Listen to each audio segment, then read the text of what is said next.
Oh, my background needs so much help. Alright. There's a couple things, obviously, that I'm going to have to do before I go live, but because I'm already a day late, I figured I'd jump in. How you doing, y'all? Good to be here, of course.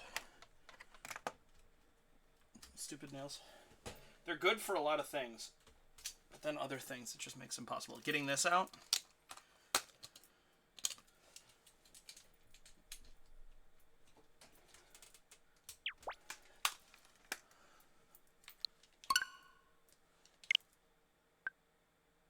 We're updated, right? Yes. Okay, good. Hello, Chronic. How are you today?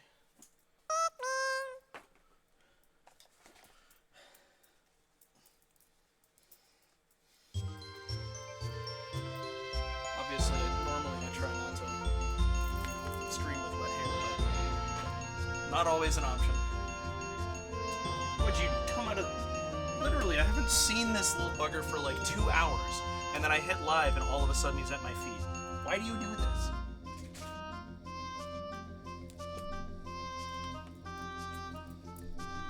Ridiculous little thing.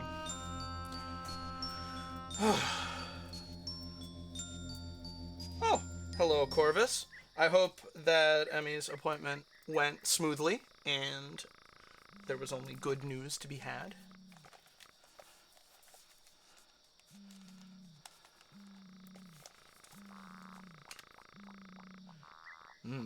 You guys can't hear the game, can you?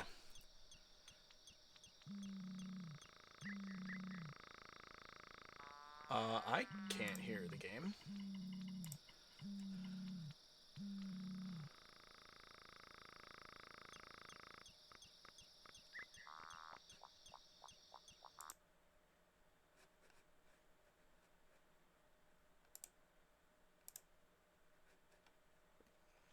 This always gives me trouble, and I don't understand why. Because it works. Insurance is stupid. That... I definitely feel that. Can you hear the game?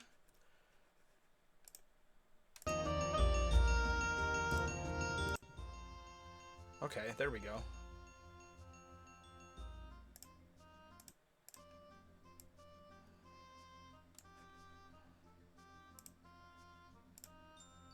Okay. There we go. Now I'm confident you can hear the game because I can hear it. Let me know if you can hear it twice.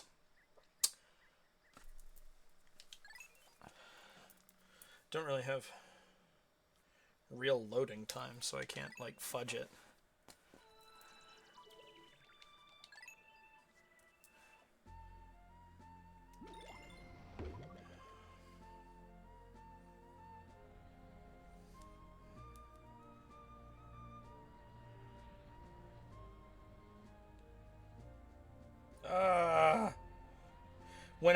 Whenever I'm trying to type quickly,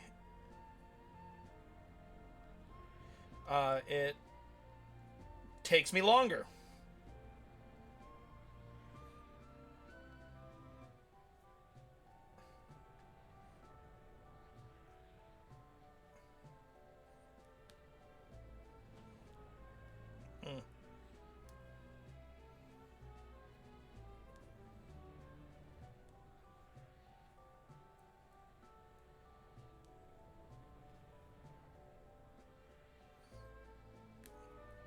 And now Discord.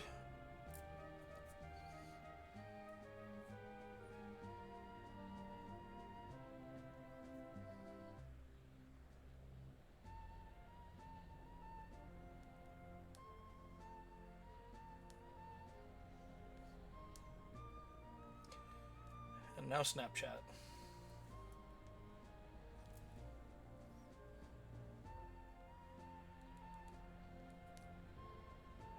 No, it's a dumb picture. I'm not doing it. It's fine. Here we go. Yes, again, very glad Emmy is doing well. I did not... I'm assuming we're up to date on reading our... Yeah, because I read the Bull Bear. I have Lello Pikmin, so we're gonna go back to... Yes, the Awakening Wood.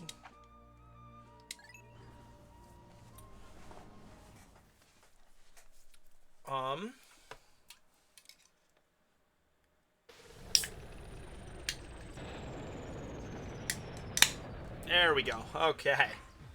A little bit of that so that I can float kind of to here. Nice.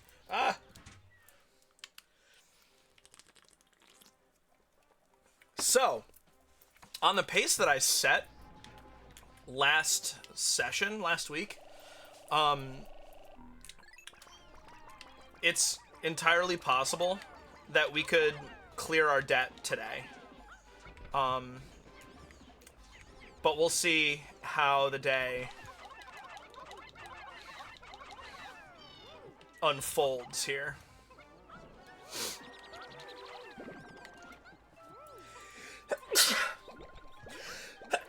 I think... Oh my goodness. Holy shit! I forgot to take my allergy meds when I got back. Ah, thank you. Stayed over at a friend's house, a mutual friend. Actually, Chronic. Because they're out of town for the week. And so are 5. Is that how many?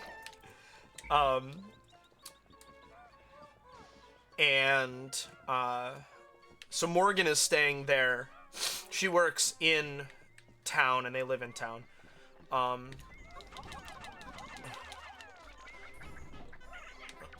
And so Morgan is staying there. One of their cats had a medical emergency late last week. And so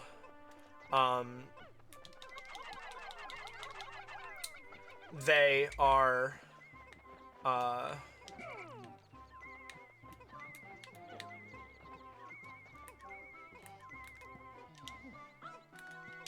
there we go. Jeez, what do all these buttons do again? So she's gonna stay there, and oh no, they have chickens as well, which need daily care, daily attention. And since she works in town, she's gonna be staying there for the week, but last night was the first day that she was there, and so she wanted company for her first night staying in a new place. Healing cask. I was gonna say medical, first aid, medical, something like that. Oh, fucking hell. Okay. I appreciate that. It was a shame, for kind of the second week that I'm doing these Let's Plays. It was a shame that, I had to postpone it a day, so I didn't get to keep my momentum like that. You know what I'm trying to say. But, I mean, you're here, so I appreciate that. Hopefully we'll get some other people dropping in as their work day ends.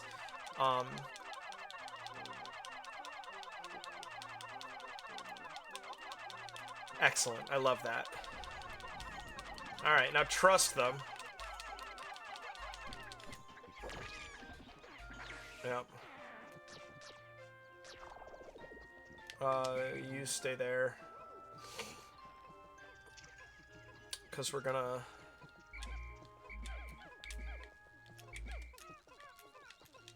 You're gonna have one, Louie. I think I'm safe from electricity, yeah.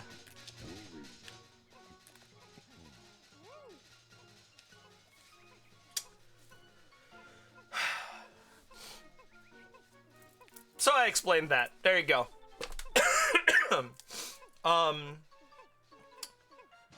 Yeah, but it'll be... I will miss her. But it will be nice to have, you know, all of the time now that I'm in the house will be time that I can do whatever I want with. And it without, like, even feeling like I should be spending time with her. Which is nice. really enjoy spending time with her, and you don't get to spend as much time with your spouse as you expect to. As I expected to, certainly. Okay, half a day is not bad. I shouldn't have taken all... Oh, I want 100 yellow.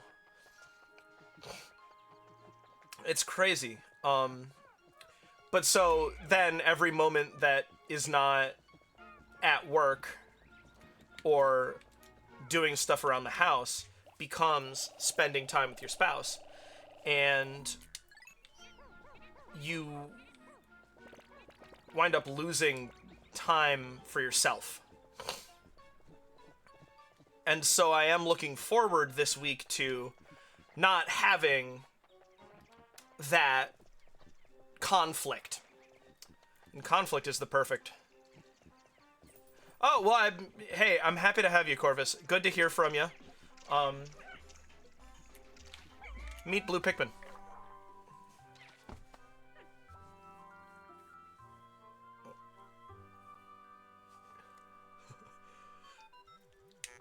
At last, you have encountered them.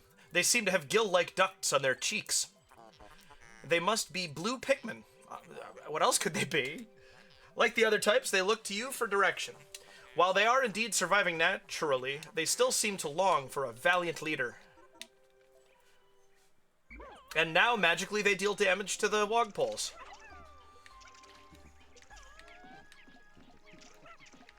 Oh, those ones won't.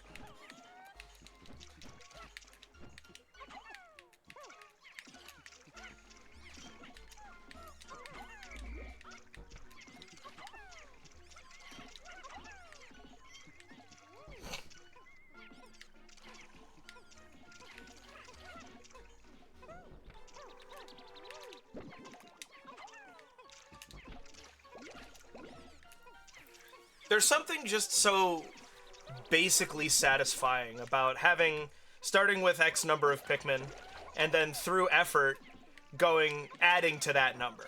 Like, it's just so...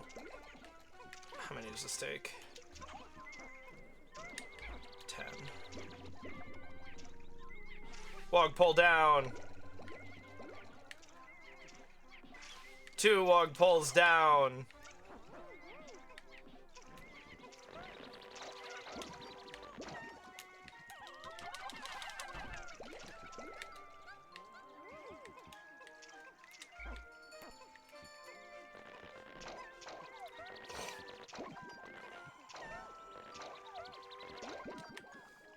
Alright, now, I'm actually not super worried about building up a huge base of Blue Pikmin right now.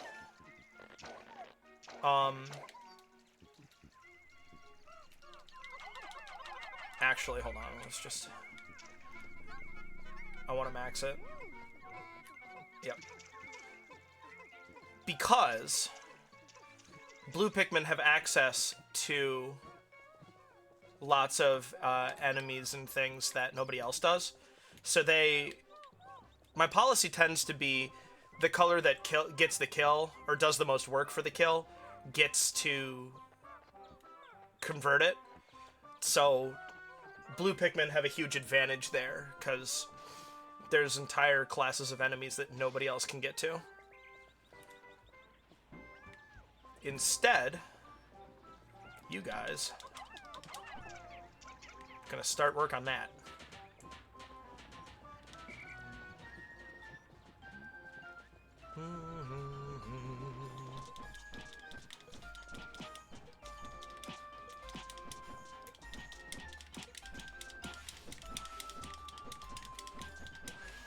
They may be in danger from, oh, whatchamacallit?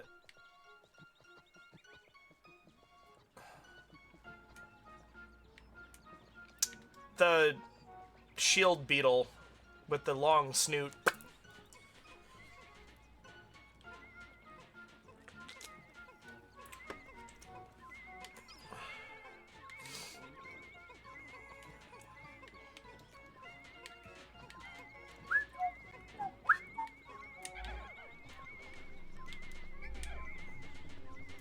The blue didn't work.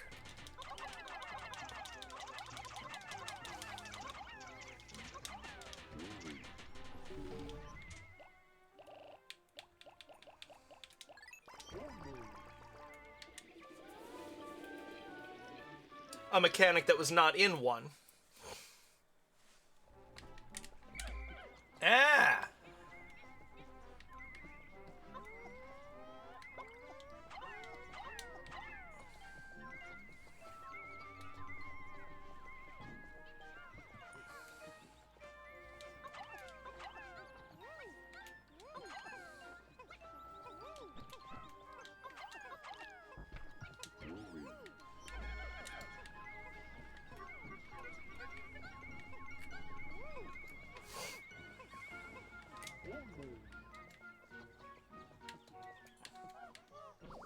Anything else easy that I can...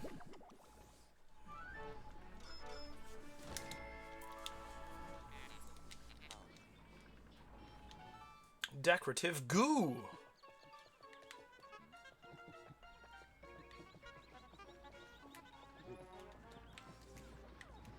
Okay, actually, we're just... Gonna max out our Pikmin here.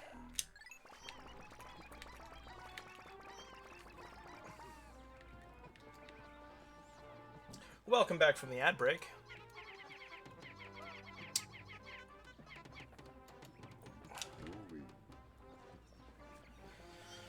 The length of this session is going to depend on my turnout. Twitch is very focused on average viewers over time. Yeah, see, this is exactly what I was afraid of.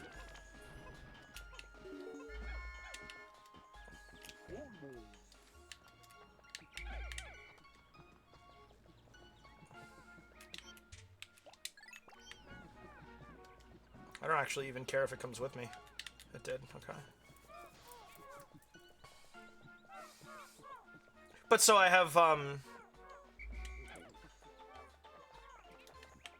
my plan for my single-person time over the next week is there's a lot of... I mean, you guys actually definitely know this. There's several games that I've started but have not finished.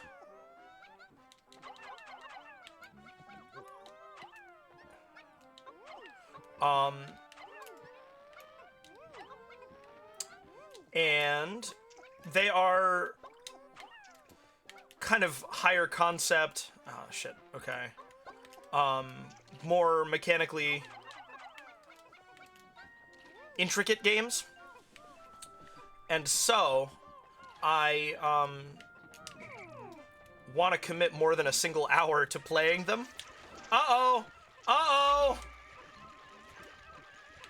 Come on! Come on, you can do it! No!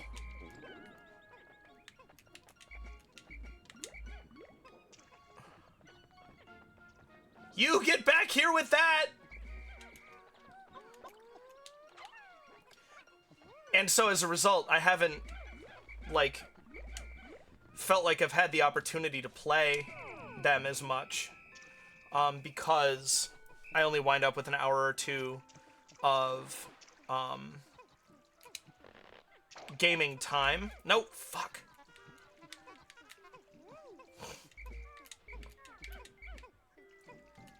And I don't want... I want to make it count, but I also, like... It's because I need to go to bed.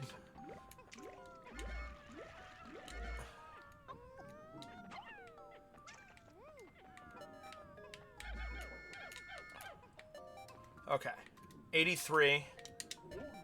16. Uh-oh. Where's my... There's one there.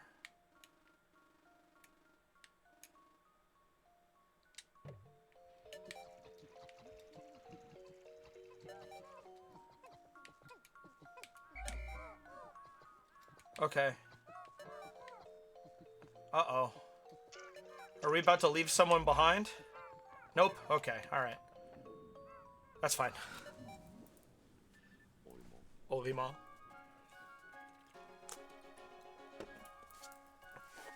Because I have to go to bed at you know, on time. And so that's a better picture.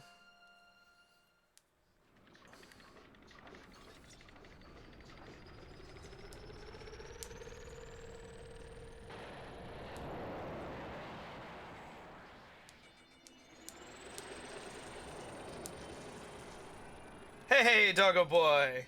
I don't know what's going on with my light service. I'm gonna look into that real quick.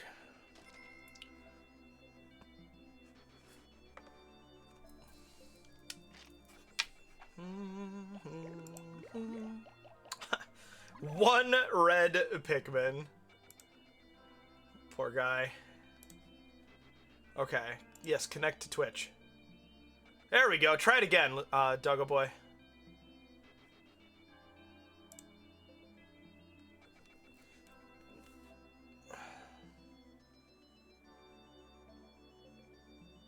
No, try your... Okay. Once there we go. Alright. And then my camera frame rate took a swan dive into the pavement.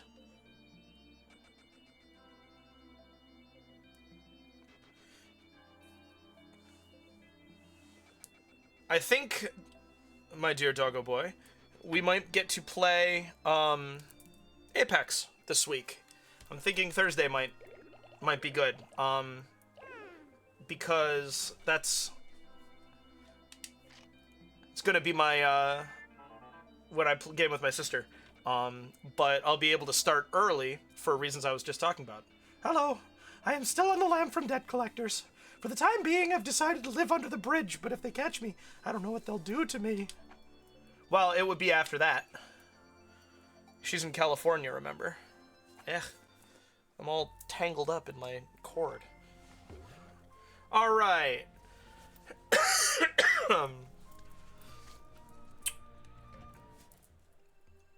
Oh yeah, wall poles. They changed that. I swear they changed that. Amphicarus frondiferorum, the amphituber family. The Wallyhop spawns in early spring, laying its eggs on low-hanging tree branches and shrubs growing in or near lakes and ponds. Such unorthodox amphibious behavior is a defense mechanism, protecting the eggs from predation by blue Pikmin and water dumples. The Wallyhop's wild hopping near the shoreline in early spring is thought to be a method of driving predators away from the Walpole eggs.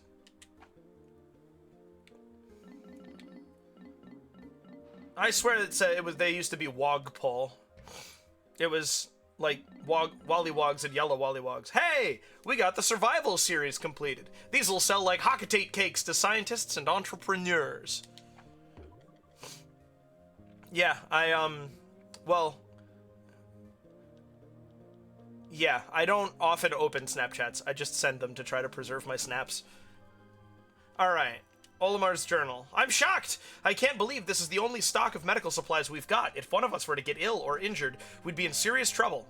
We'll have to be sure to watch our step and always wash our hands. We could also search for medicine among the treasures we've collected. And now, the sales pitch. A dependable item in crucial times. Stay safe by keeping one at home and one at the office. It is indispensable. If you are health conscious, buy this. And then for the survival ointment. A must-have medical item for explorers. If you need powerful results, this is for you. It even comes with a testimonial from our employees. Use this and fear nothing ever again.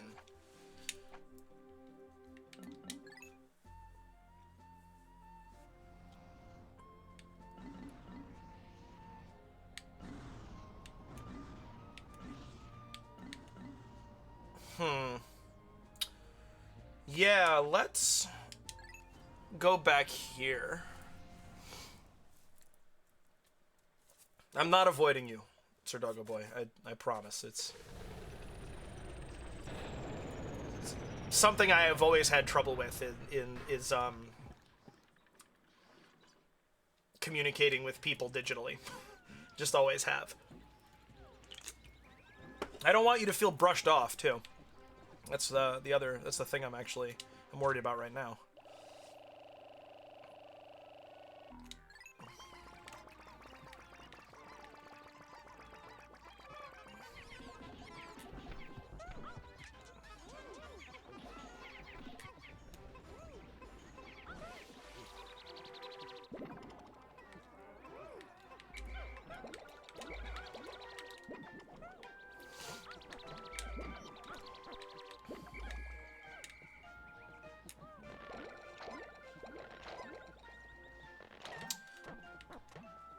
Speaking of failing to communicate with people in a digital fashion, after the Super Mario Bros. Wonder, like the newest trailer we got, which actually told us about Evan. It didn't tell us about Evan. Good to see you, Evan. Aren't they adorable? It's just joyful for me to be in this world. But after the Mario Bros. Wonder thing, the new one where it told us about like characters and Nabbit and Yoshi, I posted on Facebook, Yoshis can't ride Yoshis, Yoshis can't ride Yoshis, in all caps, and I didn't get any response on that at all, and like, that was bizarre to me. It's if I remember correctly, a reference to Madoka Magica, when I think it's the main character's best friend before the mysterious magical girl appears in their life.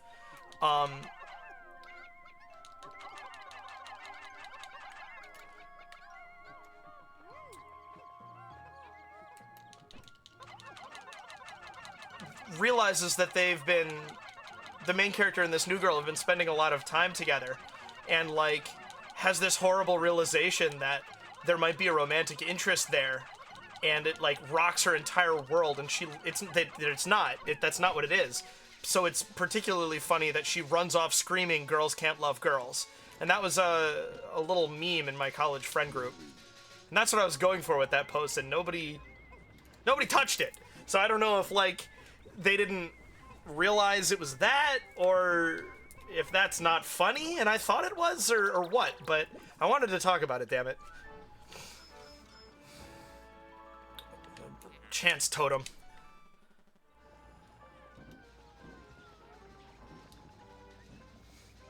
Yoshis can't ride Yoshis.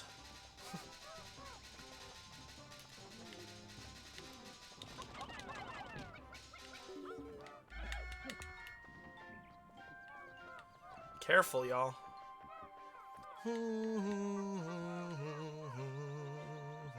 I appreciate that. So it's not humorous. It just requires a particular amount of backstory and explanation. I can live with that.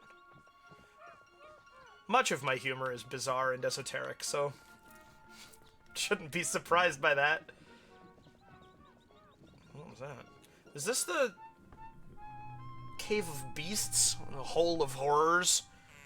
So, you have at last reached the higher ground. Congratulations are in order.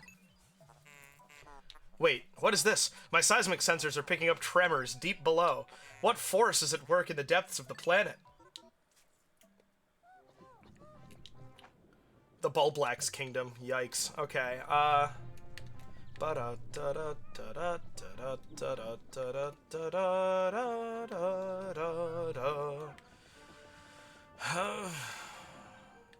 come on, guys. Why is this so hard? Okay, there we go. Alright, now we're gonna walk off here. Here we go. Okay. What do you think of the looks of Super Mario Bros. Wonder?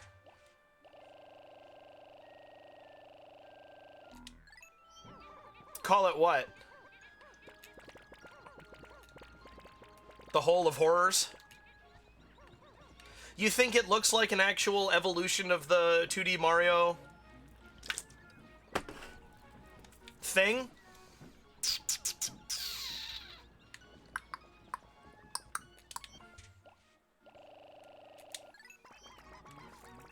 The Hole of Horrors, yeah.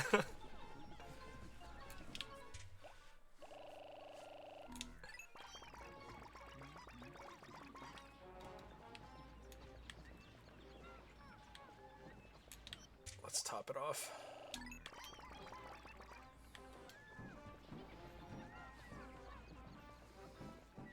Rainbow Curse.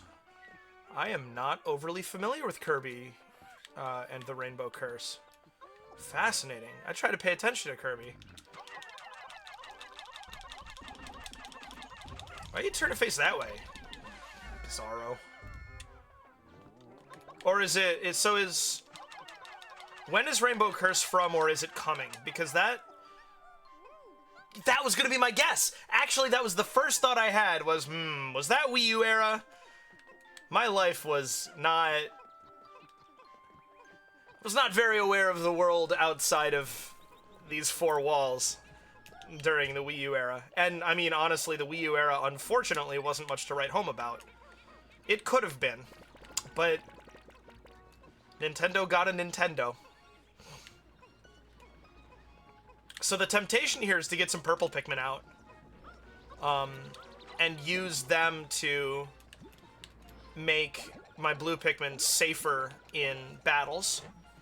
But I haven't lost any purple Pikmin yet, and I'd really like to be able to get that dumbbell kind of quickly upon reaching the fourth area. Which, as I said, if it stays, if my stats stay good, if my stats don't tank because I'm on a weird day for me, then we might do. Do. You can do it, little guy.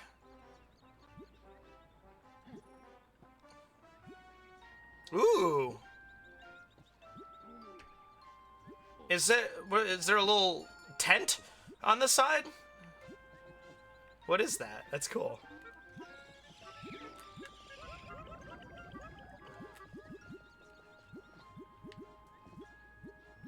And no more. Alright, that's fine. Bum ba bum ba bum ba bum ba bum ba bum ba bum bum. Spectralids? Let's go! Yes! Yeah!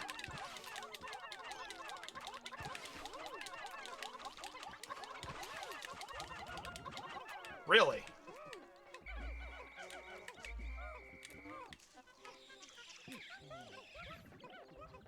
Alright, marvelous.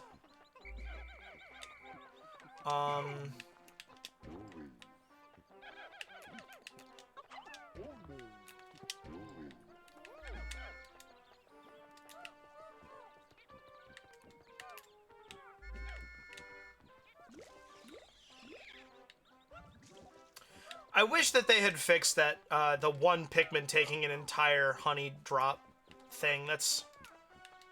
I find it very frustrating. Is there something that I can set these working on? I'd rather have... I guess this isn't going to make that much of a difference.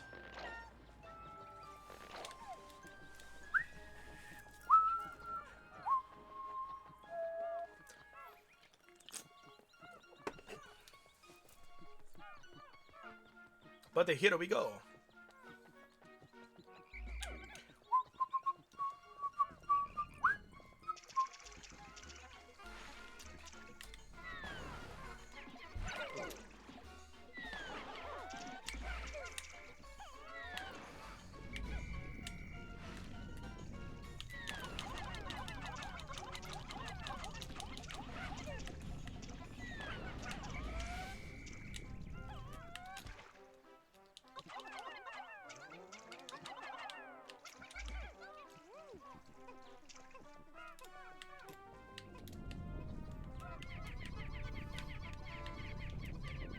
Alright.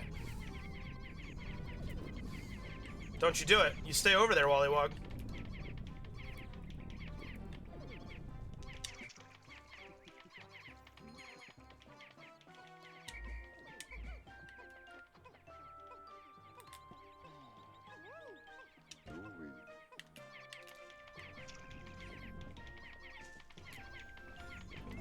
A shuttlecock!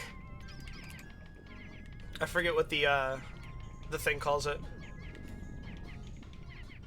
Yeah, well, that's why I'm surprised that they didn't change it for this. Is, like, it doesn't seem like that, you know, I don't know, it's always been frustrating. And so...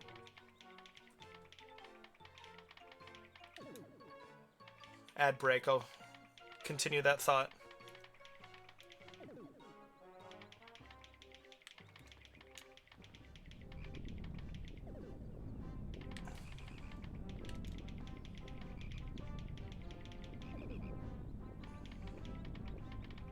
This is why I wanted more blue Pikmin.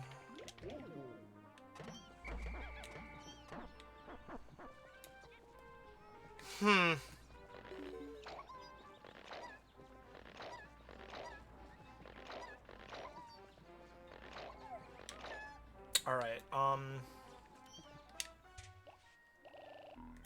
actually. Okay. No, wait.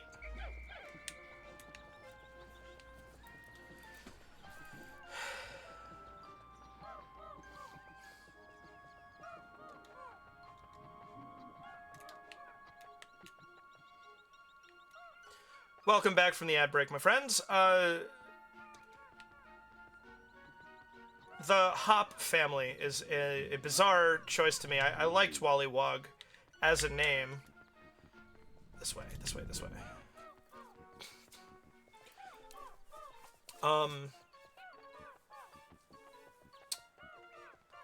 But, you know, I guess... Well, I liked Wollywog because it's a play on Pollywog, which makes me happy. It's just one of those fun little words. I want 16 of these. I want 5 of these. Oh wait, hold on. 95 divided by 3. Maybe we'll do 94. Okay, so now 94 divided by 3 is not divisible by 3. What are you doing? Because 100 is not divisible by 3. Stand by. My 4th grade math skills will come back to me. So 93 will be. So, okay. 93 will be 31.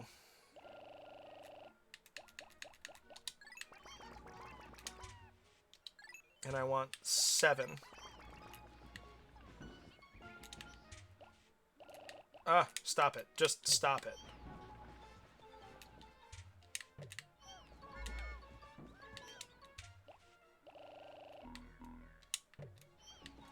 Okay, now what?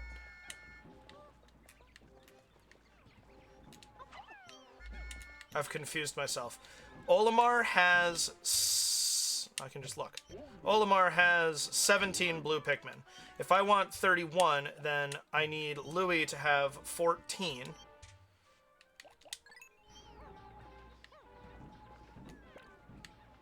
Which means now...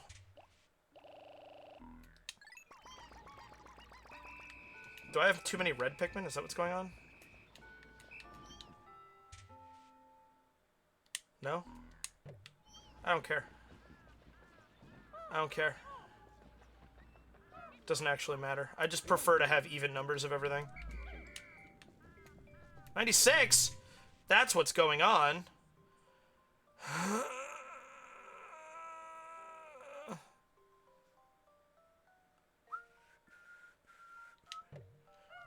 Switch, disband, run.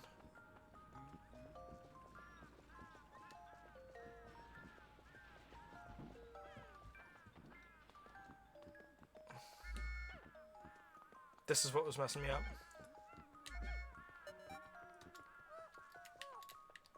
Okay, now nobody's left behind at least.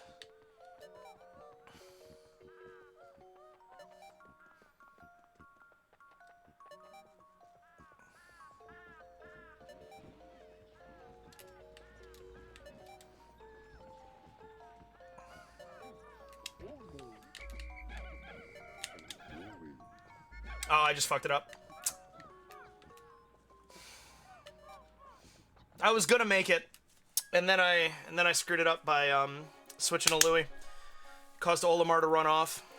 What I should have done is I should have whistled for all the Pikmin on the lower tier as I ran up, and then switched to Olimar and caught. All I would have to do is catch Louis in the whistle and the Pikmin on the upper tier, and then I would be able to enter the hole with my whole squad.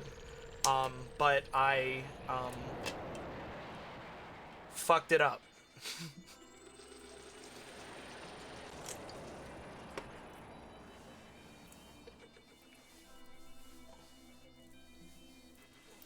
Oh, Evan responded. I believe it was Wog, because Wog sounded similar to a slur. Oh. Okay. Well, I guess that makes sense then.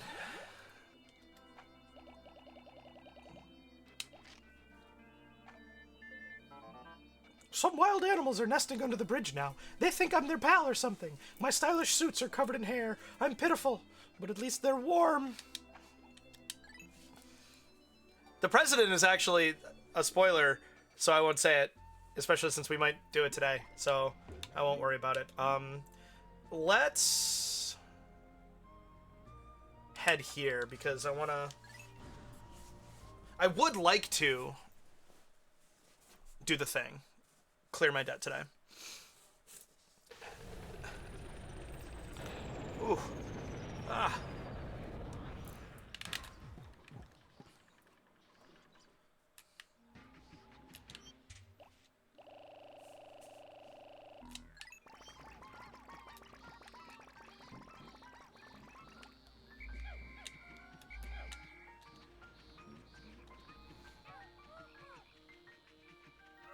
I like this song.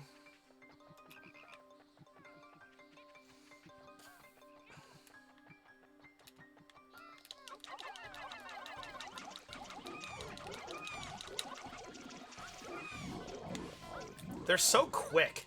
I hate it.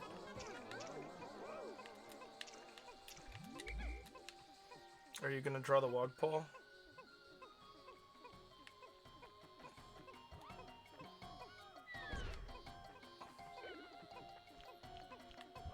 No!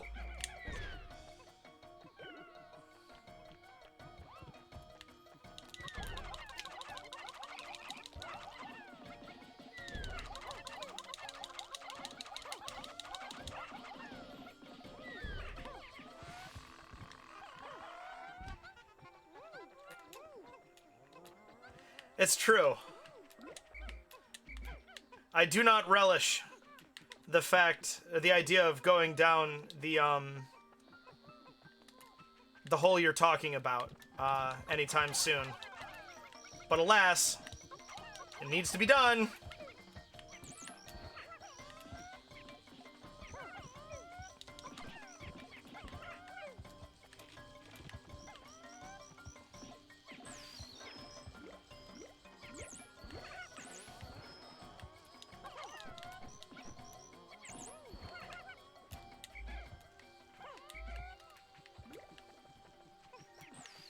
All right. Make sure we're not leaving anybody here. And now the 10 of you can get started on this big black wall.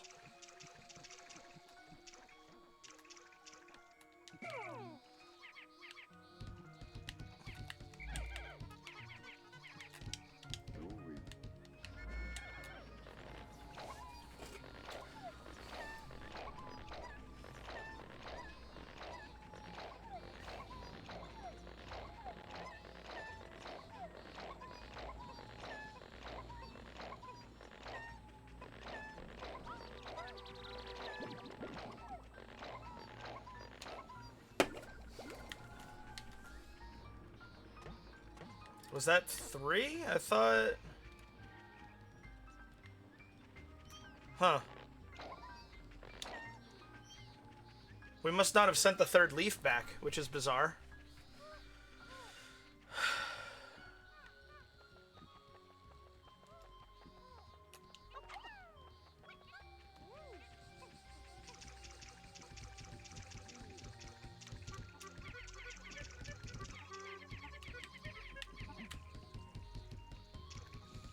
Now we head back, because we want to keep our team all together.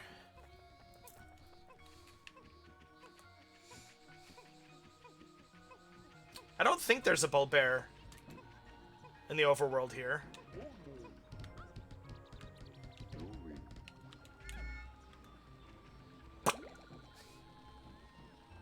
There's the first step.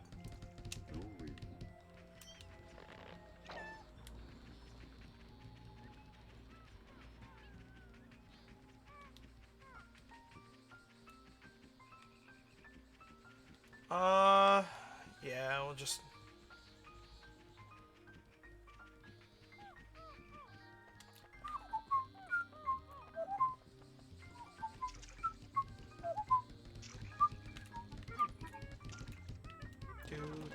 Do.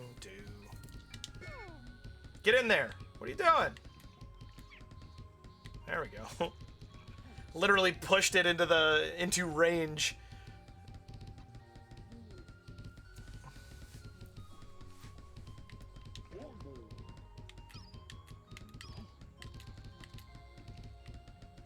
One of the things that I really like about this game is actually Dark Souls does as well. There are certain types of progress that when you make progress, you never lose it. That wall doesn't come back. It's now destroyed forever. And so it was worth the time that we just spent to break it.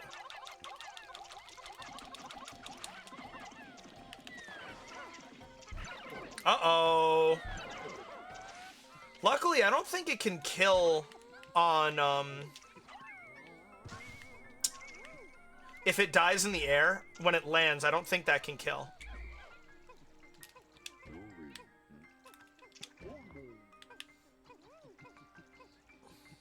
I didn't make enough use of that mechanic, in previous playthroughs. My friend, you have chosen a path of peril.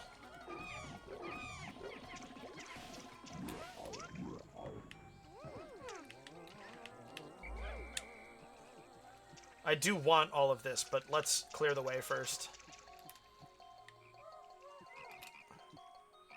Boy, howdy, is this pathfinding kind of not great.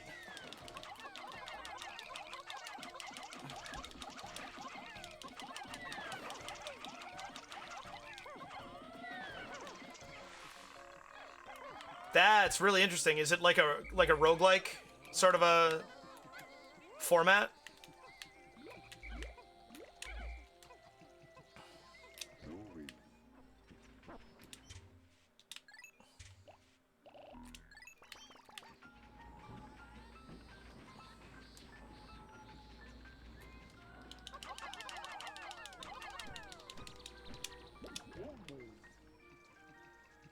No.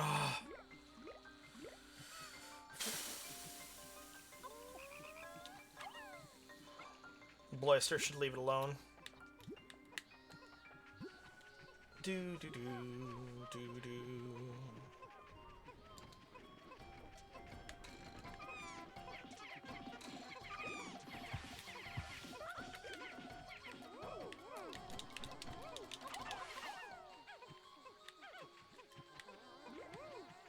Okay. 33 should be plenty, and if not, Louis can send him over.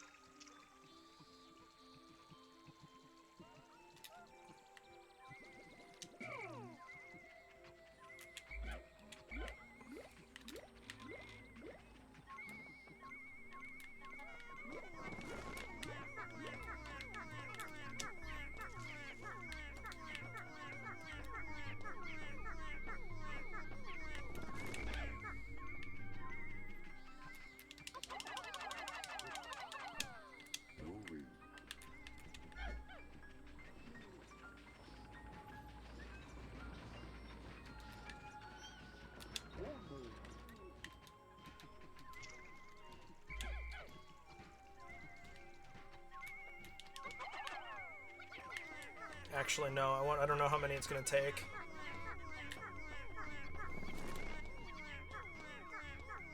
What a beautiful onion. That's what it's called. It's like an onion replica or something.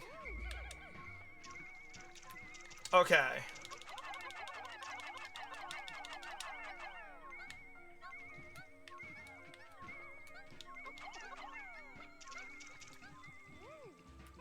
Okay. Not sure what Rouge like. Everything is randomly generated on one floor. Yeah. So Rogue was an ASCII RPG, I think, originally, or maybe I just have played it an ASCII style port of it. It was a dungeon crawler RPG where everything was randomly generated every time, and when you died, you had to start over. So every game that's ever been like that since then has been compared to it.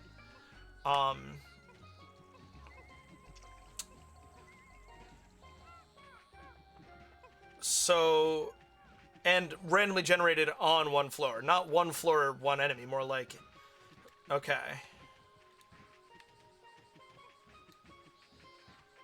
Yeah, wow. So, like, the whole game is all one, dungeon. Yeah, that's what I meant.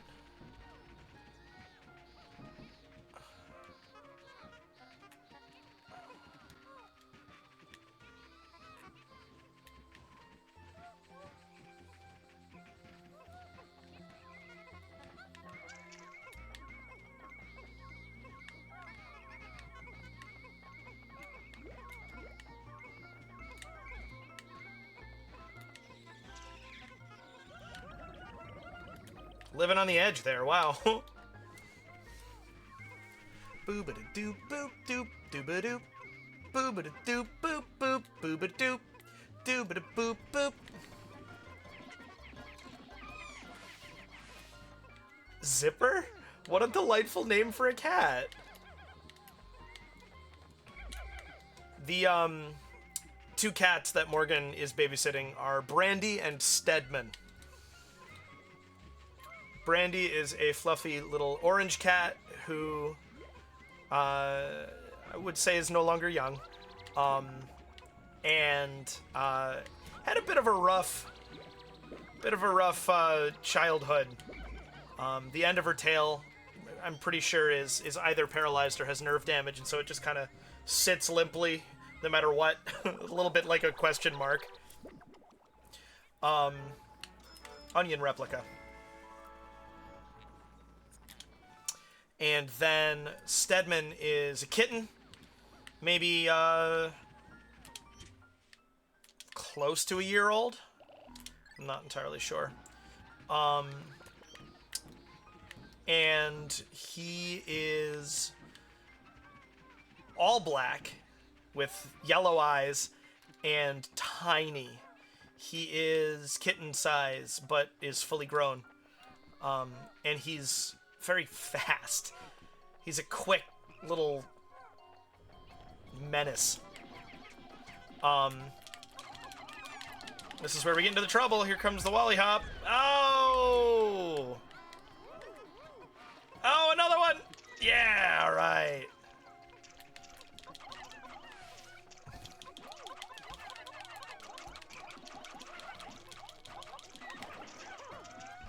Oh, no!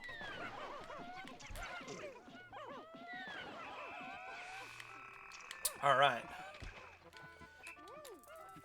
I'm pretty sure he comes from, like, Louisiana cat lineage. He's small. He's very agile.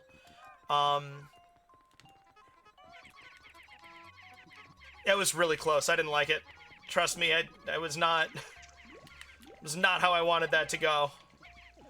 And they often find his toys in his water bowl.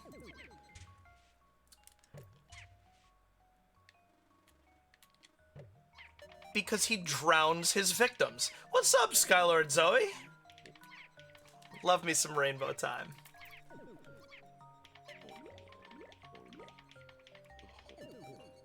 If I pulled this off, we won't lose anybody to Sunset. If we do lose anybody to Sunset, I'll never forgive myself. That sounded good. That sounded like another thing hit.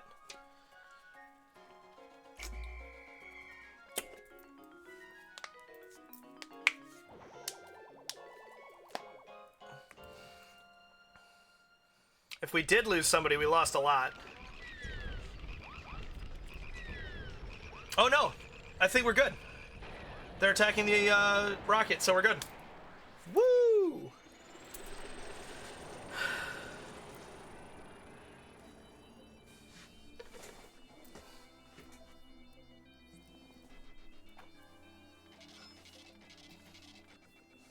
All the lights.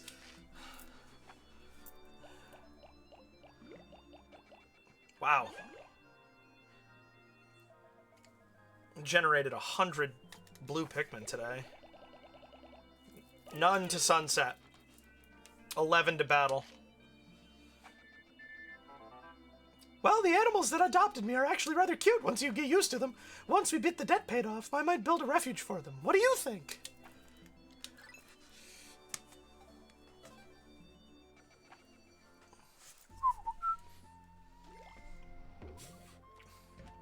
Alright, what do we got in the Piclopedia for today? A shoot! Unknown family. Excuse me, this is a young shoot of some kind, but what kind of tree species does it belong to? What shape will it take when it matures and grows to full height?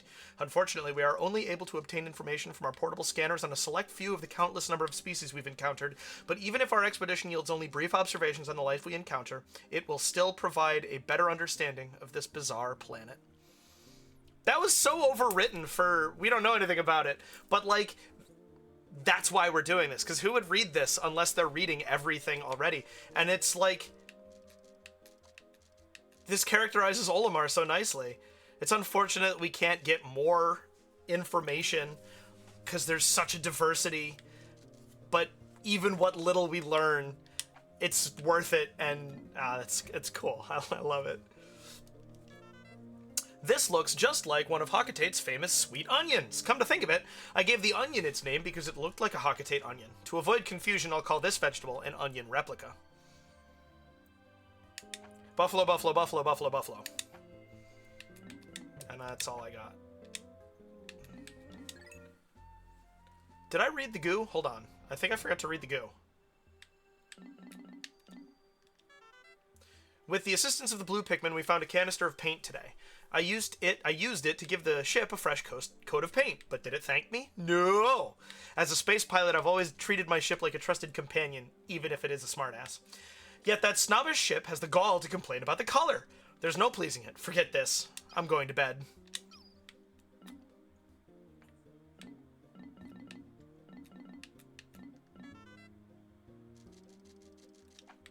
What was I trying to remember the name of earlier?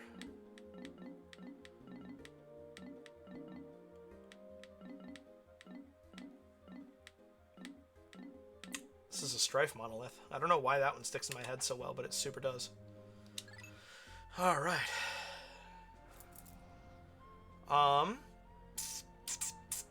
Yes. Now that we have a full team of blue Pikmin now. This is what I was saying. I don't need to grind for blue Pikmin because it just happens as you explore using them.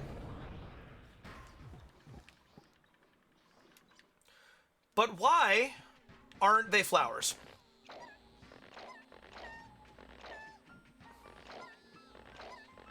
Why?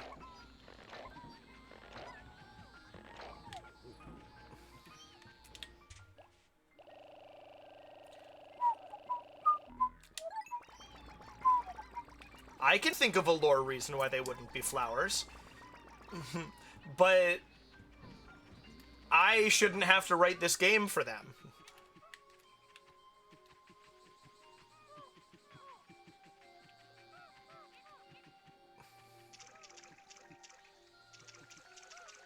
It's Bloister time!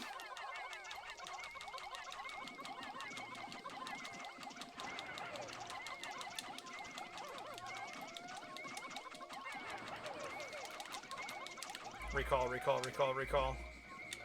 The sound they make is kind of terrifying. Yeah, okay, hold on. I want you guys to hear it. Oh wait, I can do it in the menu. I don't have to risk a Pikmin death.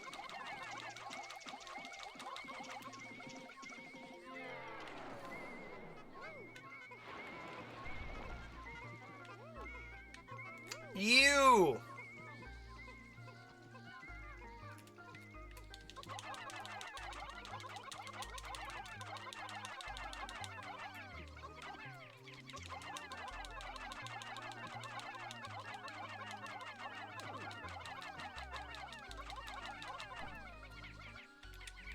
Louis is still there.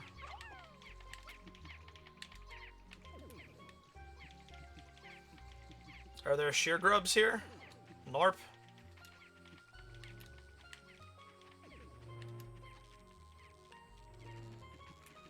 The shower room.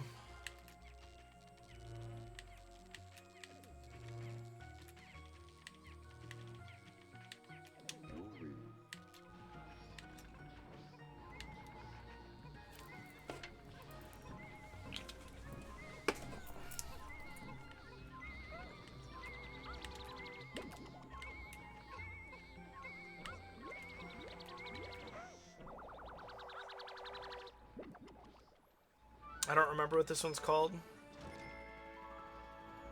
An aquatic mine.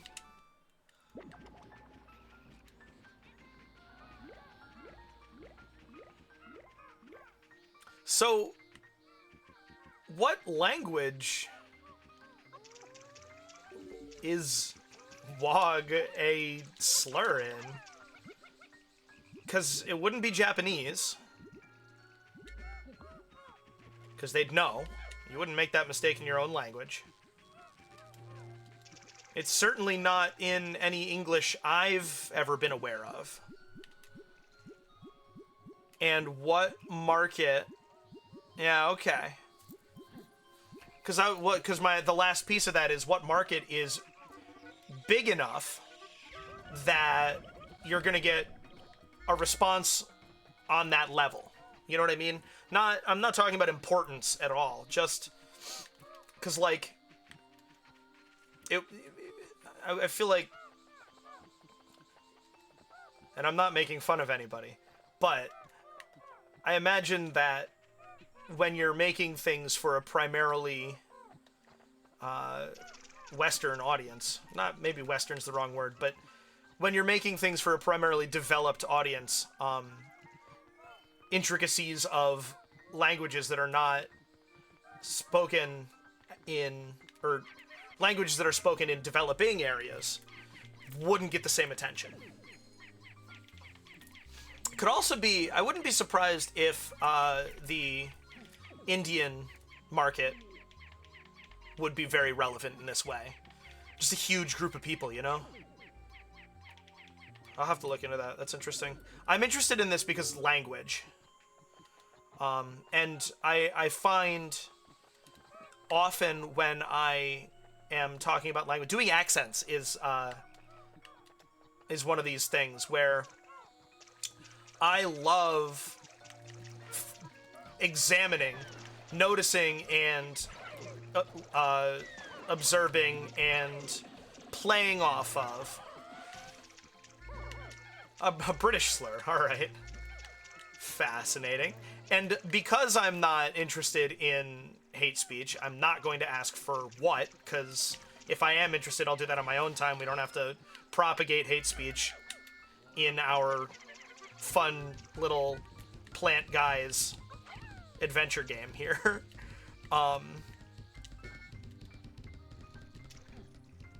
But, like, so this is one of the things that I worry about for sure, encounter with accents, is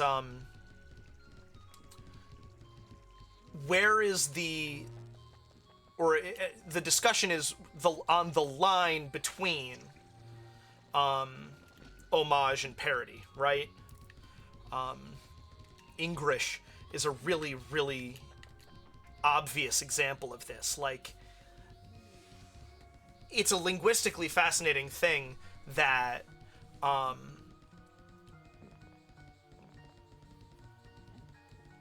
and actually, Morgan's taking a human growth and development class, and they were doing. I overheard a lecture on linguistic development. You know, obviously, I'm sure you've heard that there's a window of language learning in baby humans. And the linguistic development example that they used was L's and R's in North American and East Asian babies. At what point in a baby's development can you start exposing them to the different language, and they will still be able to, they'll absorb it or not, because the baby babble is universal, according to this lecture. I don't know Beans, but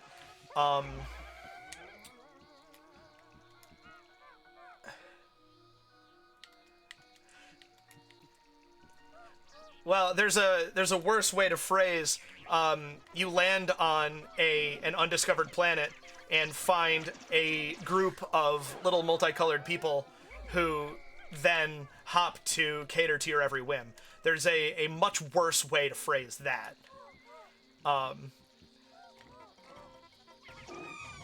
And so there is a conversation to be had there.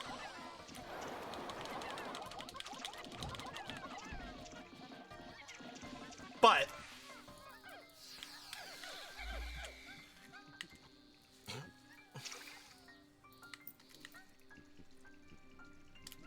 all right, what are we doing here? Okay, yeah, sure, you can do that.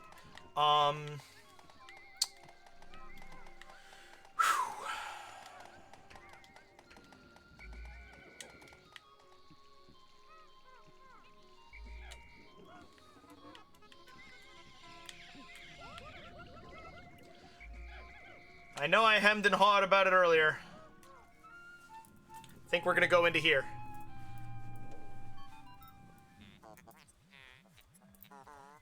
But yeah, the L and the R thing is a real piece of linguistics.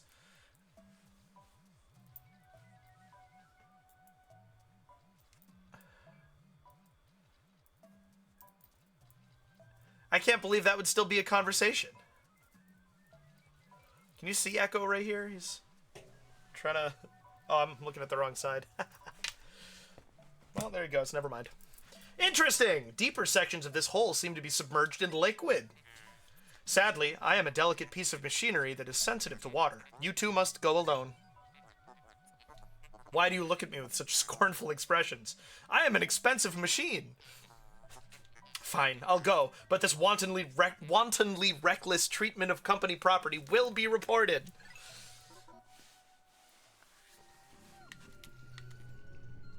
Okay,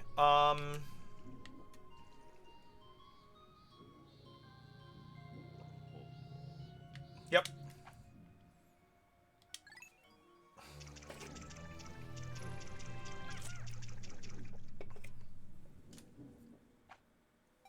Oh, that was attached to me. I expected it to be Echo Fur. You know how it goes.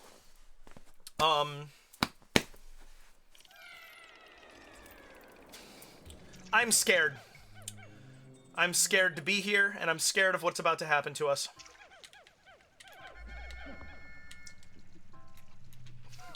You're not wrong.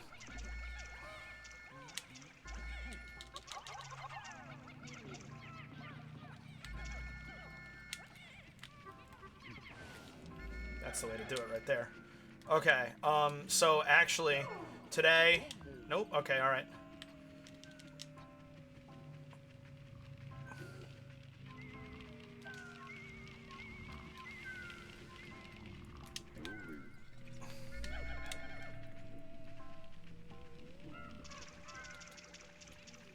Wait for it to blow. Swarm it.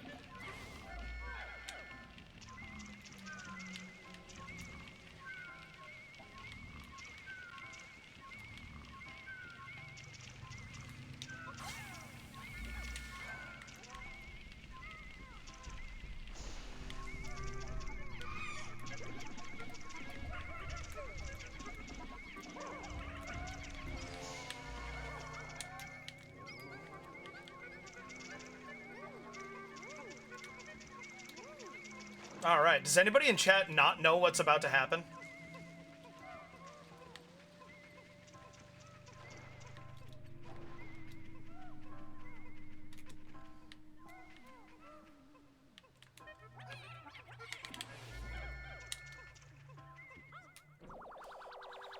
Oh boy. I know you do. You already said it. Bug bait.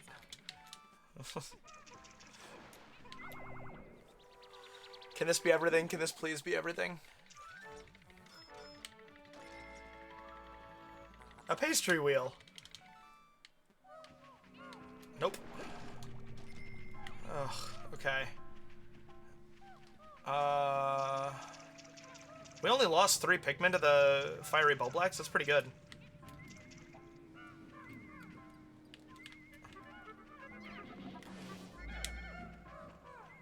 It's on a timer, right, Evan? It's... Or was there, like, a spot that triggers it?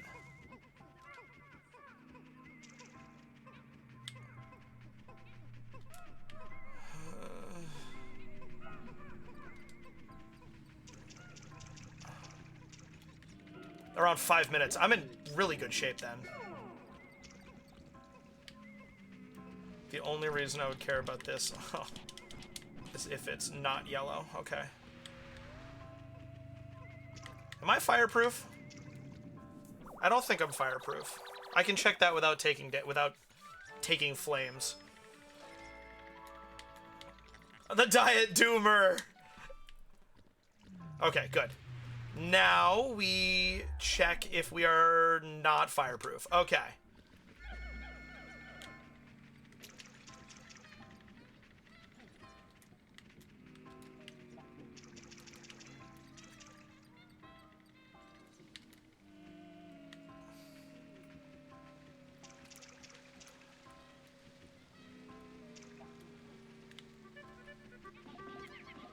Why am I doing this? Let's go. I was trying to decide whether or not I wanted to hang out and show you, or we'll press on and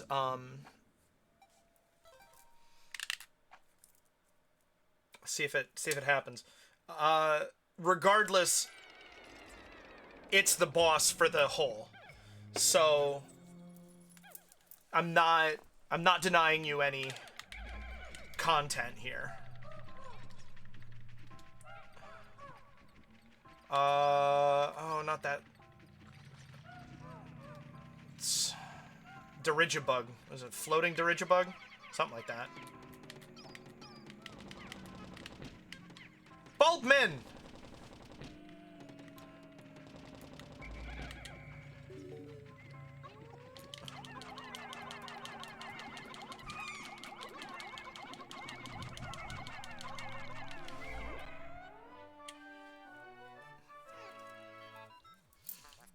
The confused Bulborb has fallen in with the Pikmin. They appear to coexist peacefully.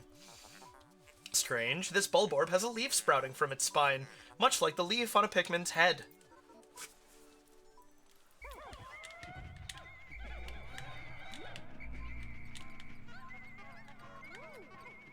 Alright, Bulbmin, now carry your mother to my ship. Dweevil.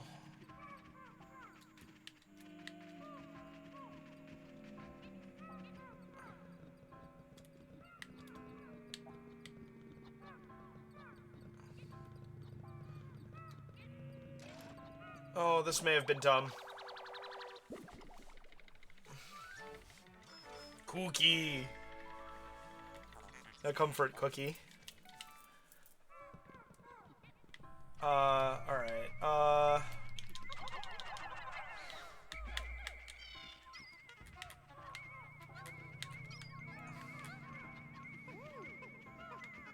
take it with us.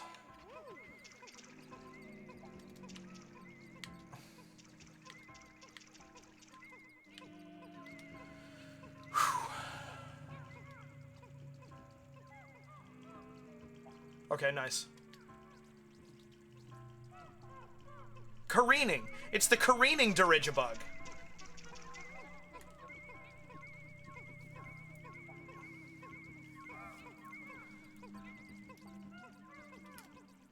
You stay up there, Dweevils.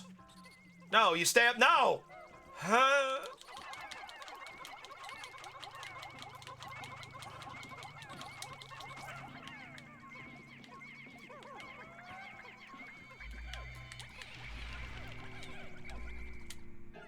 Oh no, no, it's on fire! Emergency! Pikmin are suffering! If you blow your whistle with B, you may be able to help them! Thank you for interrupting me to tell me that.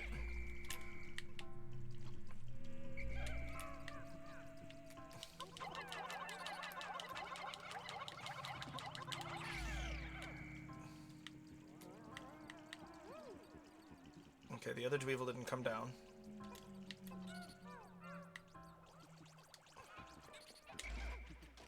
Welcome back from the ad break. We did not lose any Pikmin to the fire. And it's a careening Dirigibug. I realized that right as the ad break started.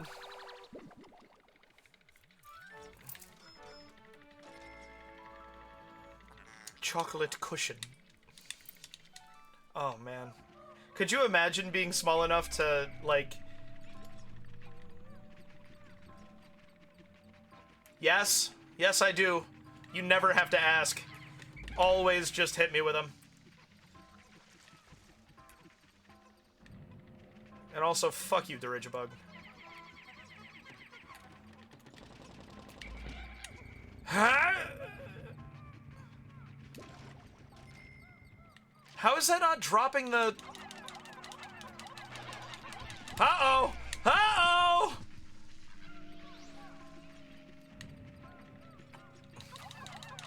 Don't you do it. There we go. That's the one. That's the one we were looking for.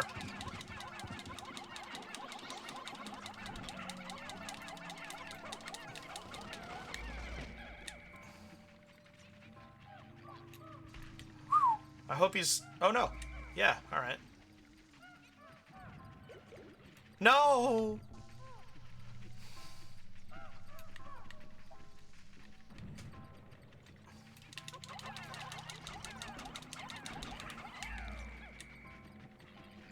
This is a bad situation.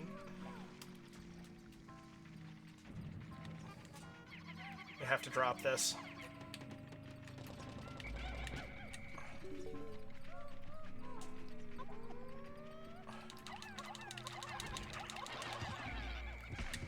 We're going this way this time!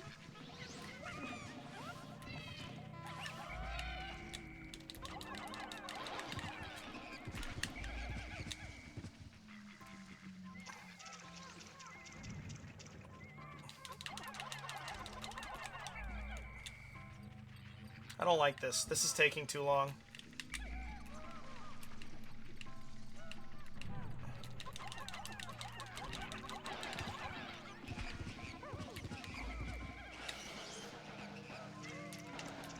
I do love that death animation. Whew, okay.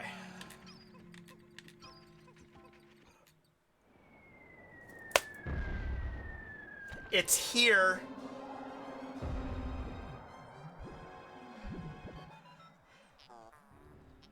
What is this?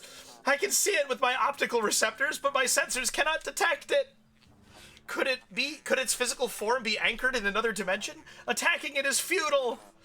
If only we could force it to take on physical form, but if in its current state... Danger, danger, danger. I want you to know that I'm not overreacting.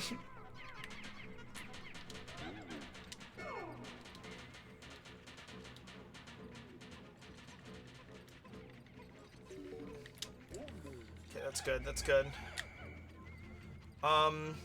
There it is. Hooray.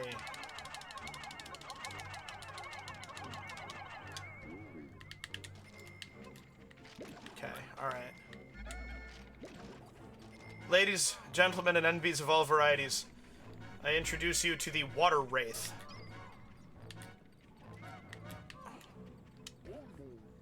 He's got 2023 colorized. I like the implication that it's originally black and white. I don't feel safe. Corvus, I've read that now 4 times, and I'm very interested to talk about it, but...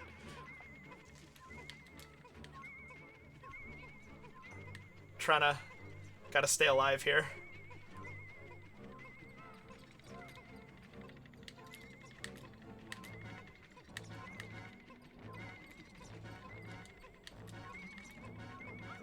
was apparently a pretty good... I can't fight it yet. That's what's so scary about it. It's a confection hoop. Not to be confused with the pastry wheel. Good, okay. Goodbye. Goodbye! Okay. So she did live for over 2 centuries. I've always wondered about that. I remember, like, even before Korra, there was debate over how the timeline doesn't really... There's a little confusion about that.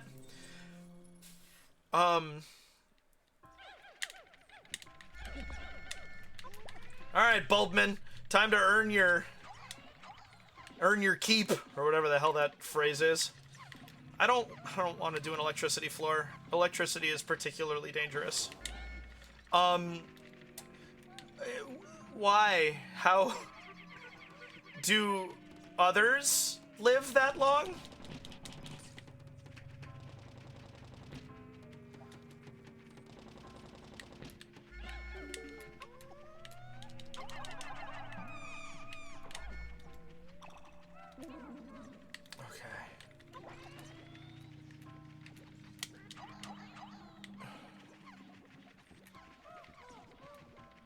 Yeah.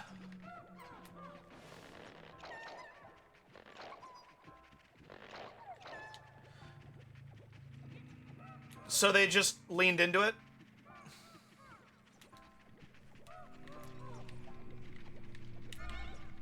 This is very kind of you, devs.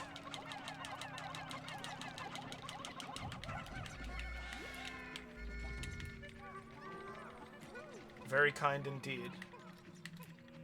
Yeah, I guess I didn't realize white Pikmin were in here either, but obviously I know that there's purples. But if there's a white flower, you best better believe that I'm gonna take them, because I would like to get all of the things, you know?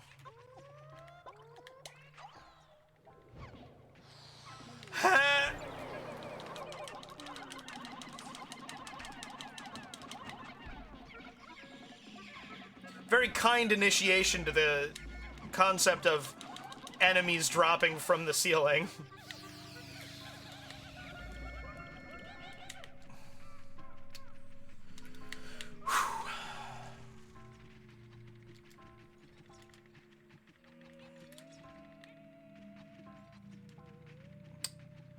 Interesting.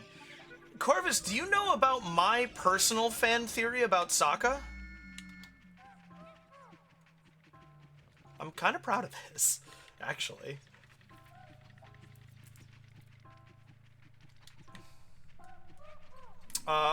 Don't forget that you have white Pikmin. Yeah, King Boomy is ancient.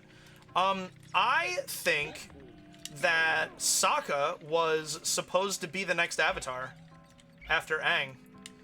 But because the monks told Aang before he was 16, or whatever the age that they say is, they didn't follow the traditions, and that in turn changed the equation.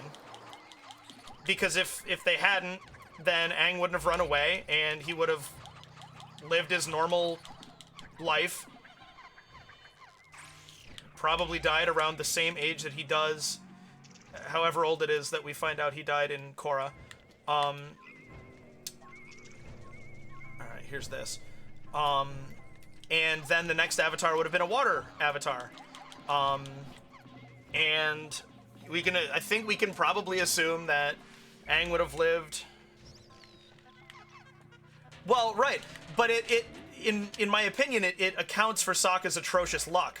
Because if he had had the Avatar spirit, then he wouldn't have needed, like, luck. He could have just, you know, fixed things and stuff.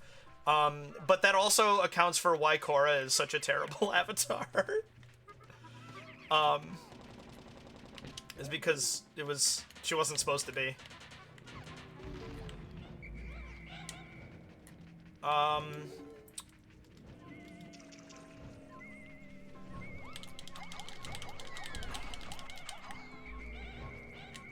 Okay.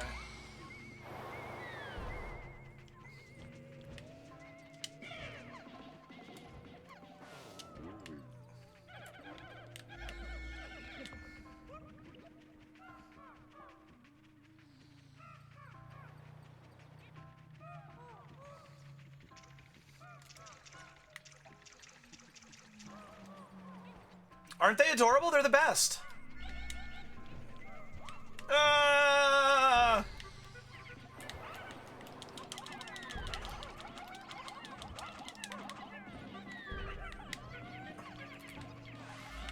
And the number of Bulbmen that appear is based on...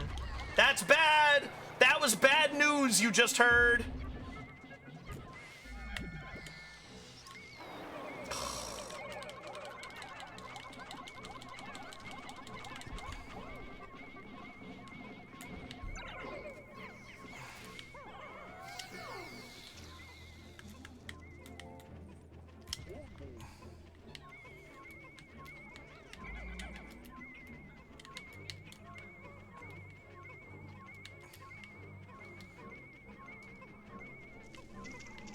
Shit, there's another one? Are you kidding?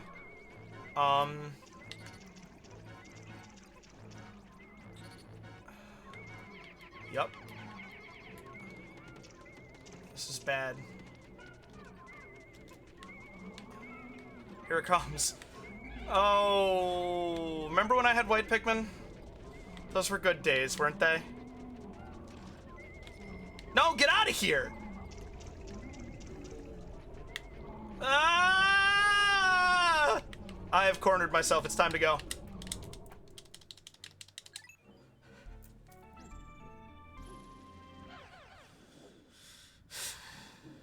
And that's why we fear the water wraith. Nothing can stop it. Oh, man. Yep. And now...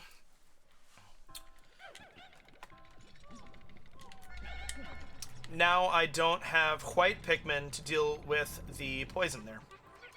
Ah! Fuck, are you kidding me?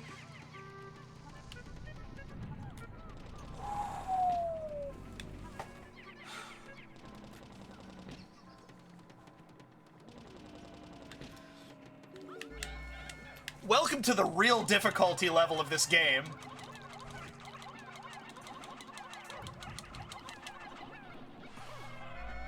Playtime is over. Wow.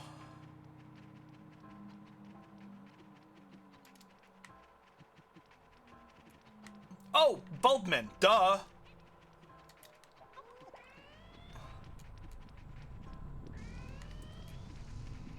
No! No! Honestly, I'm not unhappy with that result.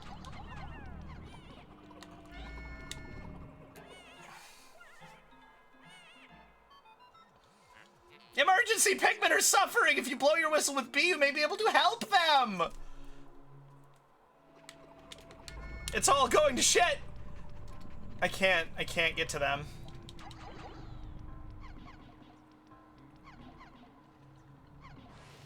Okay. There's nothing over here, so I have wasted time and Pikmin.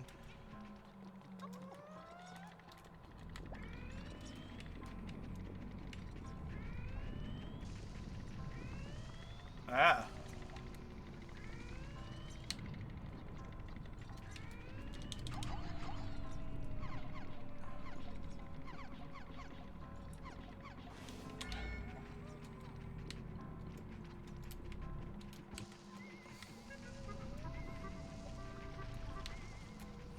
I can't scream every time one of those comes down, but boy do I want to.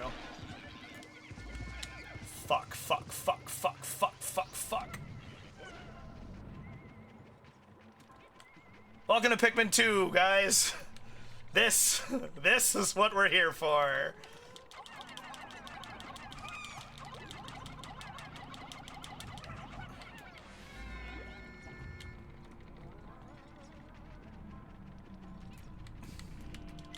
Yeah.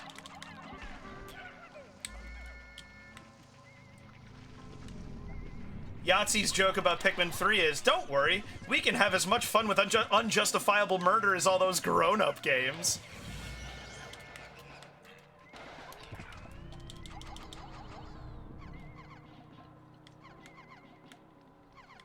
And it's funny because I think that this is actually the least stressful one.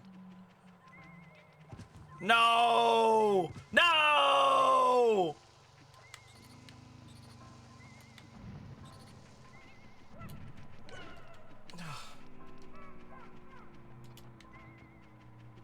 I said I wouldn't, but maybe I will start springing all the traps in a level.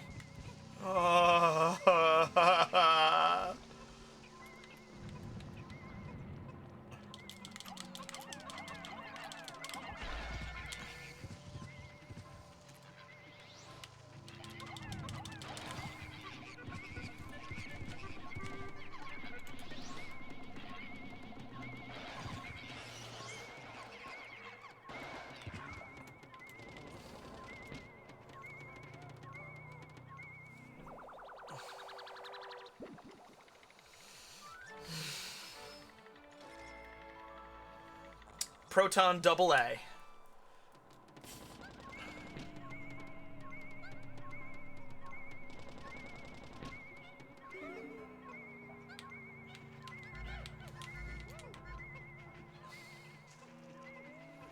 I tried to scream, but no noise came out. This was bad. This was very bad play.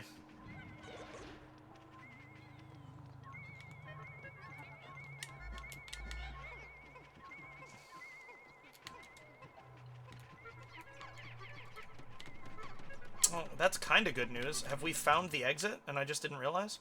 Okay, no.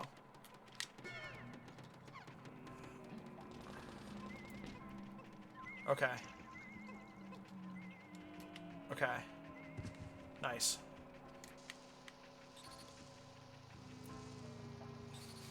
I can still get hurt. So that was a waste. Kinda.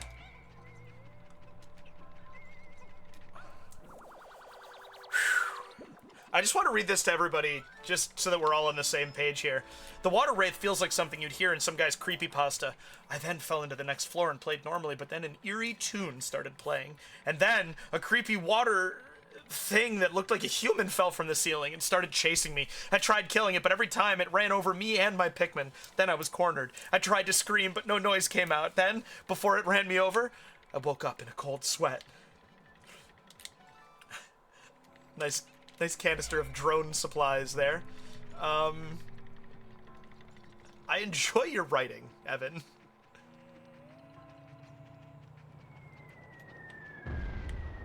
Well,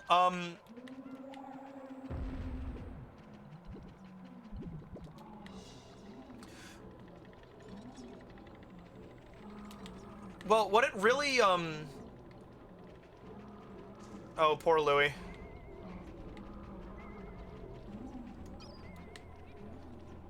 It really has that kind of... It seems like it was designed specifically to make people think that it's not real. Like, you know how people would make stuff up in about games in the past?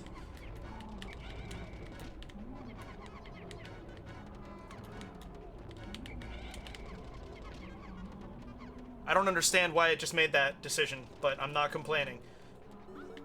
Get there, get there, get there, get there!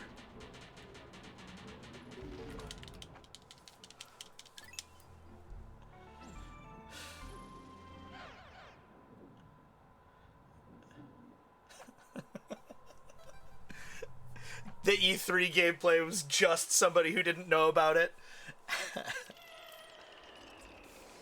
Mario Apparition.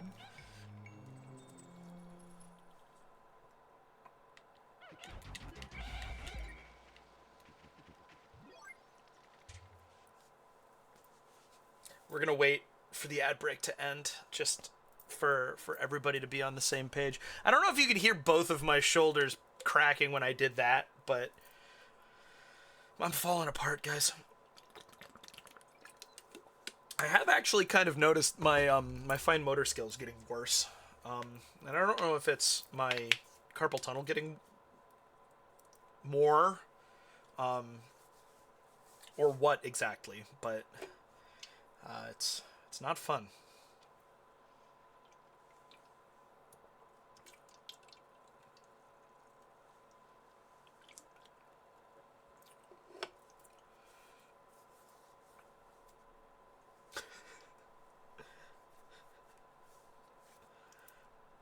It's just water draining out of the bottle and into my mouth. It's not... Although it was a little bit of that, I admit.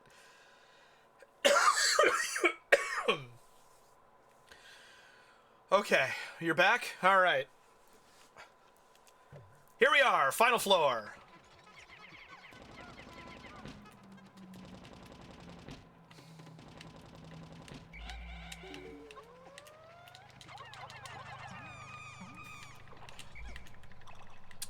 Any purple Pikmin that I lose on this floor, I'm not, like, counting against myself.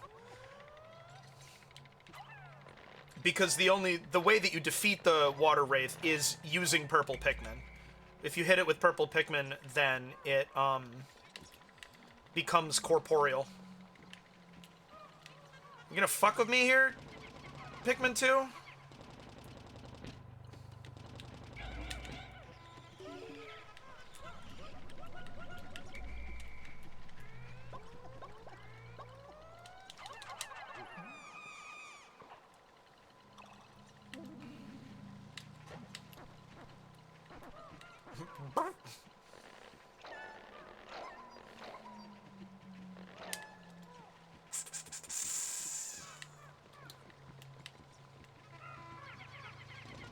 While I still have a full squad. Such as it is, 76 is not a full squad.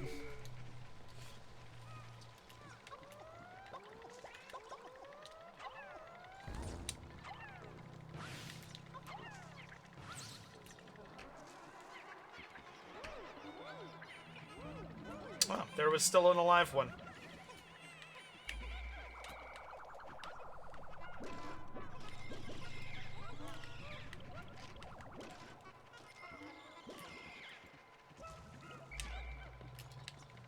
Mitites. You always have to be ready for the Mitites.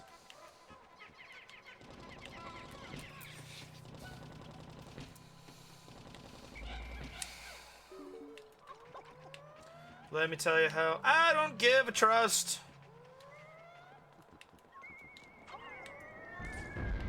Oh.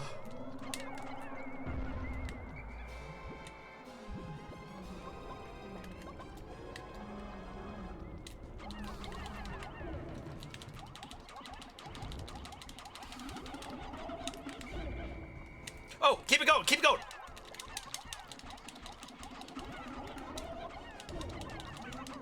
No! Oh no, no, no, no, no, no, no, no, no, no. Run!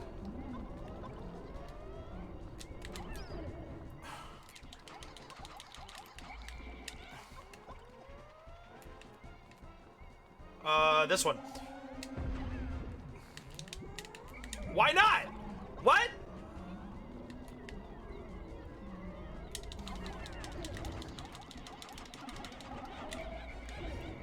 Oh.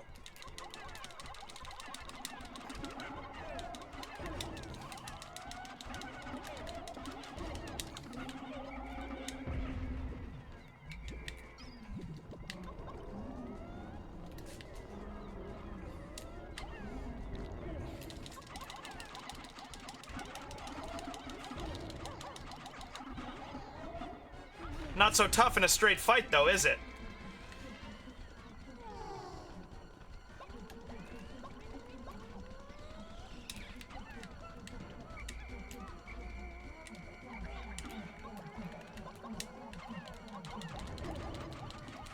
Whew.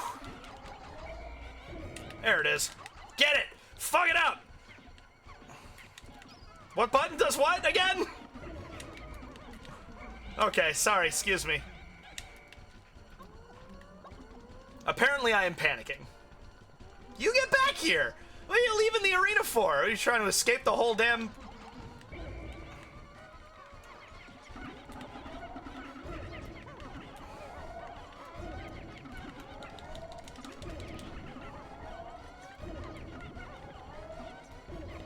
This is weird.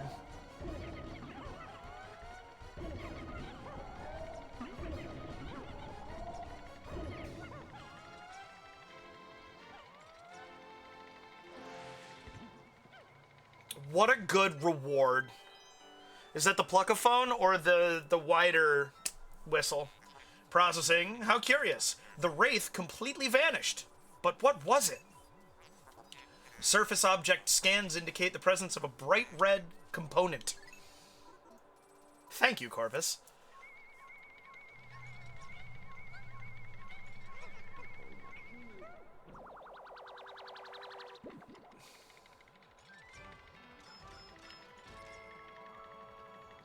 A professional noisemaker. I think that's what I should put on my business cards. How insulting. This object's coloring is more eye-catching than my own hull. I shall connect it to the alarm clock our esteemed president was so fond of. Processing. Complete. I have refitted both objects into a pluckophone. Now, simply blowing your whistle will inspire Pikmin sprouts to pop up out of the ground. Hooray. Wow. And I didn't clear the cave. I'll have to come back for treasures that I missed. Because I didn't get them quickly enough because of the water wraith. Whew.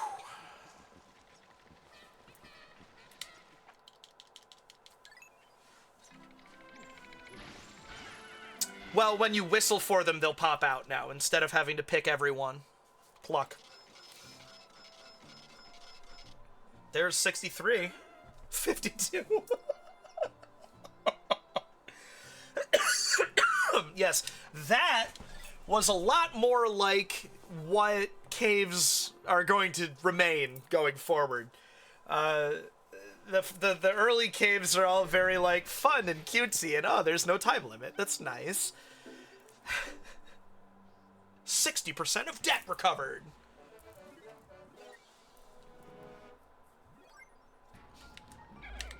Yep. Oh, yeah. How many purple ones survived? 6. You know, that's not bad.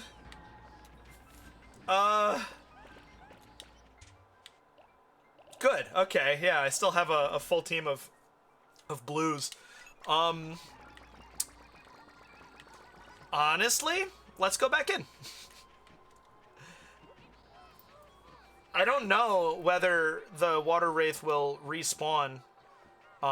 Like if I'll still have that same time limit for every floor. When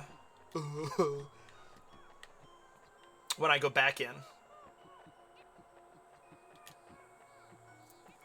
But I sure would like to not ever have to go into there ever again.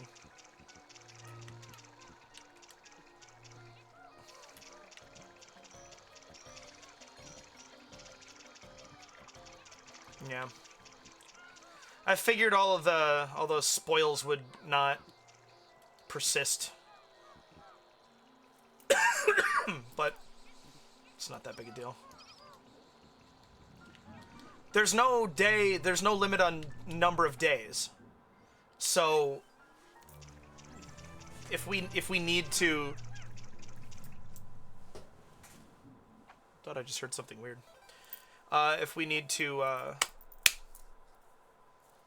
produce a lot of Pikmin, we just can. Okay. What was it? Floor 2 has the white flower. Okay, there's my hole. Don't forget you will take damage from fire.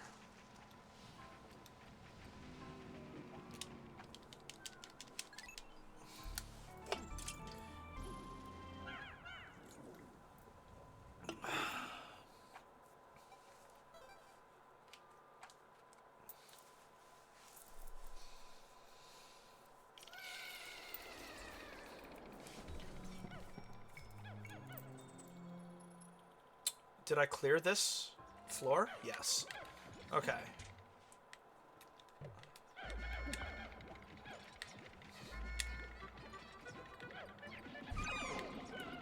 Wow. Okay, at least the Dirigibug is on this side of the first wall this time. That was my the first thing that caused me to lose a whole ton of Pikmin. Was the fact that I had to deal with the Dirigibug across one of these, what are they called? Vine walls? Is that what we call these?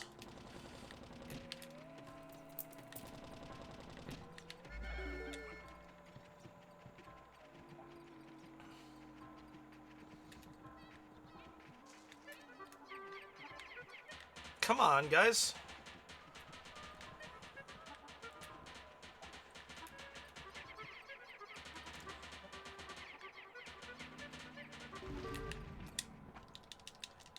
I accidentally did an ironic thing. I am very vocal about the fact that it bothers me how the Pokemon Company's marketing seems to only remember that the original 151 Pokemon exist in a lot of different ways.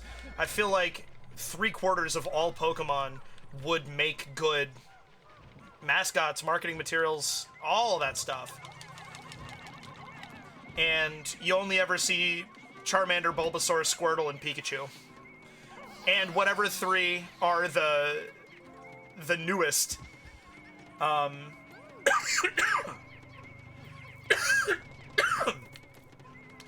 And it really bothers me because, like, Misdreavus is so cute, and that's just one example of a Pokemon that doesn't get a lot of attention, but is eye-catching, distinctly Pokemon, and, like, has a very specific aesthetic in things. And so I think this is a tennis ball tube top. When it was actually a real brand, it was very recognizable.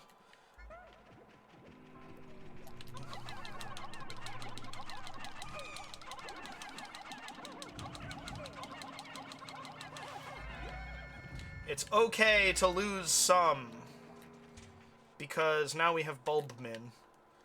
Okay.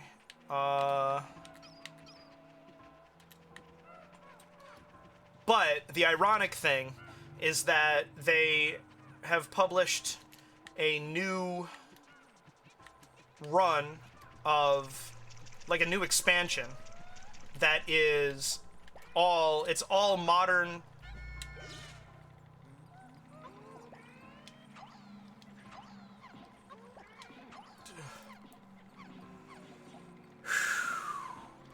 I've never watched them, but I'm aware that they're, like,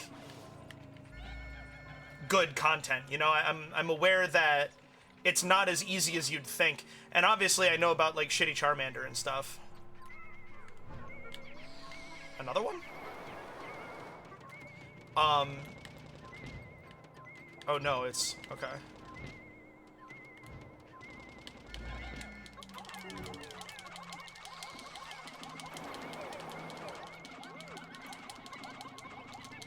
Fall, jeez. I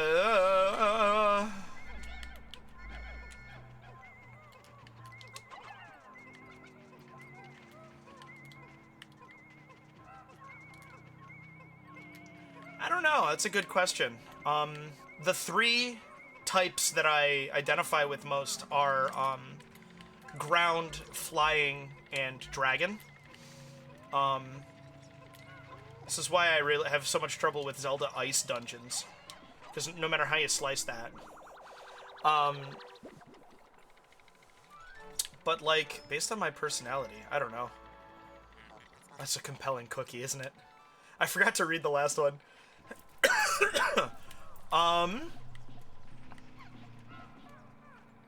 Come on, we gotta pick up the pace here.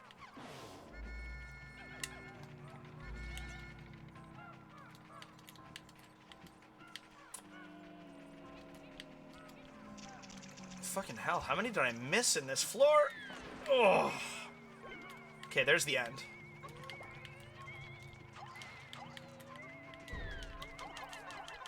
Don't do it!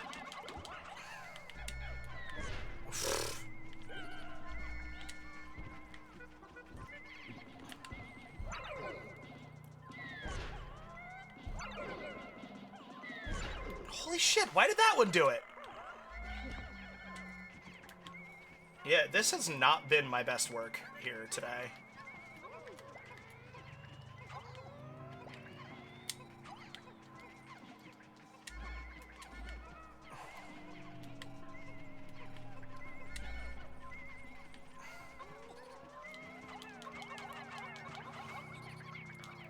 There we go.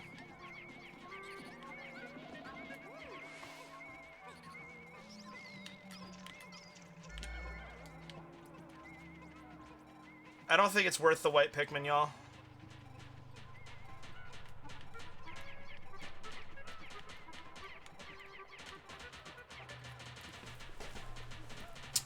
Based on my personality. I don't actually know what Meloetta, like, is and does.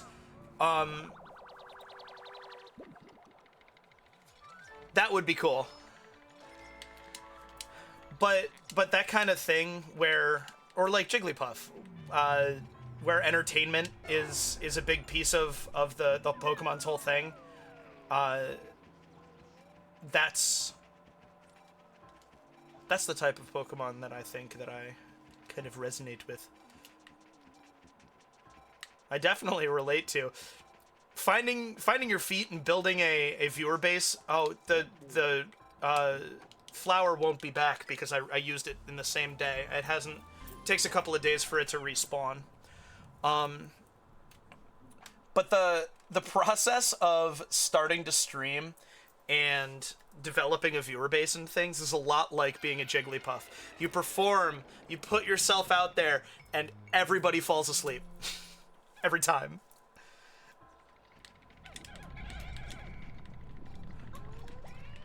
That is not unlike streaming to an empty chat.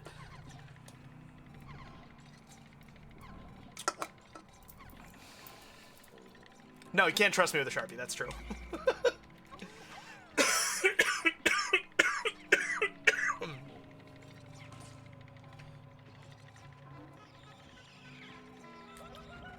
In one of my college friend group chats, my one friend assigned us all a fairy and type combination, and mine was fairy dragon. No big deal. But it made me feel very seen, honestly. But then also, oh, fuck. No! No! No! Oh!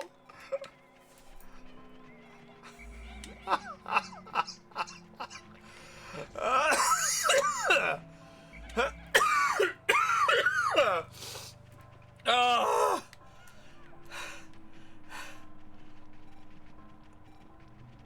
That's it. That's what this is like. That's what we're doing here.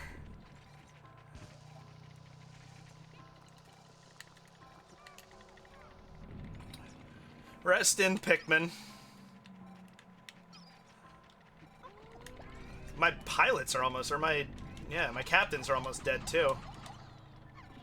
I just happened to dodge into the,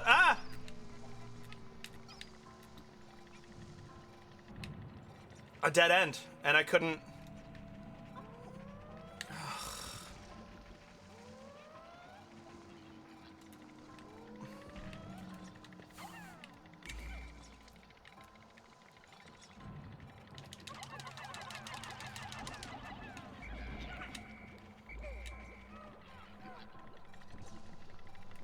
Well, that Bulbmin is fucked, and so are its kids. Oh, no, they're not.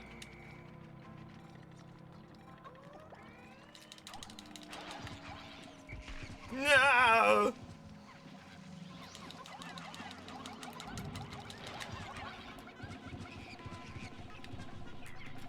I haven't found the exit yet. I haven't found the treasure yet.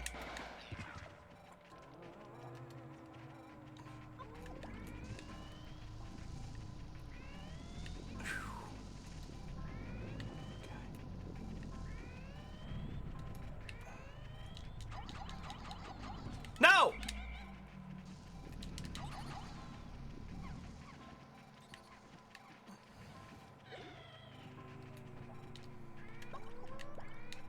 I'm sorry, Bulbmin. That's the nature of this beast. Well, there's the exit. Run!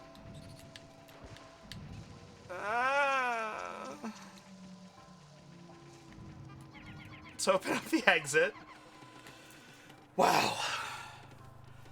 What were we talking about?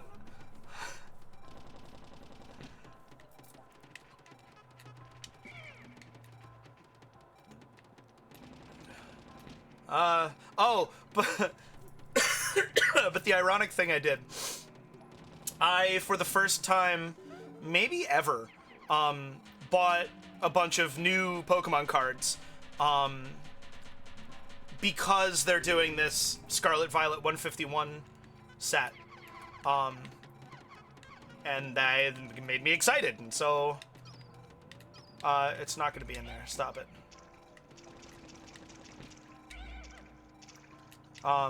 So I jumped in, and that goes against my adamant insistence that more than just the original 151 Pokemon are worth doing things with. Go ahead, throw it, throw it. Good, now come over.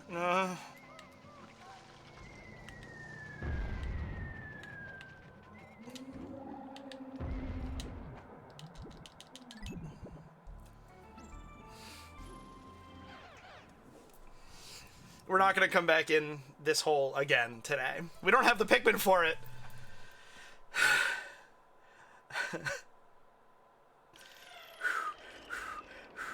Okay, alright. So there's like only one more treasure in here. I'm pretty sure that we'll be able to...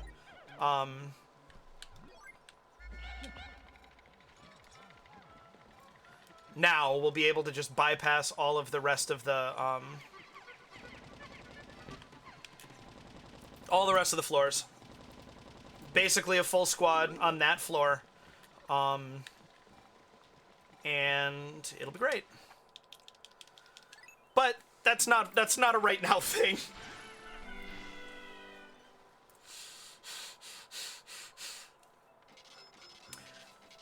I am excited to continue acquiring... I lost 83 Pikmin in there.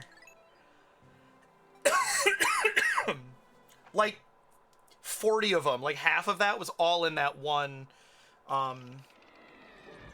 volatile Dweevil. I think that's what they are.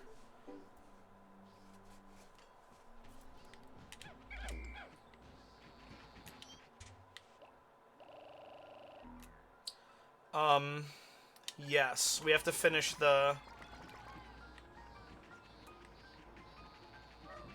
Yeah, Bulbmin can only exist in caves.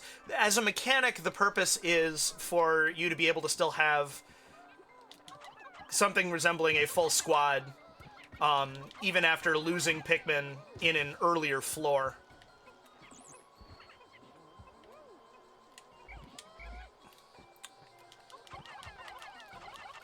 And the Bulbmin resist everything, so it doesn't matter what Pikmin you lost. You just, you can't get underground stuff with them, I don't think. Oh, I did it already. Oh.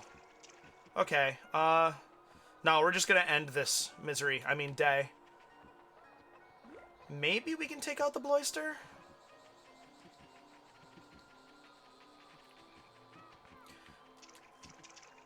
I do wanna, like, have my own little Pokemon card economy now, going forward, now that I have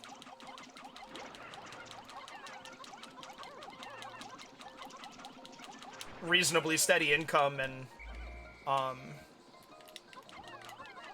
like, there's more to the point, there are people in my real life who, also collect and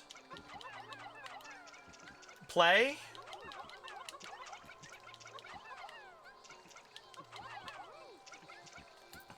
I say it like that because I know there's one person that I know collects physical cards, and there's another person that I know plays the TCG Live game.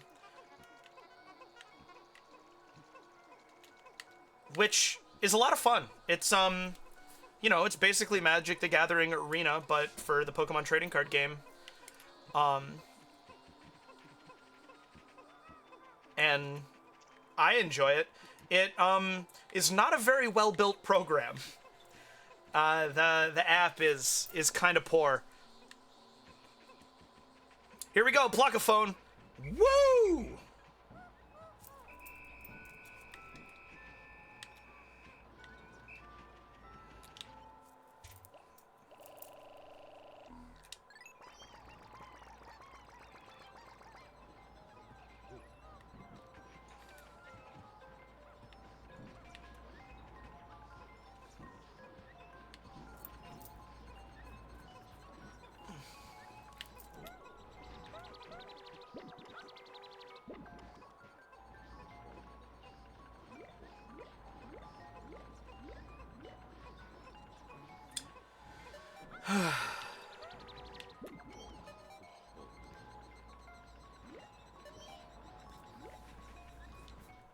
So how many total blue Pikmin do we wind up with? Just under 100. Okay.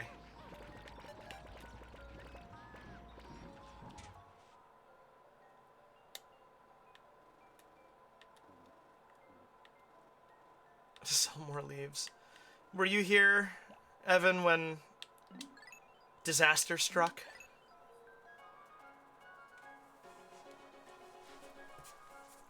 If you weren't, I'll show you my stats and you will recognize it, I'm sure.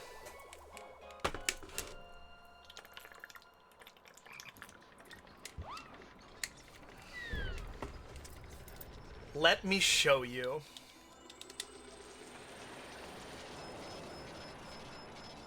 We went back in to... I can't remember the name of the cave.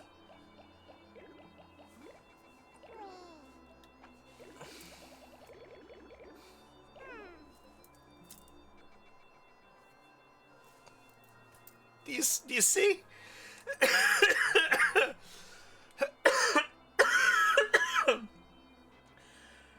I'm pretty sure half, at least half of that 87 to explosion was in a single rock.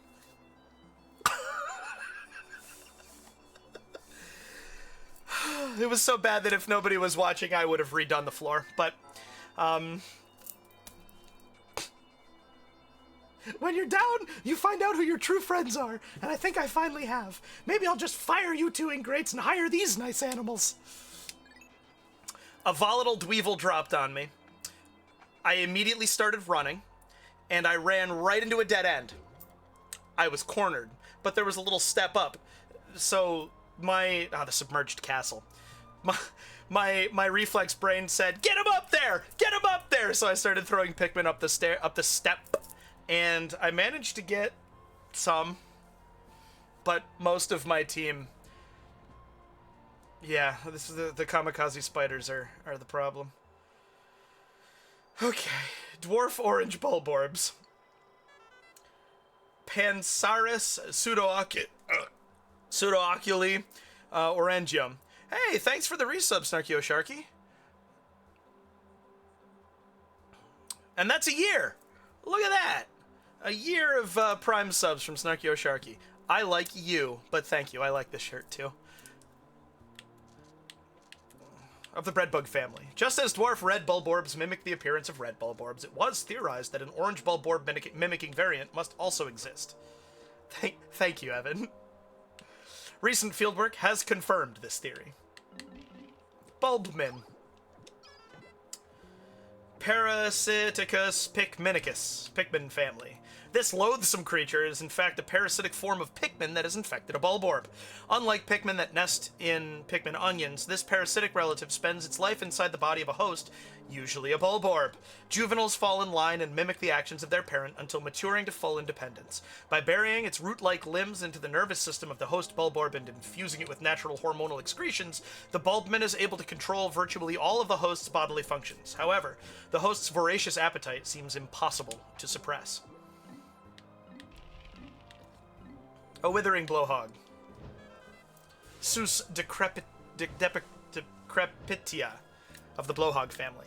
The withering blowhog is a close relative of the puffy blowhog, but its breath is significantly weaker. However, its breath does contain a petal withering plant hormone that causes flowers to instantly lose their petals. Although its breath has not been studied in detail, analysis of the chemical compounds involved hold great promise for the biotechnology sector.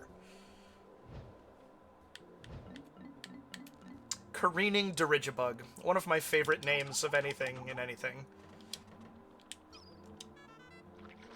Flotillum Circus Maximus of the Dirigibug family.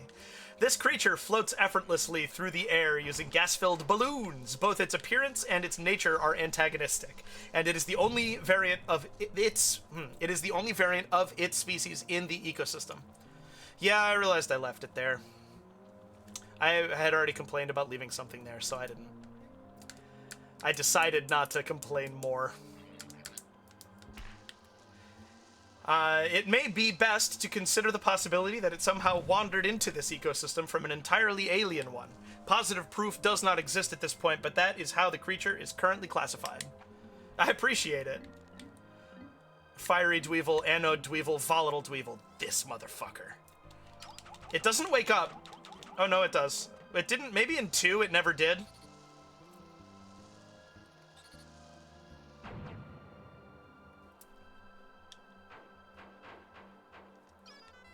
Yeah, they're pick carrots. Mandrarachnia explodus of the Dweevil family. The volatile Dweevil is one member of an insect family known for mimicking objects by carrying them on their backs. The Dweevil family exhibits a most unusual characteristic whereby the creature's behavioral patterns actually change based upon the object the creature carries on its back. The volatile Dweevil has one of the most potent attacks of all species within the Dweevil family due to its habit of carrying explosive devices. Approach with caution and or body armor. Congrats! Thank you. I wanna maintain a mod to viewer ratio, and so as I continue growing, I will bear that in mind. I appreciate it, and congrats. That's exciting. And I will. You're here very often, and I appreciate that. Anode Dweevil. Mandarachnia volticula. Dweevil family. Members of the Dweevil family are known for carrying objects of astounding size on their backs and mimicking them. The Anode Dweevil is one species in this family. They seem to have no particular preference for which objects they carry on their backs, as they will carry anything they can lift. They boast an internal organ that generates electrical charges, which the Dweevil releases when it senses danger. No, that's this one. The Toady Bloister. Where I'm not going to be able to get them to do it, because they're underwater. Okay. Molluskid minionicus. Mollusk King family. This species of creature has yet to fully evolve from shelled mollusk to the more advanced Bloister. Compared to that Bloister, this creature is significantly smaller. The fact that its mandibles do not protrude as significantly as the ranging Bloister is due in part to the fact that, like most mollusks, its vital organs are located deep within the creature's carapace. That was fun. Flame did well here. The Wally Hop. Yeah, so they just changed it across the board. Amphicarus albino, Amphituber family. It is believed that juvenile Wallyhops were once carried by underground current into caverns where they thrived in the dark habitat. This troglodytic species of Wallyhop's coloration results from generations of cave dwelling and lack of sunlight. Comparative differences between the size and shape of this Wallyhop and other species are thought to be the result of natural selection at work, choosing traits better suited to life in a subterranean environment. I don't blame you. You're in the room that cats are not allowed in?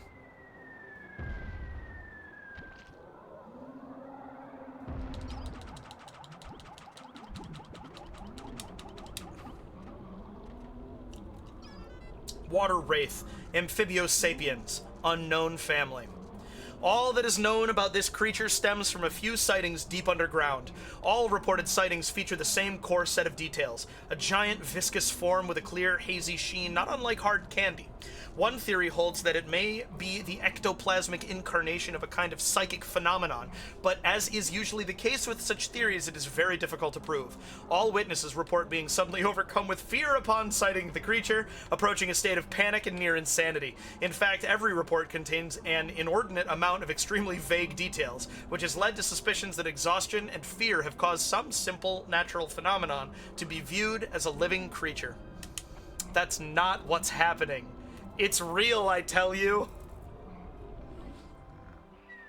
Ugh. The compelling cookie.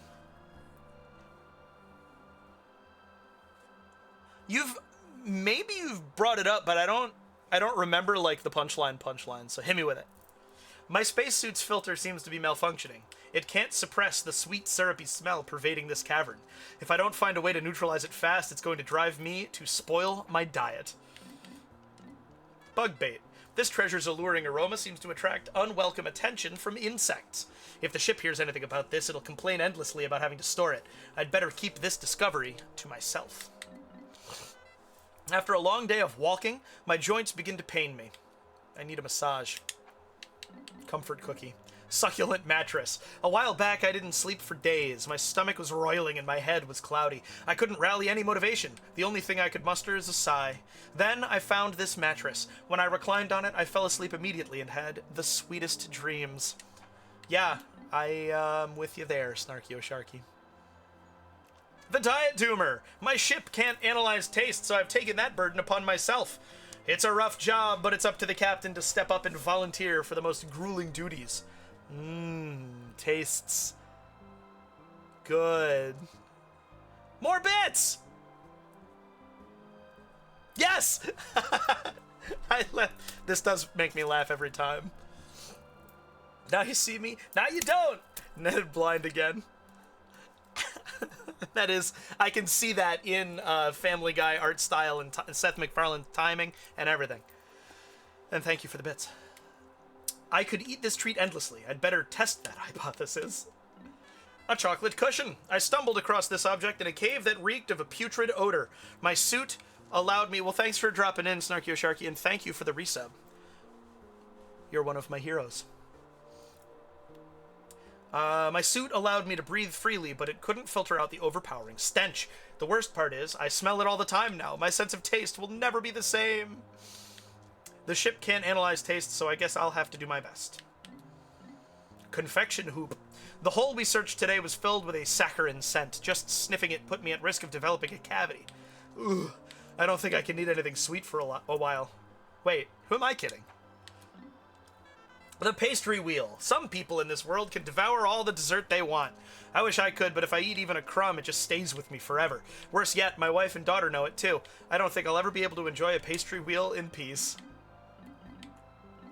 The aquatic mine. I've recently noted that changes in this planet's environment happen at a very rapid pace. Compared to how it was when I was here before, the perplexing pool has changed drastically. Due to frequent tectonic shifts, the region appears slightly different each time I enter it.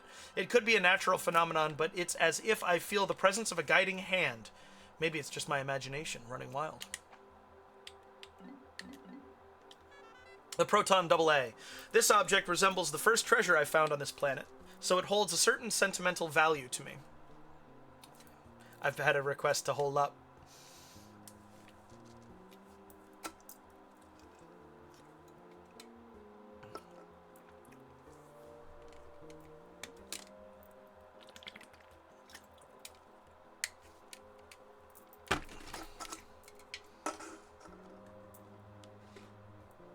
"12 seconds here. Whew.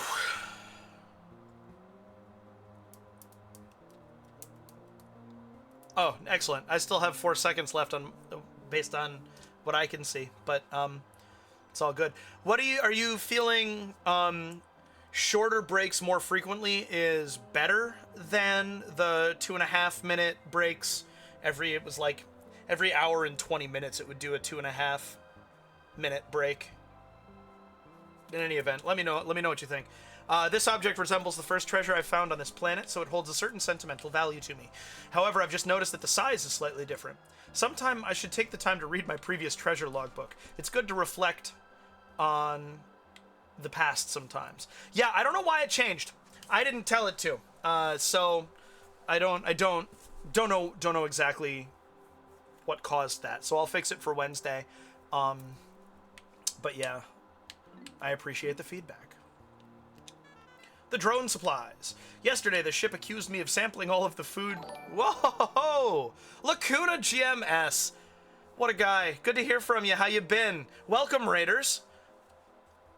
There we go.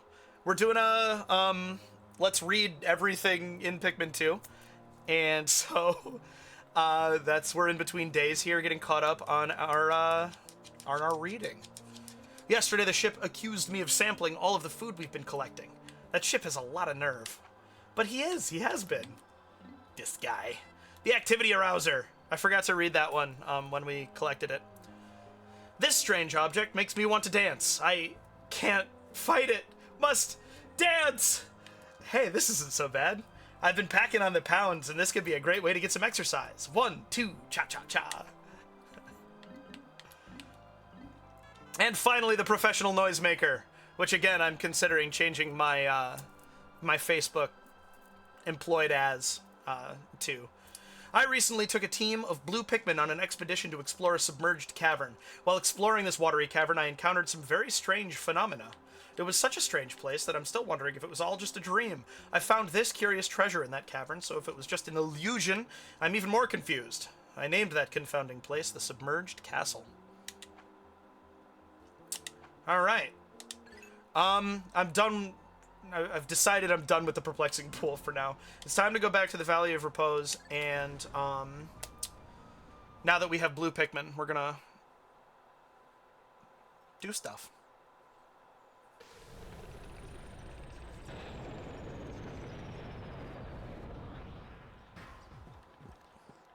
What was your question, Evan?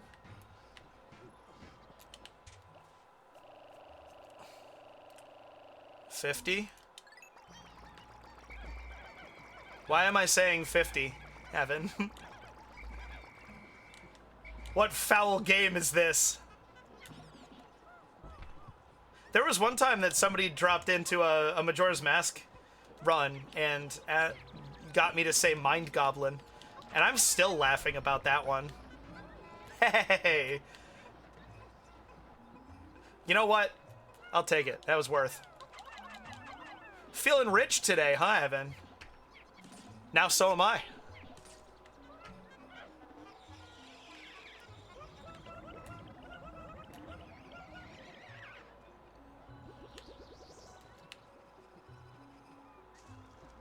There they are, jeez.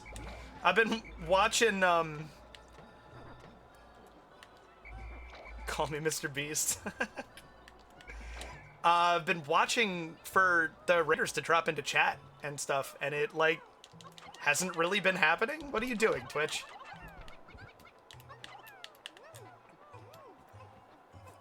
Blue Pikmin have earned a resurgence in numbers after all the horrors we experienced in the submerged castle. Oh, come on. Come on. Not yet. Okay. I like that there's still a Louis-shaped hole in the ground there.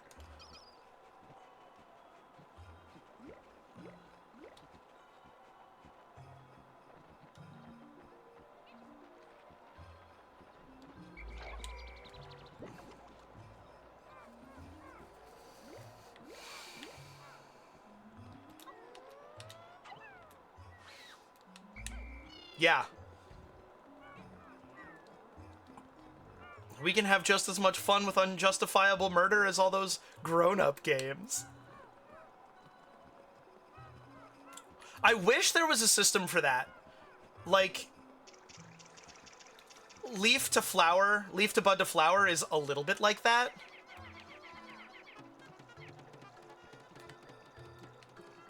So they get to reproduce and make more. You're not wrong. I try to think of it more like the towns on the Western Front got hit harder by the war, so we're allocating more resources this quarter to them than we have historically. More than you get babies because your population took a huge hit.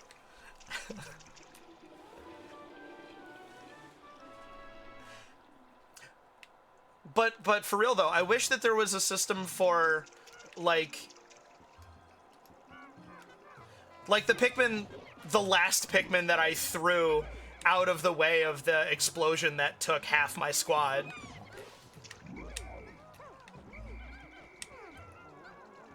I wish there was a way that the game could denote which Pikmin that was.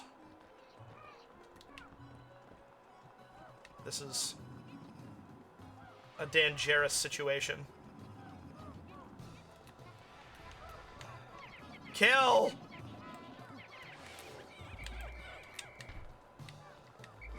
Nice, nice, nice, nice. Come on, come on. There we go. All right.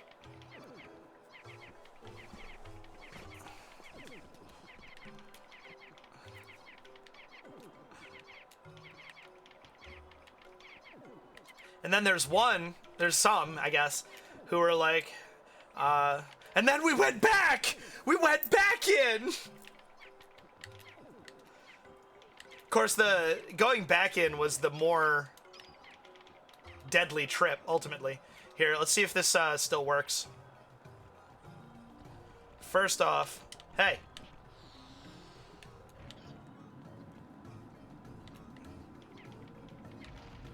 Okay, that still works. Nice.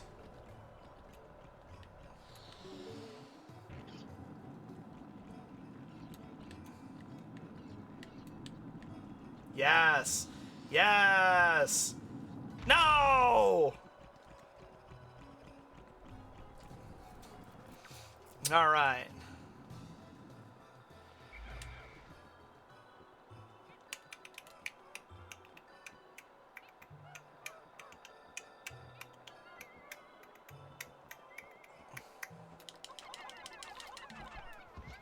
I tried. I'm not that worried about matching color.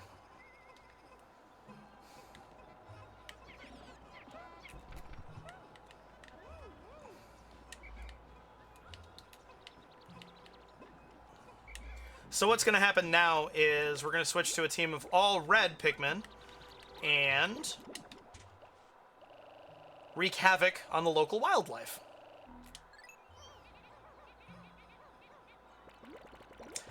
That raid seems kind of like it fizzled. I don't fully understand, but I'm not worried about it. I'll message Lacuna after I am done. Cause like, I'm surprised that Lacuna didn't even post a single thing in chat, and my viewer count didn't change. Only changed by 2. It's a blue Pikmin that hates water.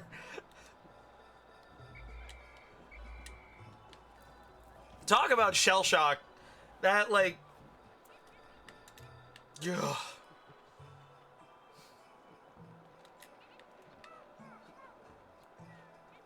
That's how fucked up that place is. And, like... It is. I'm not sure who 86 Inc. is, but I have them on Switch, so I probably know them in real life. Fascinating.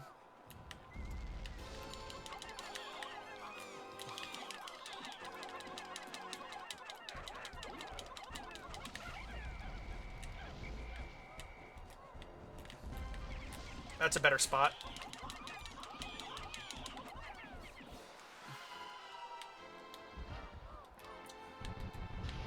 My first time, I was like, oh, I'm getting a response, but I'm not seeing anything. Let's go in with white Pikmin. And, that's when I learned that white Pikmin are poisonous if you eat them. Or if they get eaten. I don't eat white Pikmin in general. Turn around, Cannon Beetle. Thank you.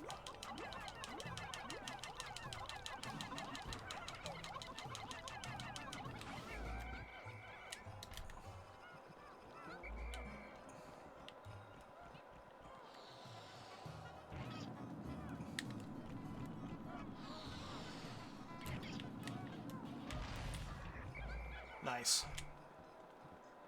Alright. So that's definitely too high for anything but yellow to get. Fiery Bulb Black's over there. So let's round our day out here by killing this.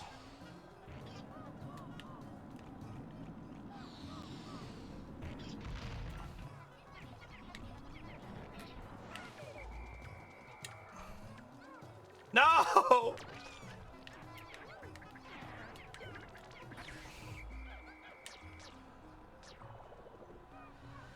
right.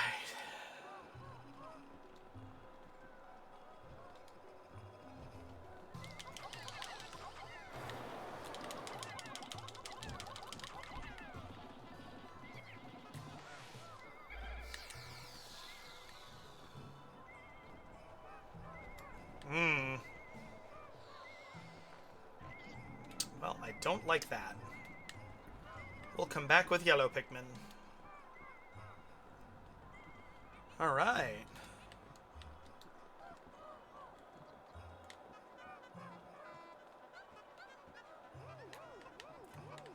Can never have too many red Pikmin.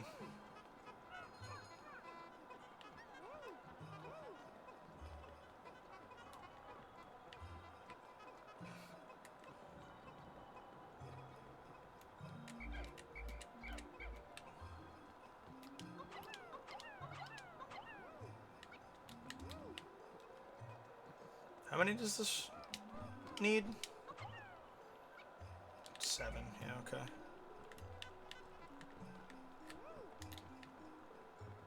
You're coming this way? Alright. They probably won't get eaten.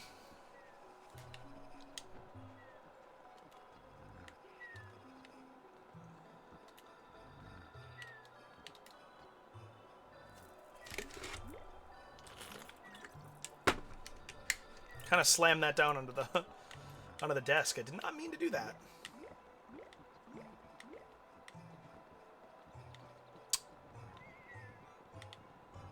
Oh yeah. White Pikmin for that. Cool.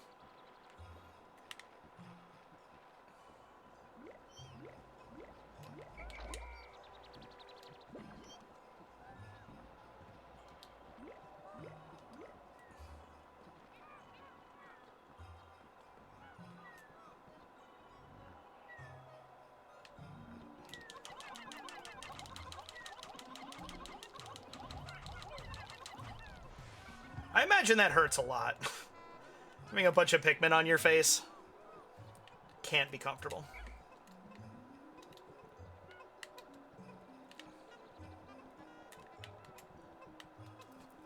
Cool. And before the day is out, we will be dipping into the first cave, the Emergence Cave, for another round of purple Pikmin.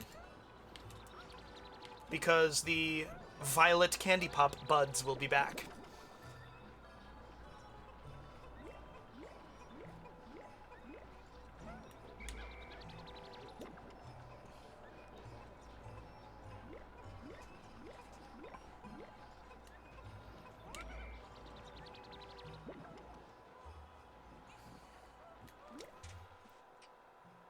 Okay, we have over 100 of every type of Pikmin, over 200 red. So given the opportunity, we should breed not red Pikmin. I tend to have the fewest number of yellow Pikmin every time I play these because they are the most specialized. And therefore least versatile. Useful in the fewest different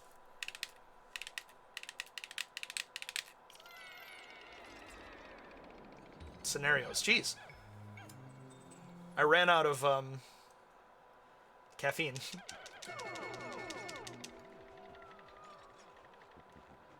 Hey, fuck you.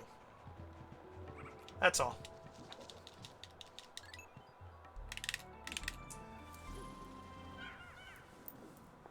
Oh, man.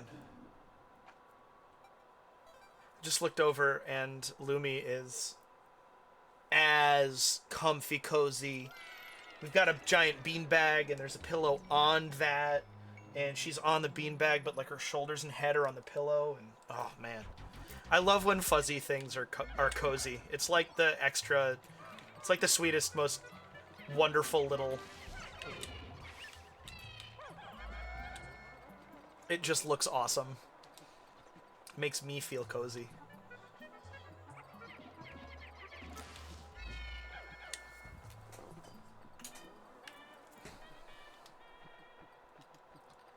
I'm like too warm, and the amplifier for my speaker system is on, but I'm using headphones, and so... Oh, they're not back. Okay, well, I'm glad we did this. So it's just generating heat.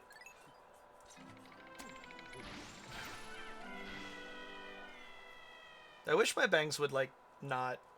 There would not be holes in them, but... Can't always get what you want.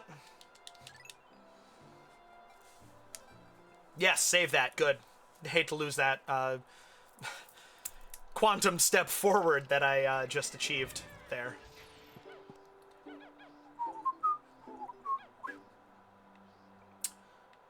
White Pikmin are fast. Let's see if we can recover this in time. It's also close.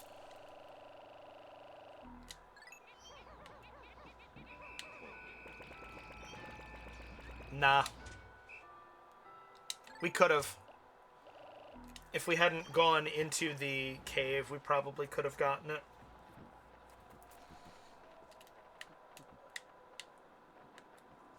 Boy, do I love when my full squad is white flower Pikmin. They're actually faster than Olimar. There is a speed upgrade, though. I think they can still keep up when you have the speed upgrade.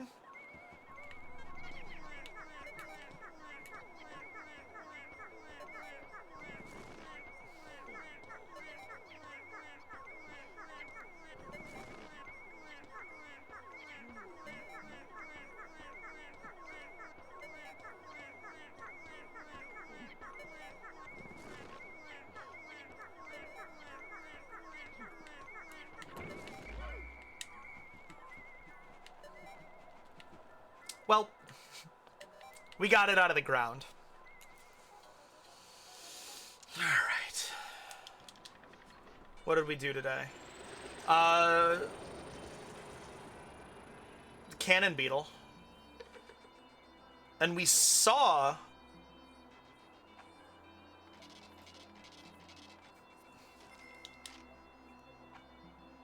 a watery blowhog.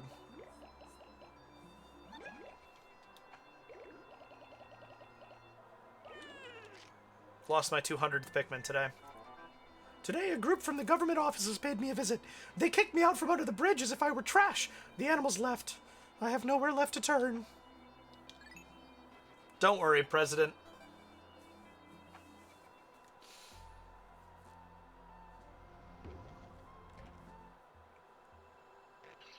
Decorated Cannon Beetle.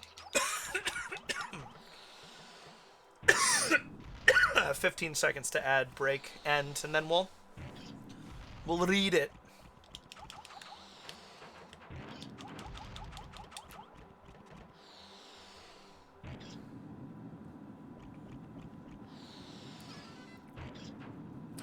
The Decorated Cannon Beetle, Granitus decorum, Lithopod family. This creature is the larval form of a cannon beetle variant known for a diet consisting entirely of eating stones. The Decorated Cannon Beetle favors stones with high iron content, which contributes to its brilliant red torso.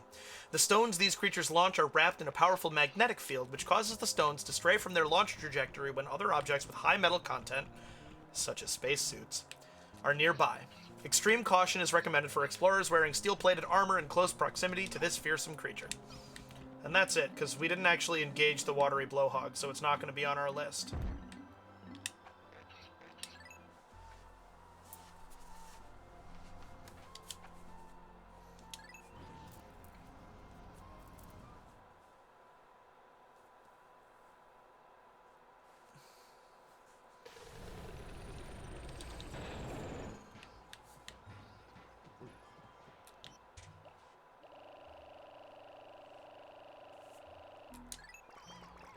No.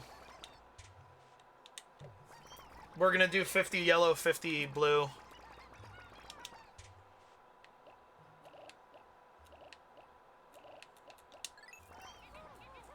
But then yellow Pikmin... Eh. Meh.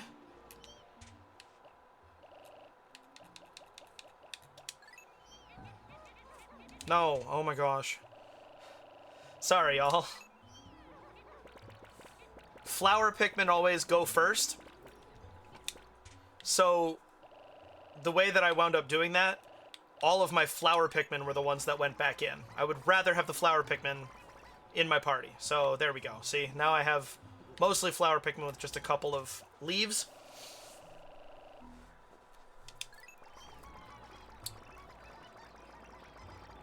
Yeah. You know, recognition, physical recognition for achievement on the internet like that is a super cool thing.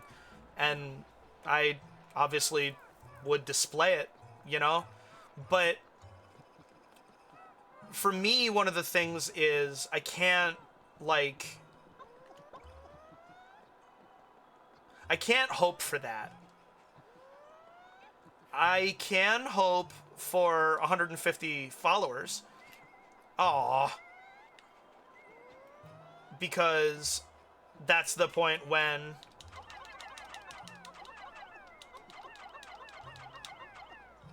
I'm gonna start reaching out to sponsors, and the more money I generate doing this, the more I can do it, you know? And so supplanting a couple shifts a week with streaming is possible, right? And so let's get there first. And don't forget that I'm trying to write a book and articles for my blog. You know? Can't lose sight of those things that I've already invested a bunch of time in. And I have a book written. It just sucks. So,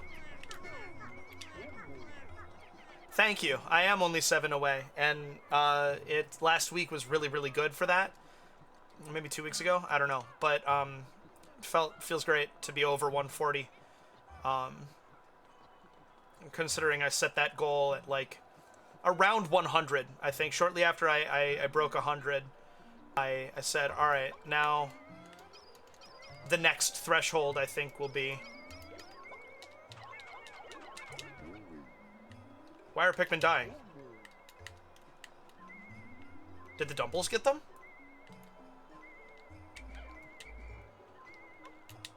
I don't understand why I just lost Pikmin.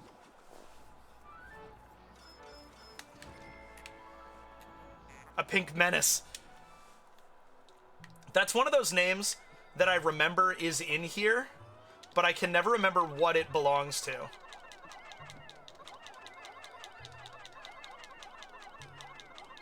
Oh, fuck those guys, I guess. No, okay, good. Blue ones don't go high enough. Excellent.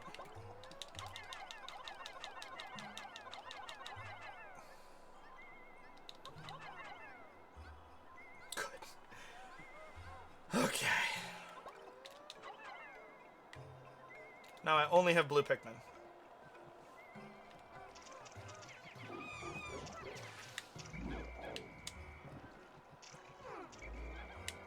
And, speaking of play buttons, actually, I have started, or I've resumed would be a better way to say it.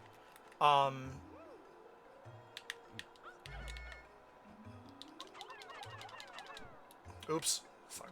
Oh well. Now it doesn't matter.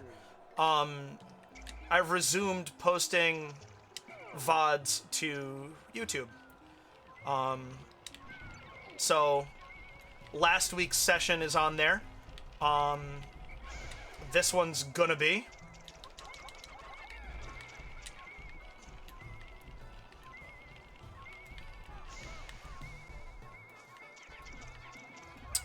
And, so hopefully, you know, posting stuff, I'll make progress.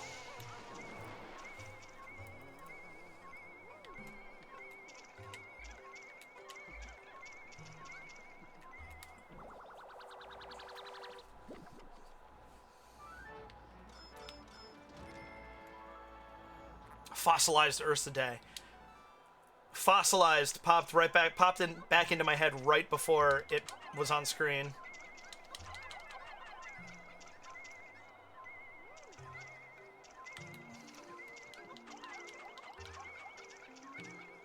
Nine? Not gonna be enough for...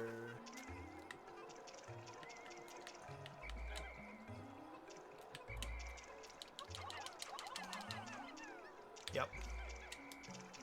Okay, so we'll take...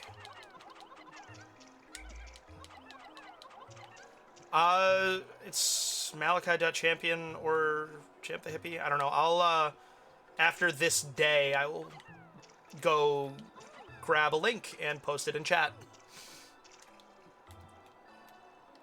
I think it's just Malachi Champion, and you'll recognize the picture.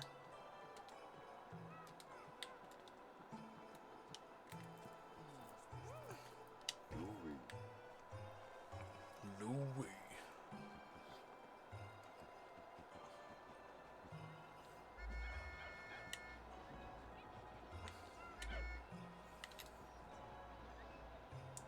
We need yellows and whites.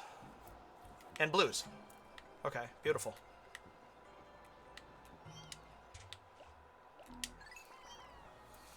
We're waiting right now, so...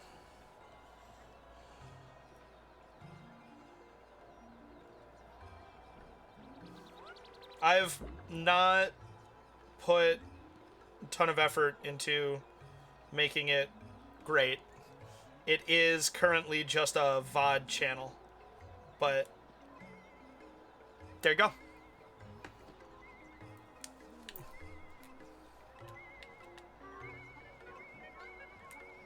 Is that the last piece? No, there's a couple more.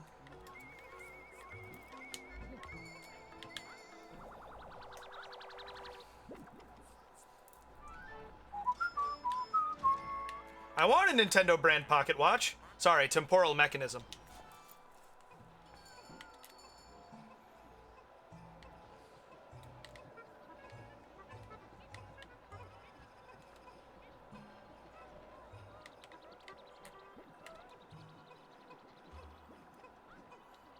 About half our day is done. This is good. We're in a decent shape. Yes, go to the center of the landing zone and then come to the correct one.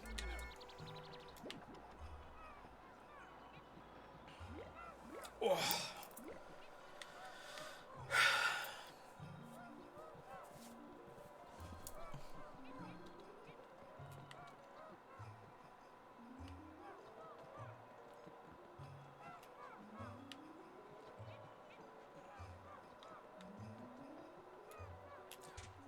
Double check that there are no Pikmin anywhere other than in my party. Guten.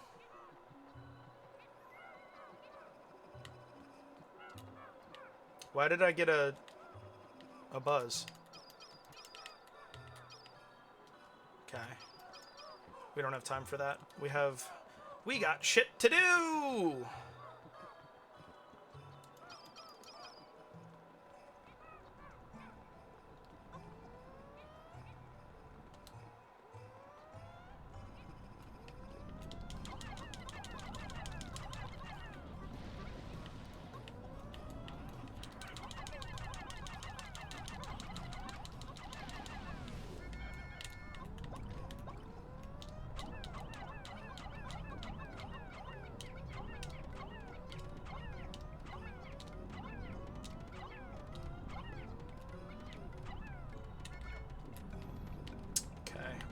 Actually, yeah.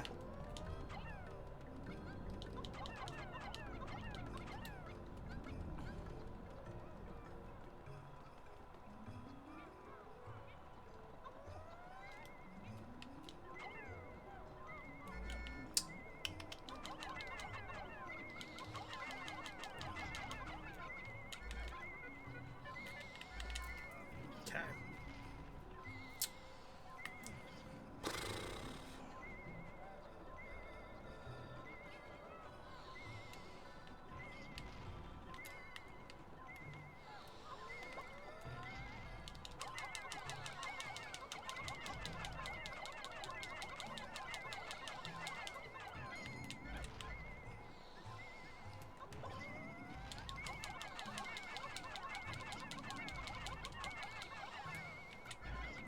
Fuck.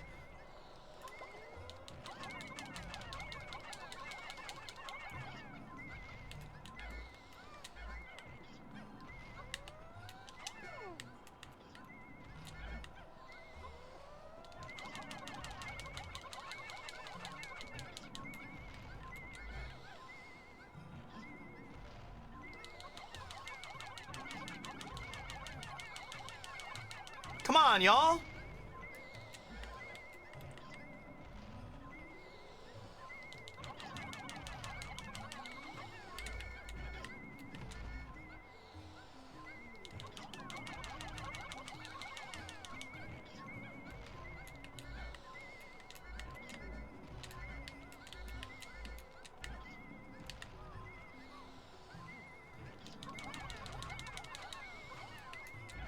What's happening here?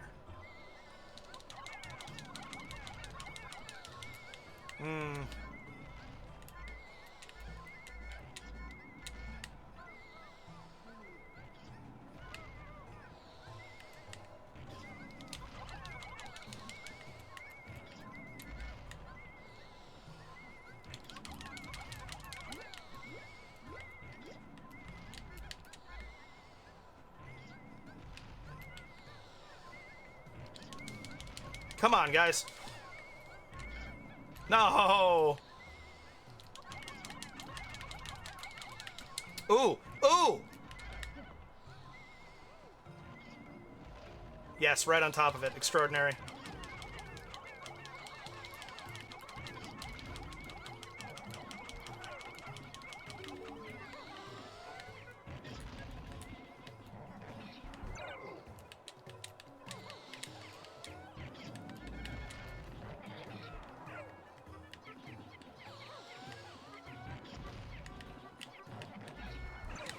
Okay.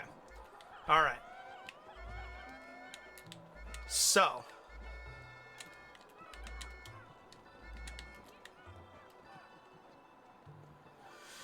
Whew.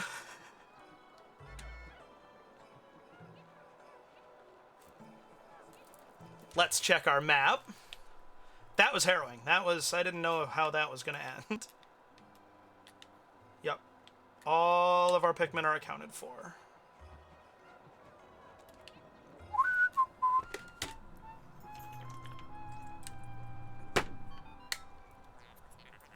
Interesting.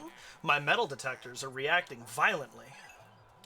I can only conclude that there may be some sort of machine below, but that seems illogical.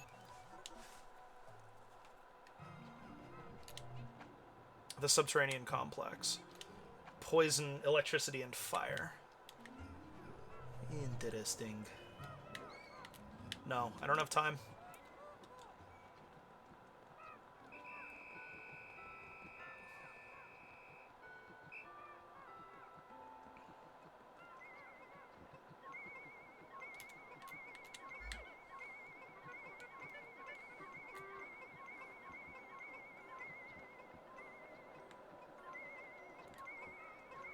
No leaf Pikmin.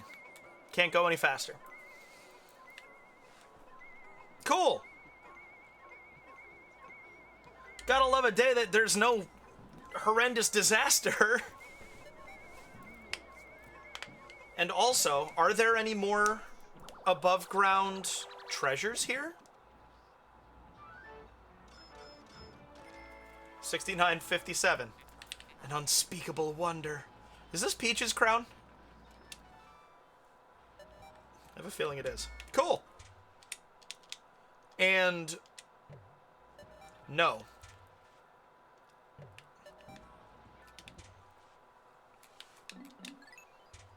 $36. I'm a third of the way there.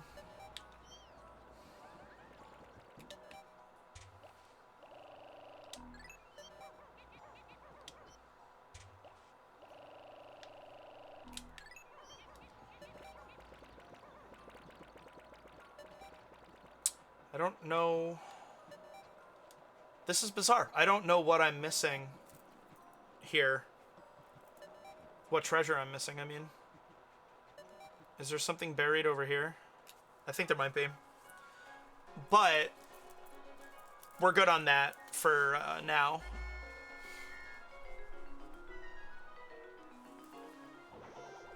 It's crazy that I'm going to keep going. In terms of, like, streaming at this time of day. It's not something I normally do. I like it, though. This is...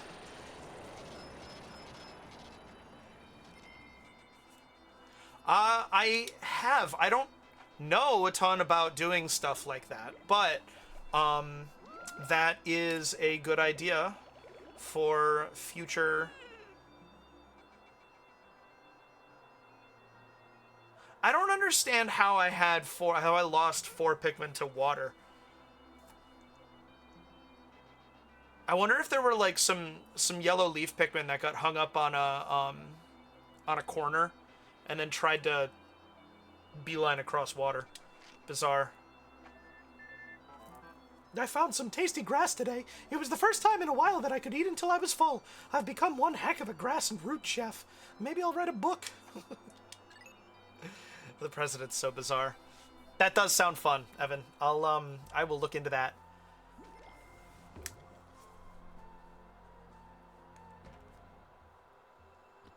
The watery blowhog. Sus Lugians? Lugians? Yugians? I don't know. Blowhog family. It does sound more like Louis than the president. Maybe he was taking a page out of Louis's book. No pun intended, actually. A variant subspecies of the fiery blowhog, the watery blowhog lacks several of the genes necessary for the production of fire-producing catalysts, and thus expels jets of the non-flammable liquid.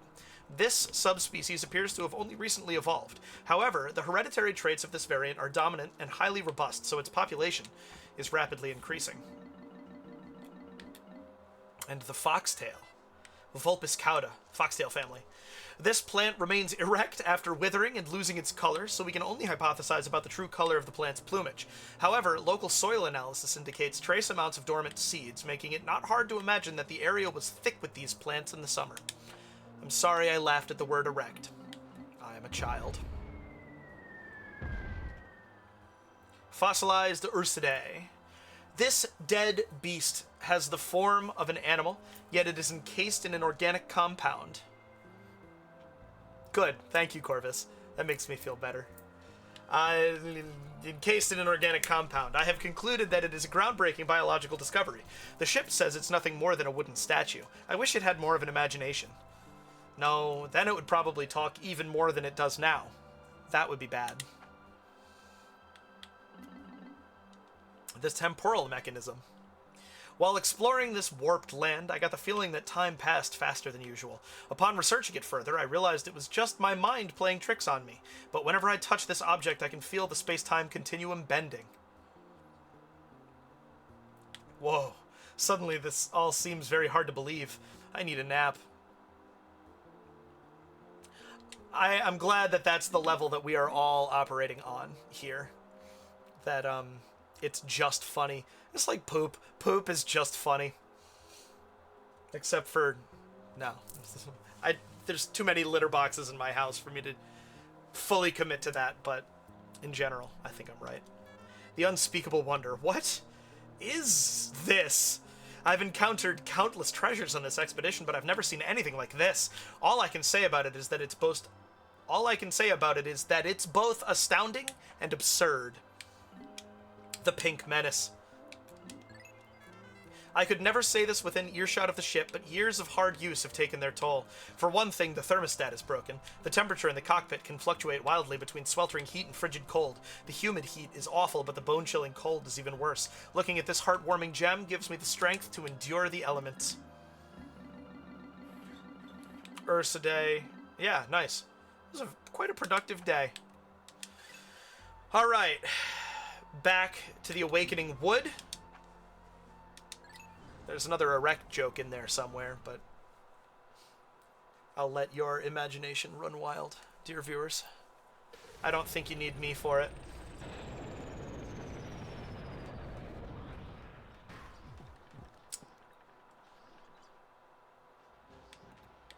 All right, let's do math again. 100, no, we'll do...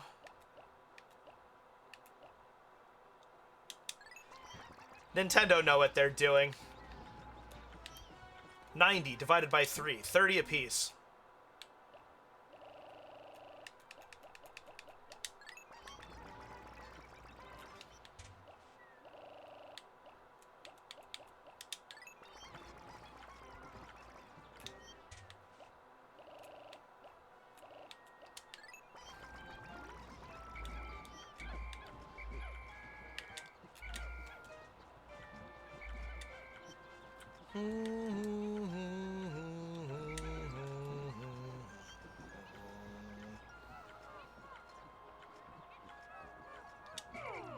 Stupid Whisker Pillar. Eating the berries. Not that I'm going to take them, but, you know, still. It's the principle of the thing. Here's how I could have done this better last time. Louis pulls them all. There. Louis's got a full squad. Now, Olimar just pulls Louis. Olimar has a full squad. 100 Pikmin entering. See? I should have been able to do that while the day was ending.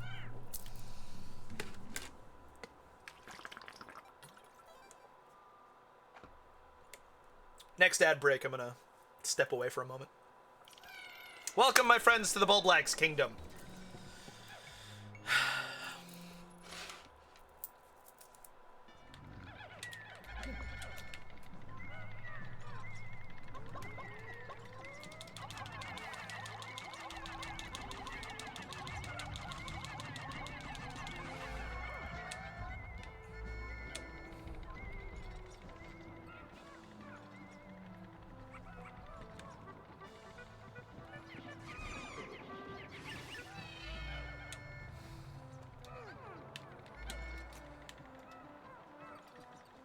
Red candy pop, bud.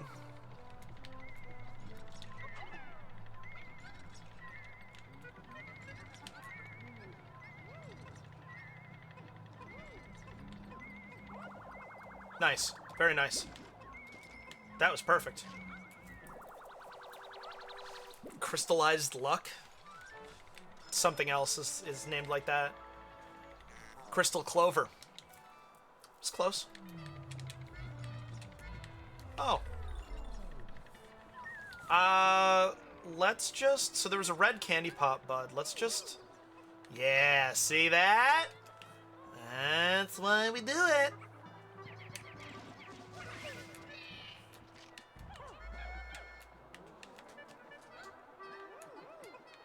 Thank you. There's a bunch of,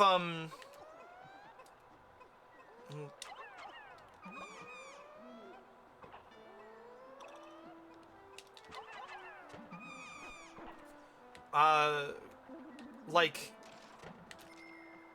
crystallized clairvoyance, and I think they're in the subterranean complex. So that is a naming convention that I pulled from this game, but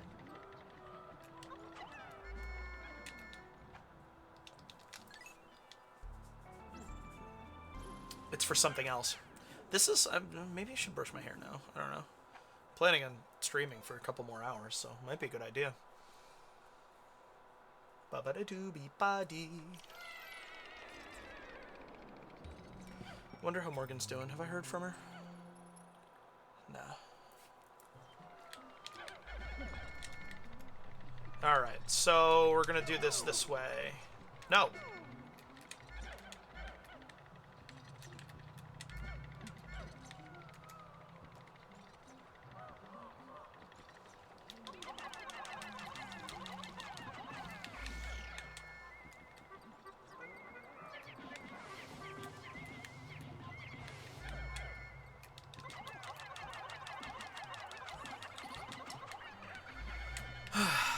Evan, can you think of other games that would be interesting for me to read through? I'm gonna finish Metroid Prime, because I did one session of that and I was enjoying it, but I didn't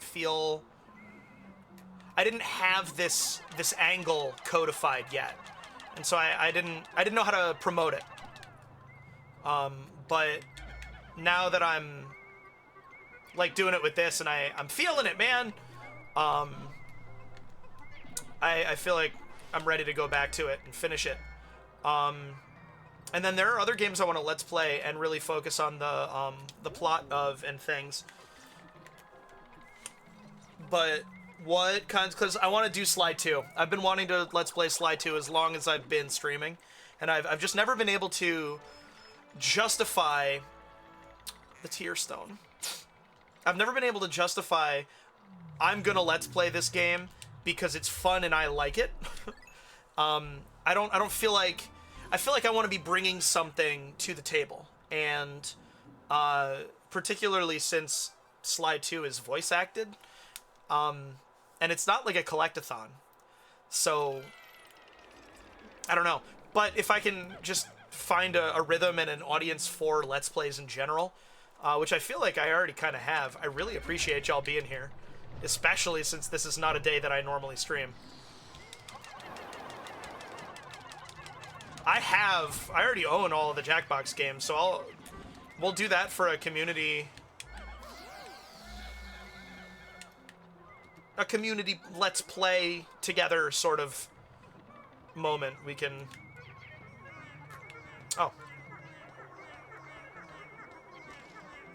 Should have known, I got white Pikmin on the last floor.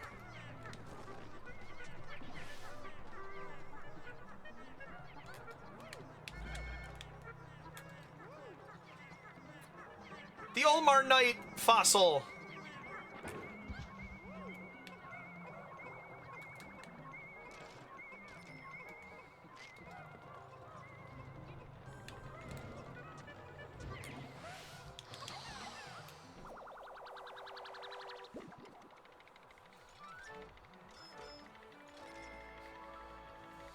Olmar Knight shell. Excuse me.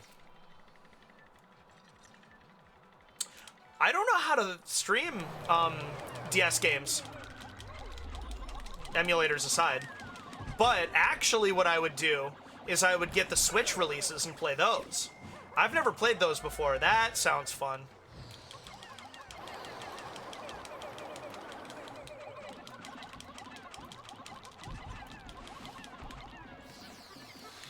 Alright, let's see here.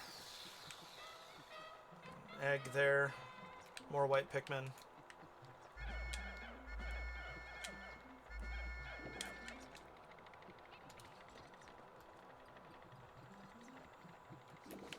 Dark Moon seems sufficiently straightforward that I could blind let's play it without feeling like it's dragging. That's part of my problem with doing let's plays is okay, hold on. I game slow, and the only reason that I'm moving along at a nice pace with this game is that I've already done most of it a whole bunch of times. Slowly. So I'll do 2 yellows.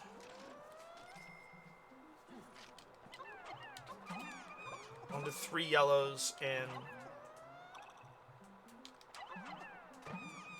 2 reds. Depending on how slow you're willing to go, you could just sit here and wait for these to be flowers, and then you get free flowers, but we're not doing that.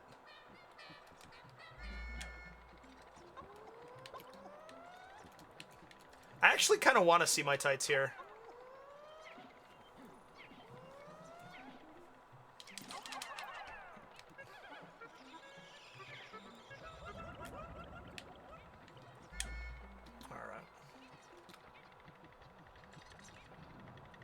Oh, and what should I start on Wednesday? I want to do another randomizer. I love them, and I'm thinking that I am gonna do a GBC Zelda randomizer and use this as my controller. I feel like it's a good fit. No! No, no, no! Oh! Needless loss of life prevented. Because it won't take that long. And it's a very distinct, you know, time and place and mood.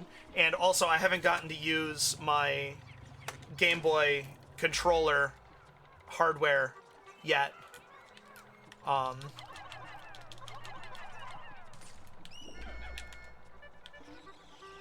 But I want to.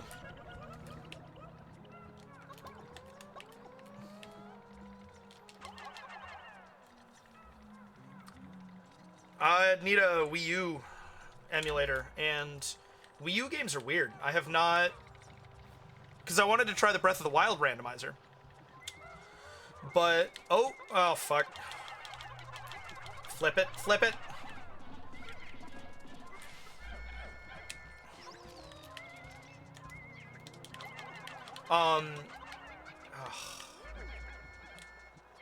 May have to come back for that. That would be... That's why you want purple Pikmin around. It's for that. For moments like that.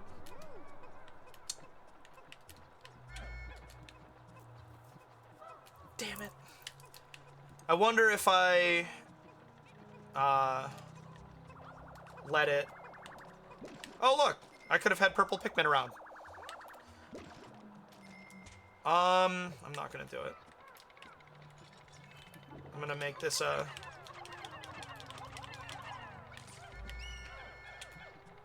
We're gonna live with the consequences of our actions. As evidenced by the fact that I lost 87 Pikmin to explosions in a single day. And kept that shit. Alright, what's next? We're gonna do 3 blue.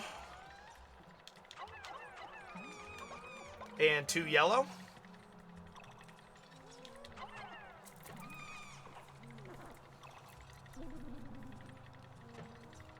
Pikmin 3-man randomizer would be interesting.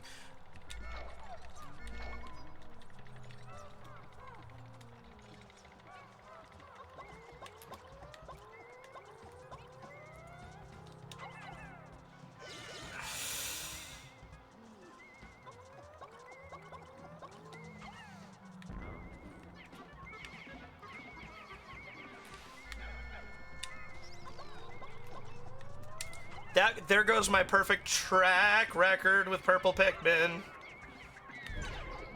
This is bad. This is a bad, bad situation.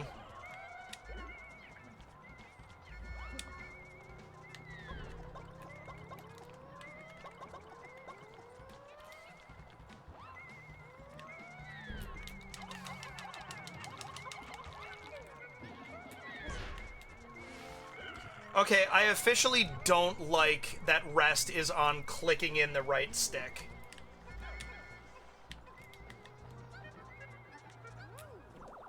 An I Ching coin.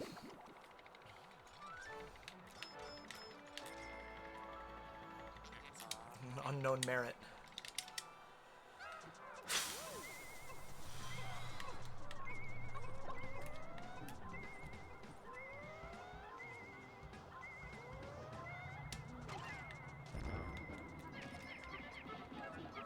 Electricity in this game is brutal, and I love it.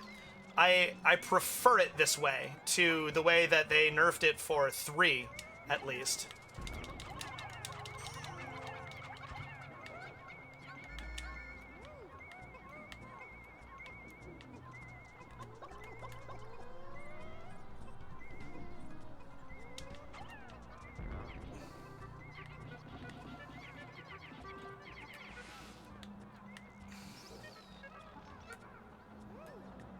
I think that this is everything. I think this is like the King of Crystals or something. Crystal King.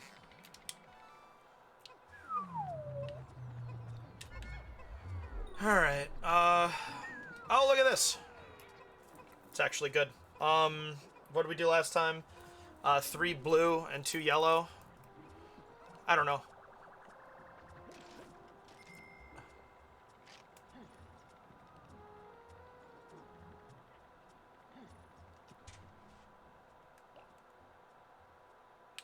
Uh...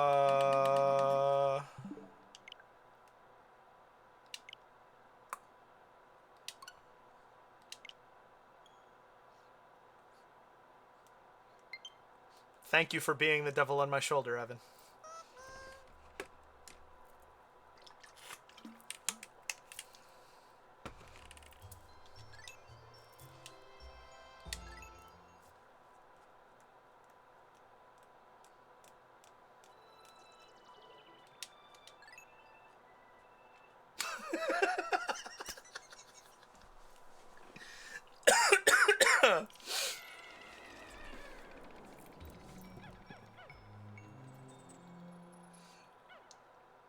Why not, eh? I really appreciate that they,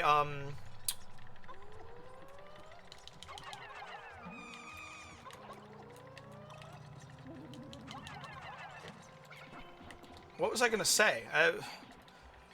I'm fine. Part of why I'm fine with this, I think, is because now it gives me the opportunity to show in my little Let's Play here how the floor randomization works. Save some for the purple boys! Yay!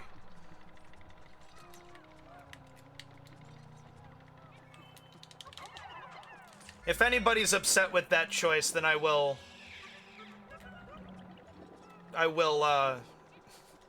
sacrifice a purple Pikmin to the cause. But yeah, I like covering.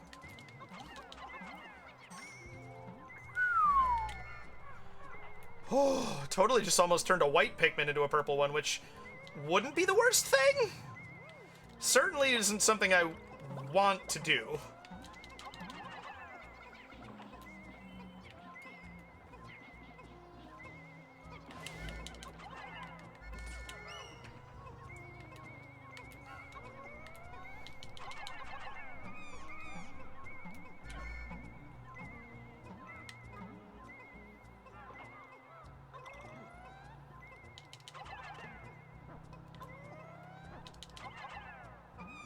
There we go.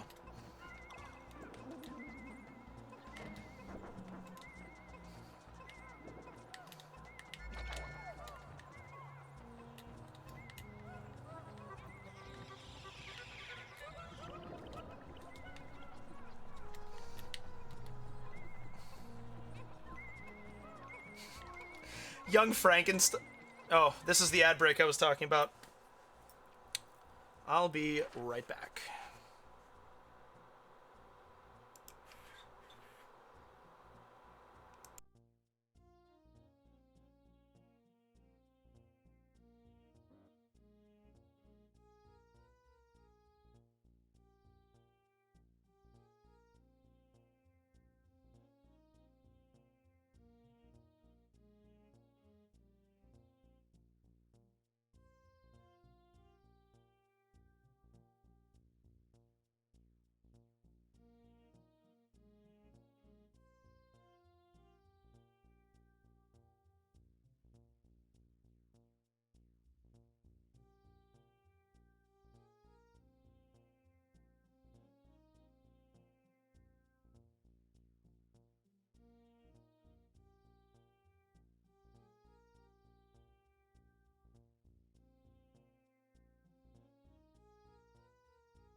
This reminds me of the part in Young Frankenstein when they're luring the creature back to them, and he's climbing up the wall and he's almost there, and they go to help him, and Frankenstein is like, no!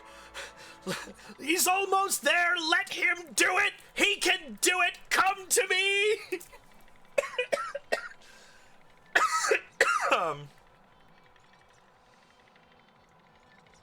No arms, no legs, big features.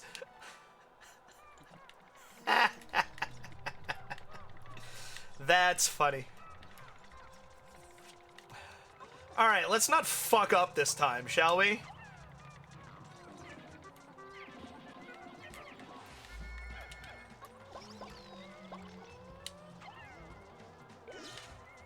There you go.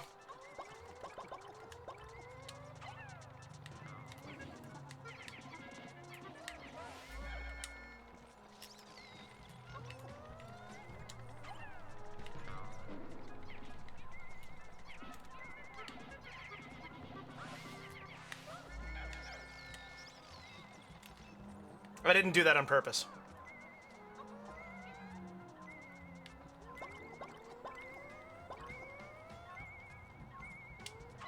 No arms, no legs, big features does describe Rayman.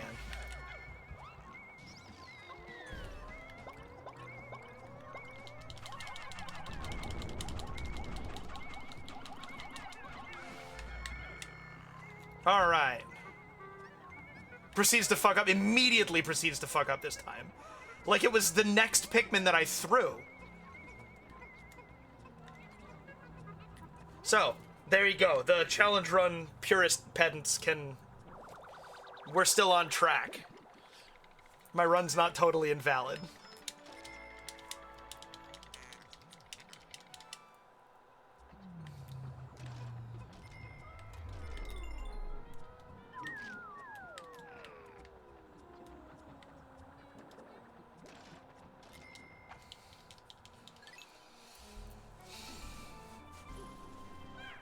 But, like, I didn't, then also screw over a white Pikmin, so it's still better. It's blue Pikmin next for a flower conversion. Okay,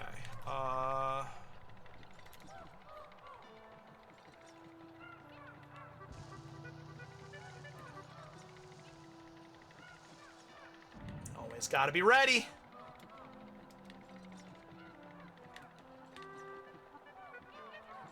Nothing.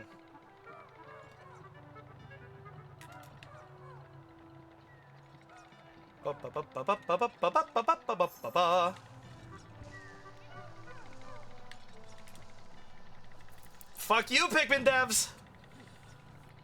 Not gonna do it! Alright, oh,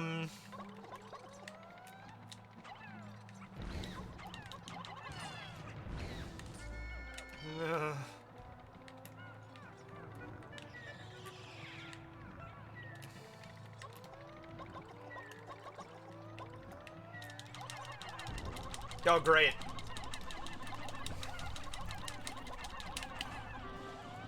There we go, good, okay.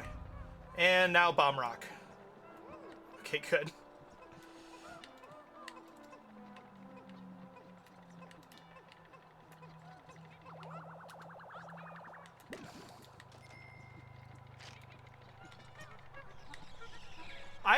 I do not follow. Evan, that one you lost me on.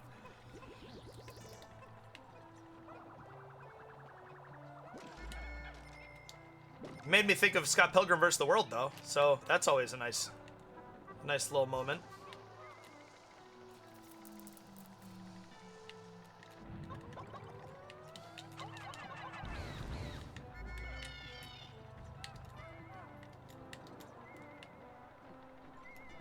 Rayman, okay. This is not the Pilgrim Bulb. Ah! Yes!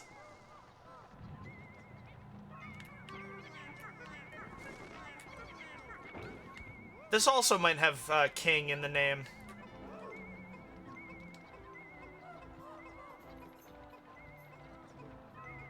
Intrepid Sprout or something. Something like that. What is it in real life? I don't actually know what this is. Obviously, it's some sort of plant. bulb sprout. An anxious sprout. Not intrepid. It's a bamboo shoot, thank you.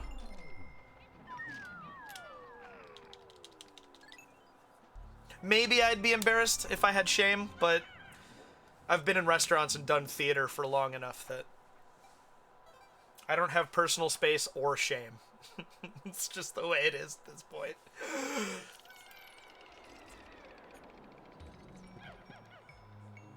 Definitely if you're a panda. Only kind of definitely if you're a panda.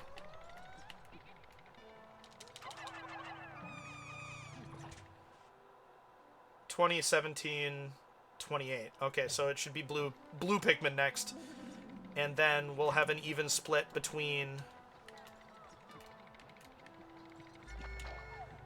That doesn't make it any more edible to humans than pandas eating them.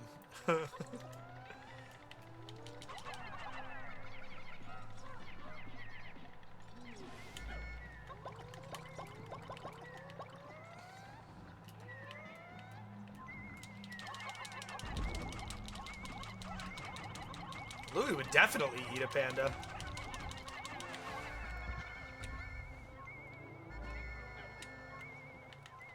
Before the fiery Dweevil gets to it, let's... Okay.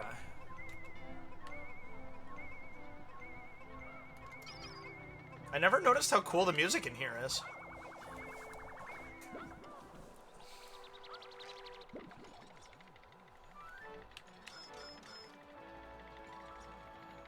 Eternal Emerald Eye.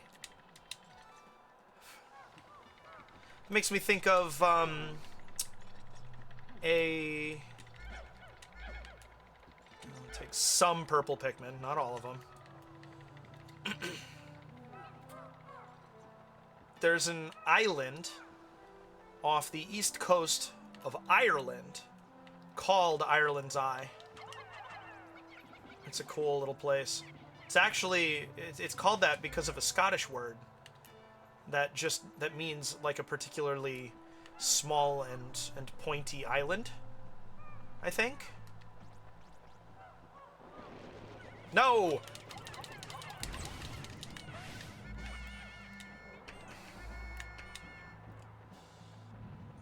Wow! We lived!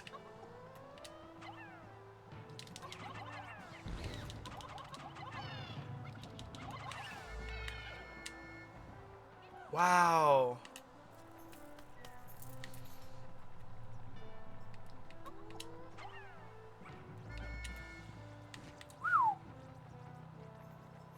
That one shouldn't be alive.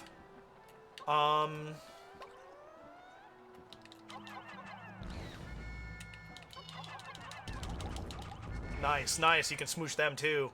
Smoosh the spiders!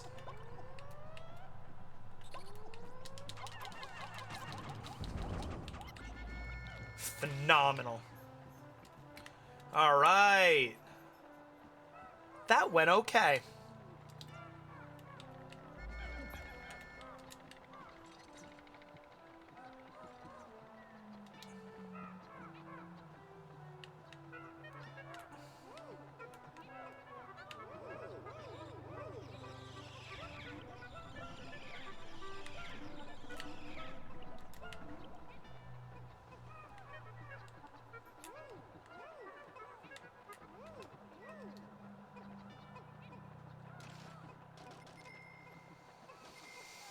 Seven, 7, what do I win? Nothing. Oh, and 7 viewers. That's 5 7s.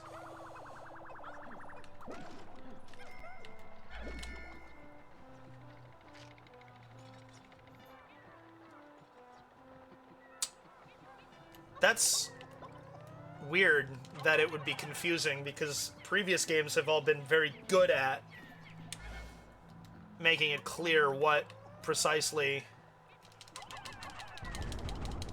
constitutes a boss. However,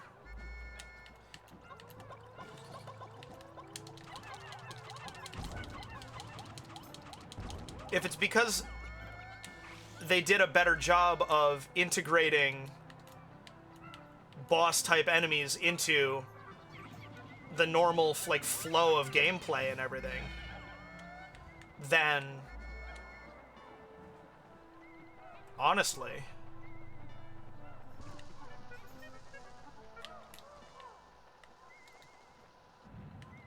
doesn't sound like the worst thing.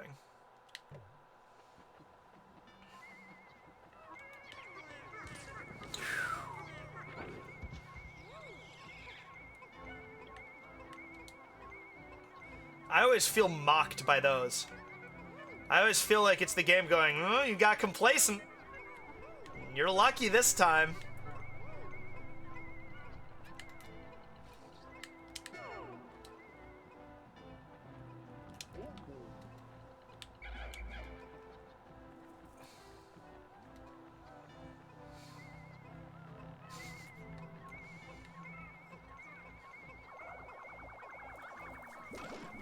I forget what this fossil is called.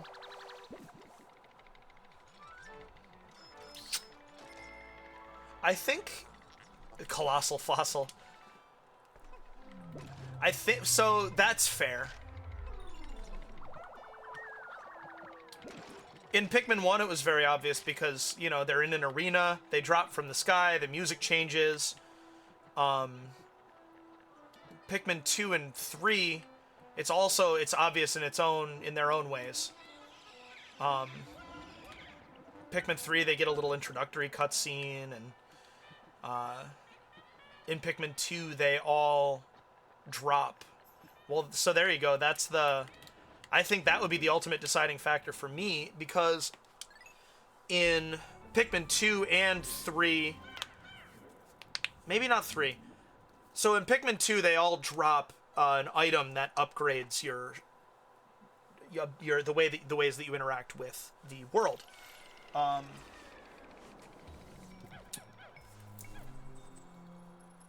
So that line is very easy. I was just wondering when we were gonna get to this. Look at those eyes.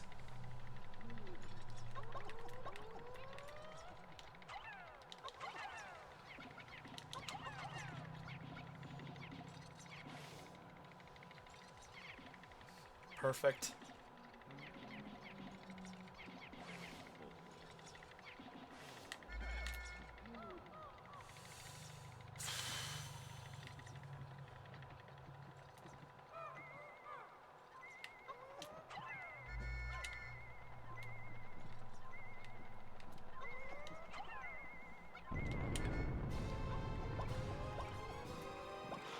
I don't even know.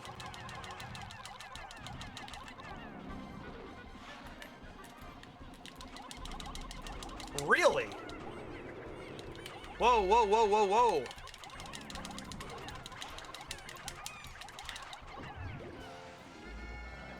I lost one Pikmin.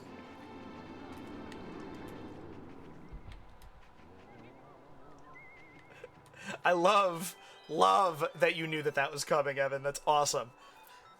Now I won't be vulnerable to fire anymore. My initial report indicates that the giant Bulblax spat out some sort of object. It looks fascinating, but it's drenched in that creature's internal juices. Disgusting! Oh, don't roll your eyes at me. I'll store it for you.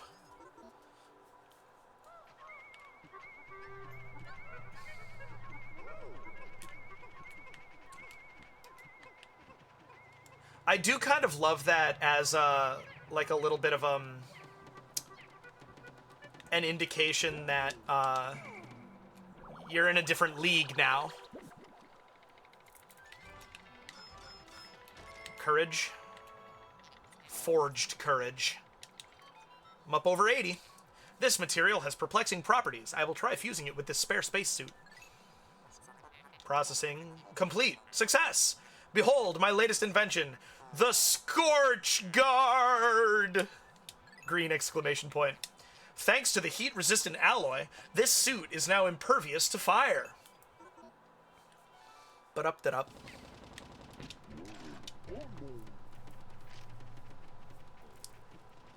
It does go down in 5 seconds. I'm surprised by that. I remember that being more difficult than that, we'll say. Y'all just stay there. No. This is what happens when you don't listen.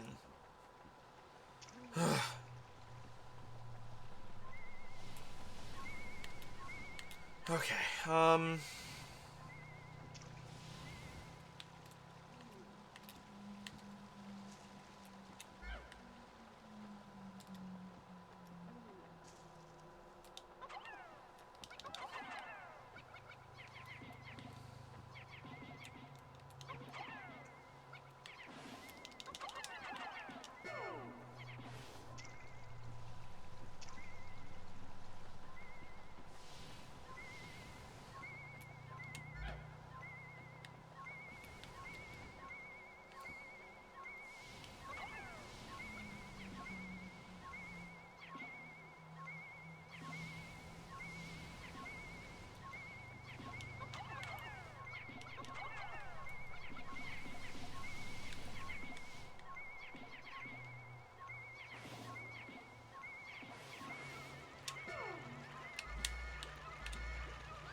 thanks, Corvus, for tuning in for as long as you did. It's nice to have you as company as well.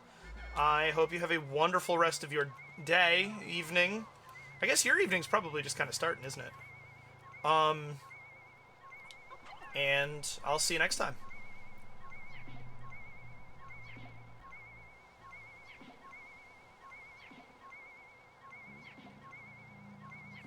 Blue ones can kill these. What am I doing?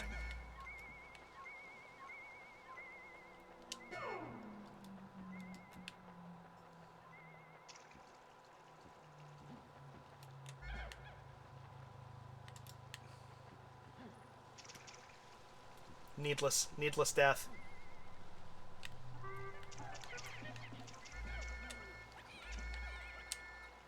And the water doesn't put the fire out.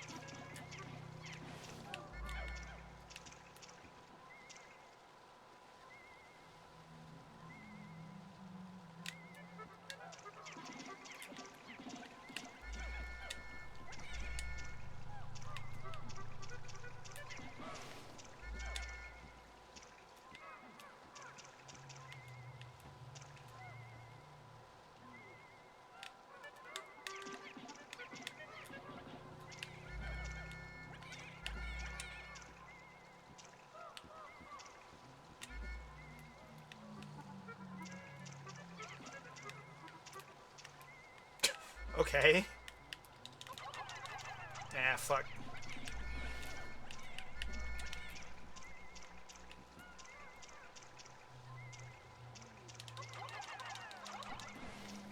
There we go. See?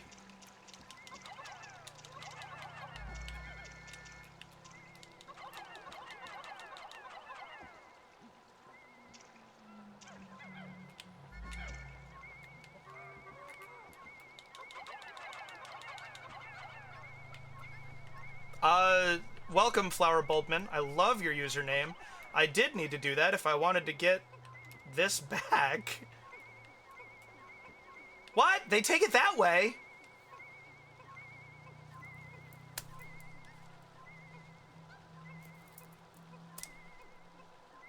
Well, so I assumed that the Pikmin would take it straight down the ramp.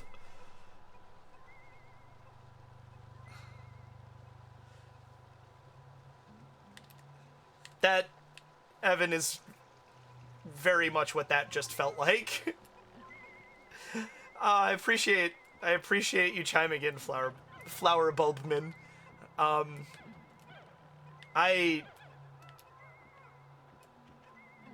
Yeah, well, so there wasn't obviously it says that you don't need blues when you click on the thing, but for this I've always wanted them. I feel like every time I play it I want them, but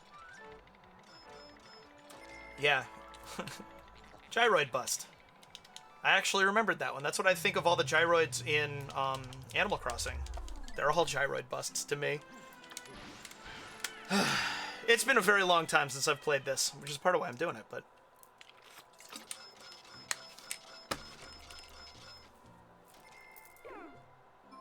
Three in the whole cavern. 1 to the boss, and 2 needless deaths. Not bad.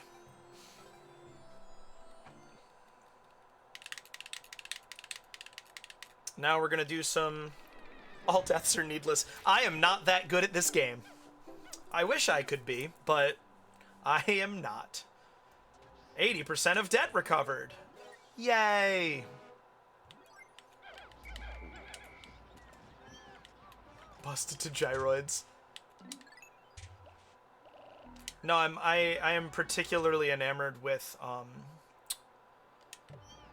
gyroid boobs. I'm all about that gyroid bust. Yes, we do have that power, and I, against my better judgment, exercised it earlier. But I'm trying to avoid it for this as much as possible, just because I feel like... It's like in the older Elder Scrolls manual, they say, so you could save and reload, but if you don't, adventure will ensue. That white Pikmin.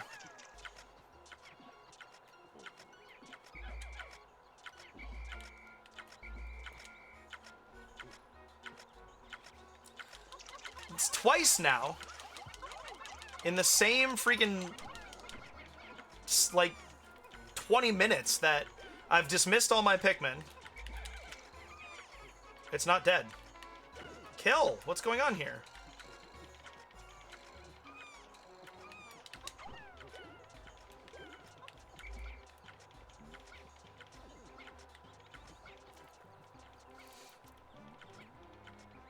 I appreciate that. I have gotten most of the way through this game playing it safe and going slowly and being very deliberate about, like, you know, later game caverns, you take one Pikmin with you so that all the traps activate, and then you go through the whole thing and trip them all.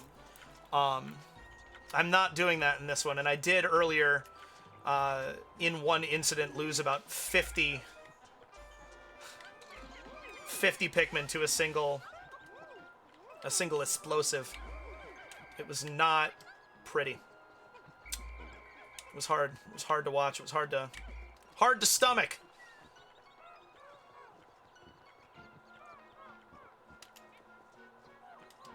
But we forge on.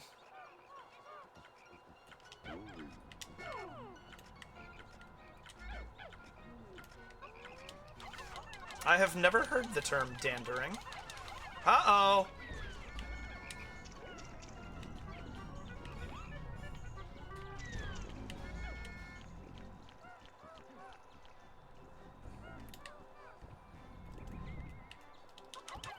Pathfinding fuck up. Let's use it!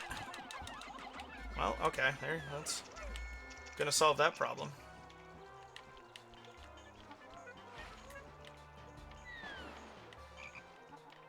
Yeah.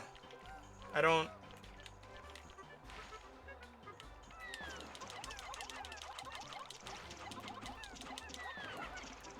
Making yourself into the dust that comes off cats that I'm allergic to? Oh. Well, that would explain why I haven't heard it. Definition?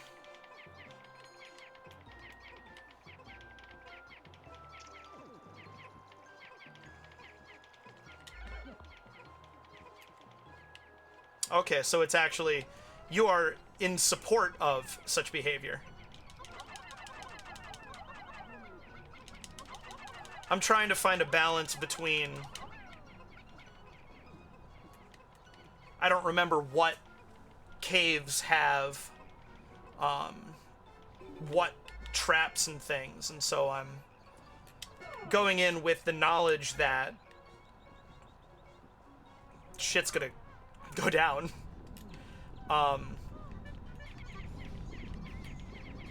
You stay out of this. Subterranean complex. Yeah, I know. I remembered that geographically, it's those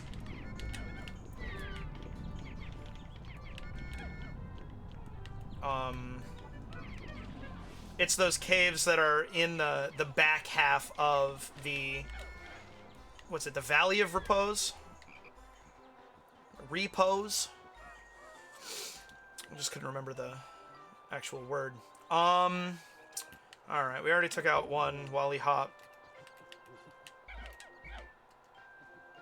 With this many blues. Repost. Refuse.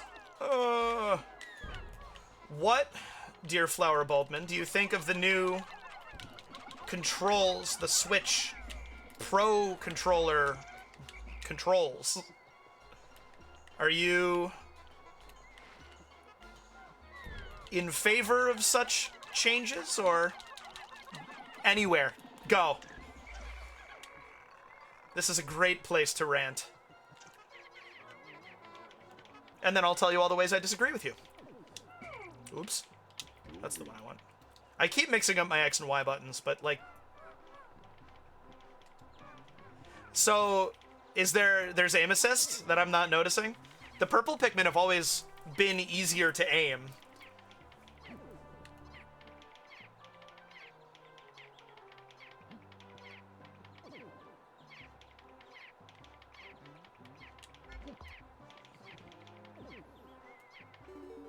Okay, yep. My white Pikmin underwater did die. Snagret? Snagret.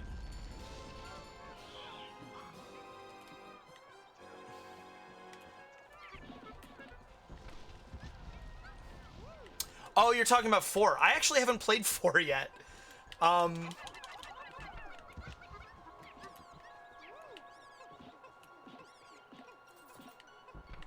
Yeah, I almost dread the new layout for, yeah, I mean, for this. Uh-oh, stop it. No, I don't, oh, I guess I have to pluck a phone. It's not that big a deal. Alright, what are we doing? How do we want to go about this?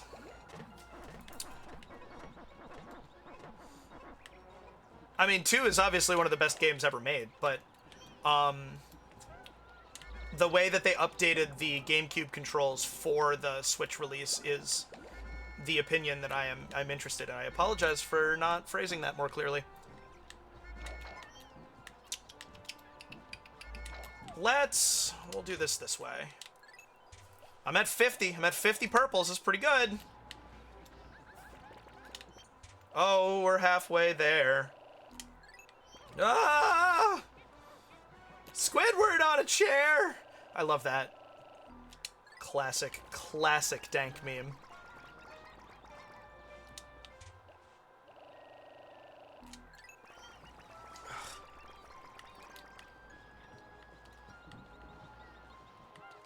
They're different?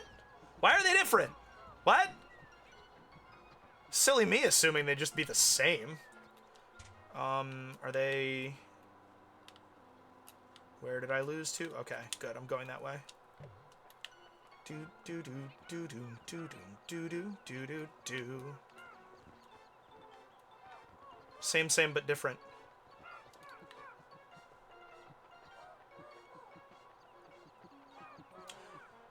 Interesting. I only played enough of 1 to make sure that I knew what the controls would be before I jumped into 2 for this playthrough.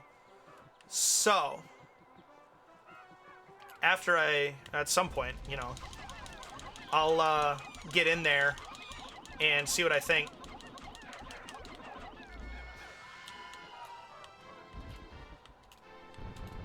I'm calling them, to distinguish them, I'm calling them Pikmin 1 Plus and Pikmin Plus 2. Yeah, you definitely know. Uh-oh. Come on, come on.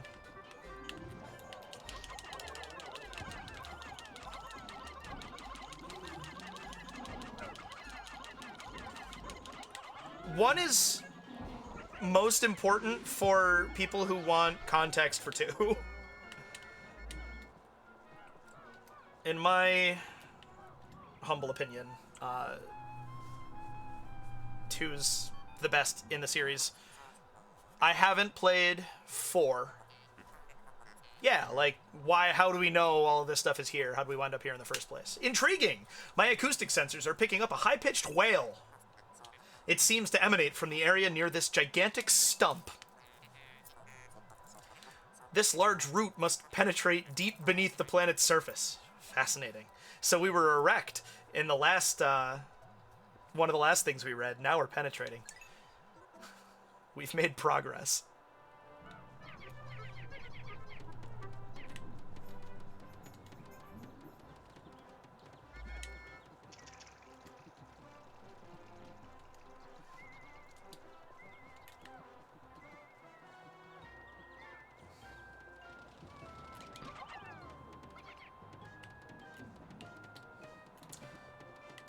Definitely a lot to be said for good Let's Plays. But I do think that there is something valuable to playing it yourself.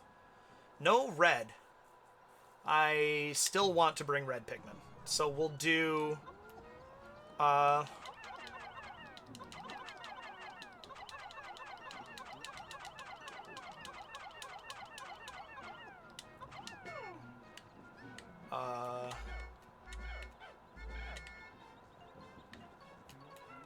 Come on. I found them, at the Blue Onion. Yeah, the Electric Gate in the Awakening Woods. Stop it. I don't have time for this. After you need, you get yellow Pikmin in the third area, and then you bring them back to this area, actually. It's up through that way. I would show you, but I'm running out of time.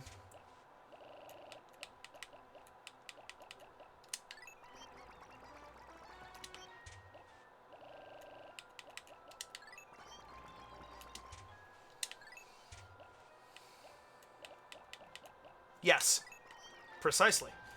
Nice to hear from you, Chwituski. I don't know precisely how you want me to say that, but I always try. Nice. Where's my... There we go. It's a good thing I'm not overly compulsive, because it would really bother me.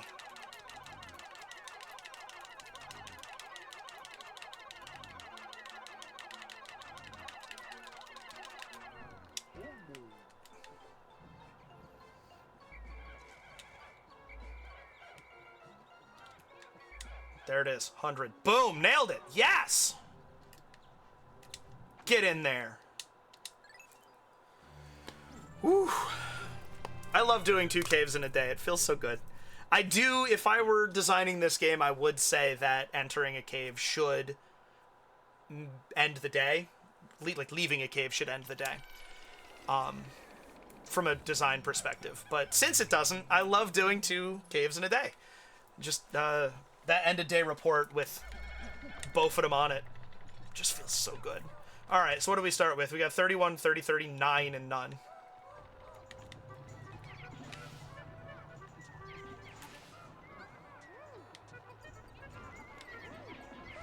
And I'm on purpose not risking purple Pikmin in order to get the dumbbell in whatever the 4th place is called. It escapes me, and I haven't seen it yet in this playthrough. It is a conscious decision.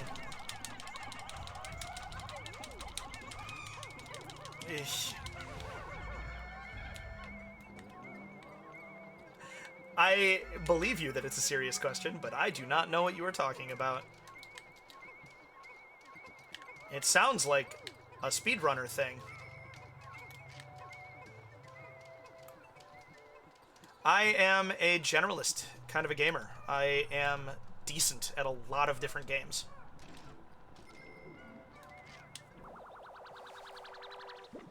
Ujidani. Crystallized telekinesis. I was talking about these earlier.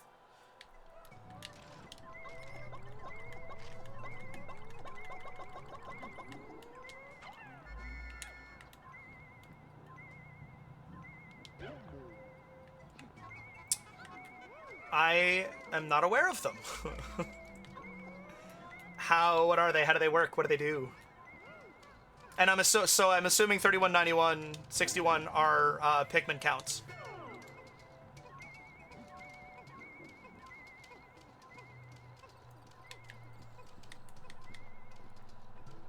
Oh, interesting. Does this have to do with a mechanic like in 1 where different bosses spawned on different numbered days?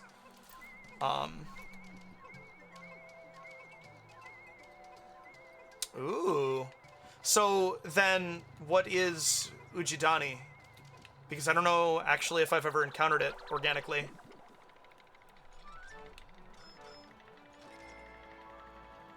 It's the Leviathan feather. Small ticks. Do they have an English name that I just am not connecting to a Japanese name?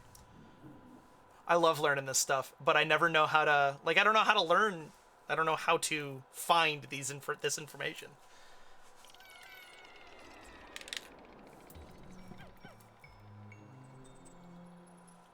Ah.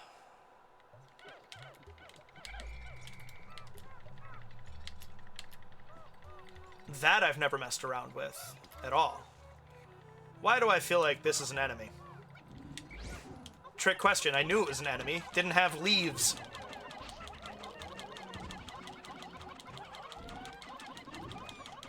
Yeah, took my eyes off the road for a second. Didn't realize I was missing. Don't worry, I know I'm bad.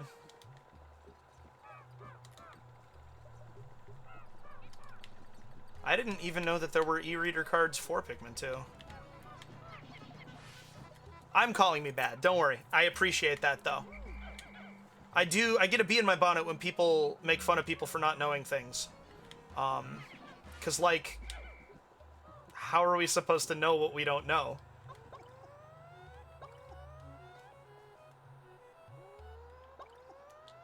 Yeah, I imagine it's, like, a very specific proprietary...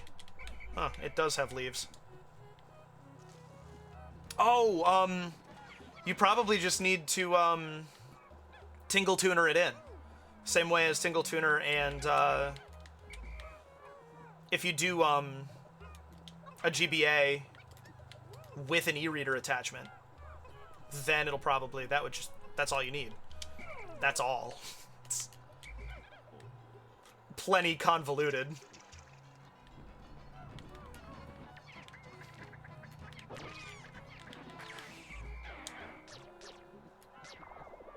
Ha. Yes! Sushi! Yeah, I did not know that there was e-reader compatibility for this game. It's wild.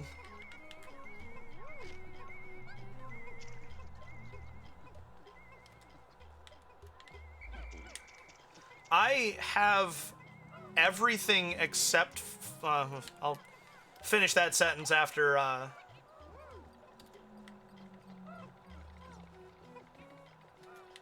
after ads are done.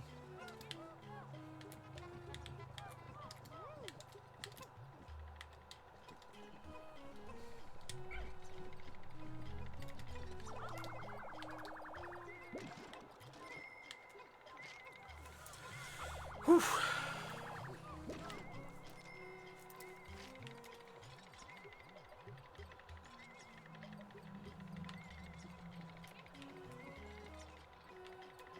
Oh, welcome back. I own everything but the e-reader. I don't think I've ever even seen an e-reader in real life. But I have, physical... I have a Game Boy Advance. It's in my background. Next to the Game Boy Original. Oh, it fell over. Taste sensation! Can confirm. And then I actually have a Game Boy Micro over there, too. And then, I have the Cord and a Wii. And Pikmin 2. That was too many.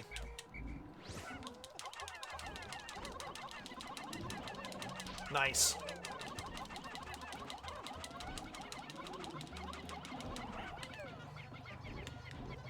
No, like I said, I'm kind of bad, so I'm saving them for Every time I bring them back to the surface, I'm not taking them back out of my ship.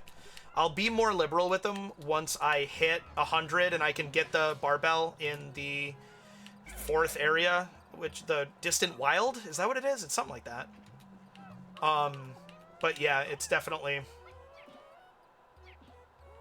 How often... The Wistful Wild. How often do the flowers respawn? I've never been able to really totally figure it out.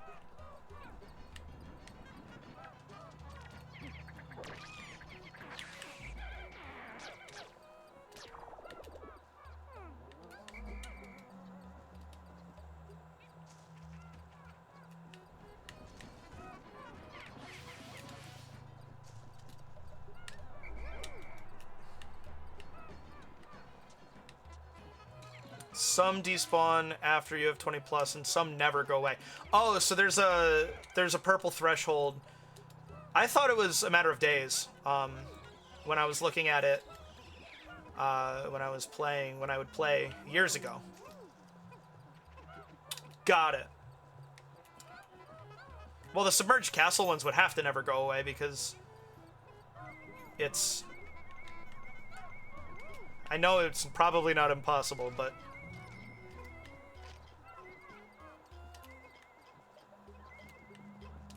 Yeah, on day 2?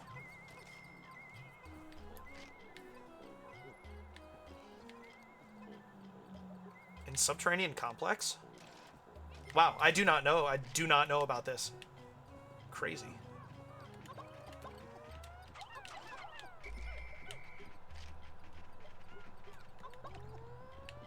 Ugh. It's slippery.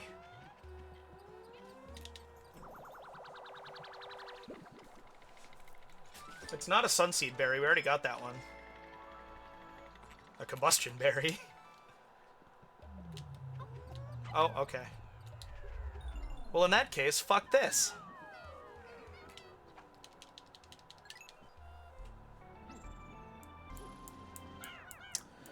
Are there any Queen Candy Pop buds? How do you get a reasonable amount of Pikmin in there day 2 when... you know, you need blue Pikmin to get over there. Echo, what's got you riled up? Cats, man, who knows? Because you can just keep going in. Emergence Cave will let you grind up to 29.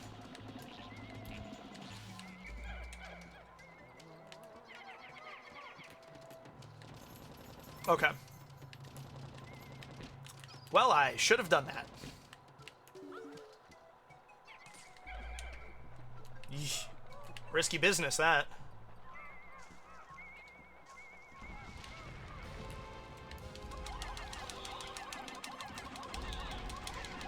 The way that I like to characterize my gameplay, in everything is clean casual. I don't know everything, all the nuance and all the little tricks and everything in most games. However, I can execute casual strats consistently and with, you know, a reasonable amount of difficulty. I love that, and I love hearing these things too, because there are always little tricks that I can implement. Meat satchel.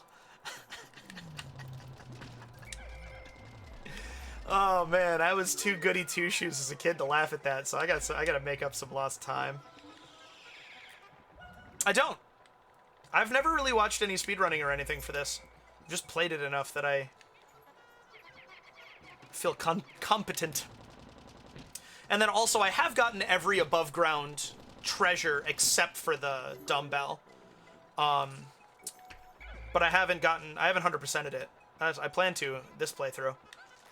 So I feel confident that I'll be able to get all of the treasures in the caves, just because it's so contained that it's like, all right, even if I don't know what it is already, I can still be like, all right, I know where to look, and I know how this game hides things, so.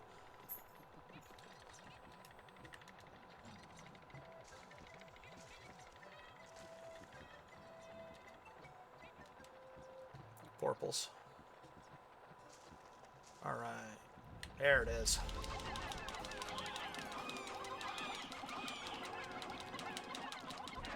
Oh, that was bad.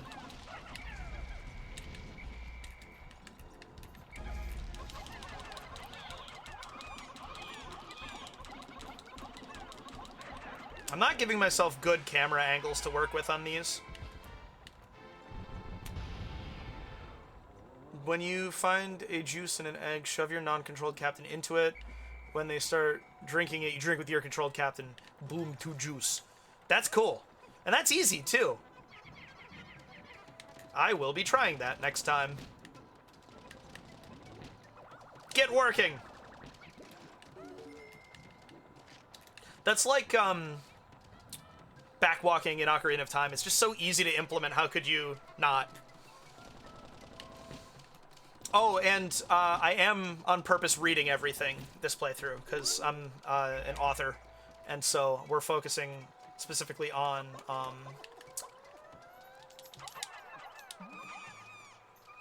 the writing. If both are controlled at once, the lesser controlled one won't drink it. So, like right now, how I have both of them controlled, it would only be Olimar. Yeah, cool.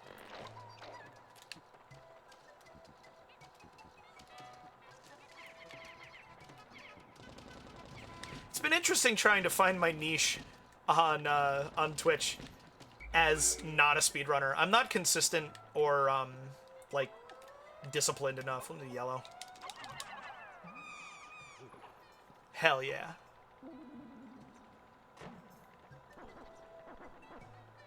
Hello again, Snarky O'Sharky. How are things on the other side of the world? A little in-joke there.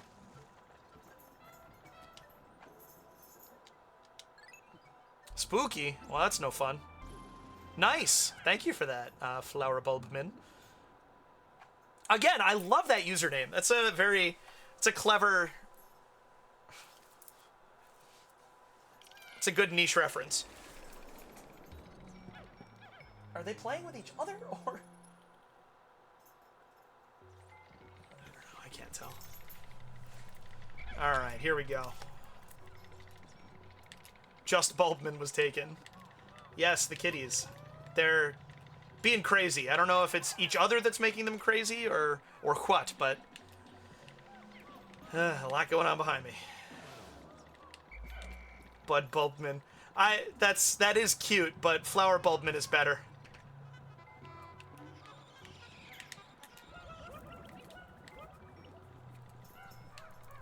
They definitely do.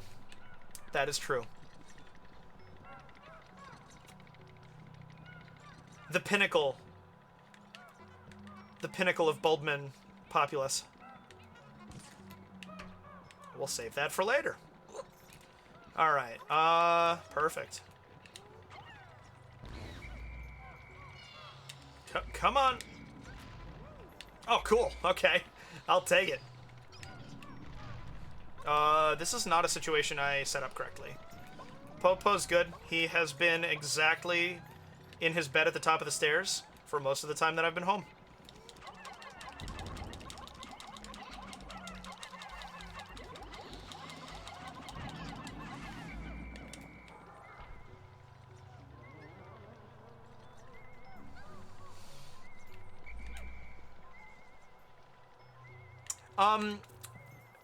There's not an amount of damage that a flower can take to go to a bud. It's always either flower or straight back to leaf.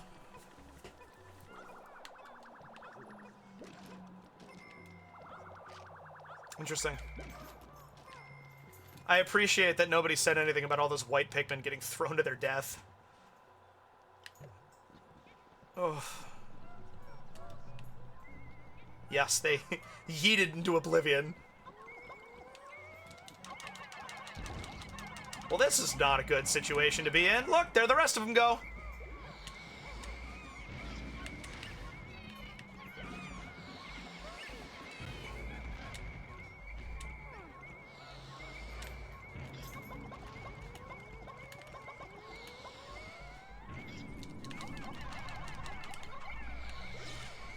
Oh boy.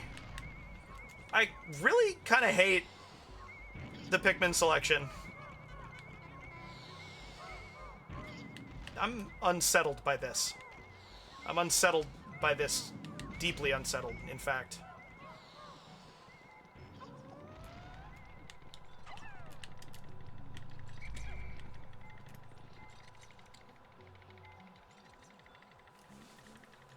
Peach!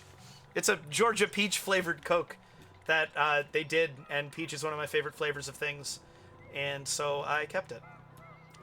I don't even know why. It just makes me happy. The beer bottle next to it was a wedding gift from my uncle. A brewery in his area did a truly delectable strong-ass stout. Oh.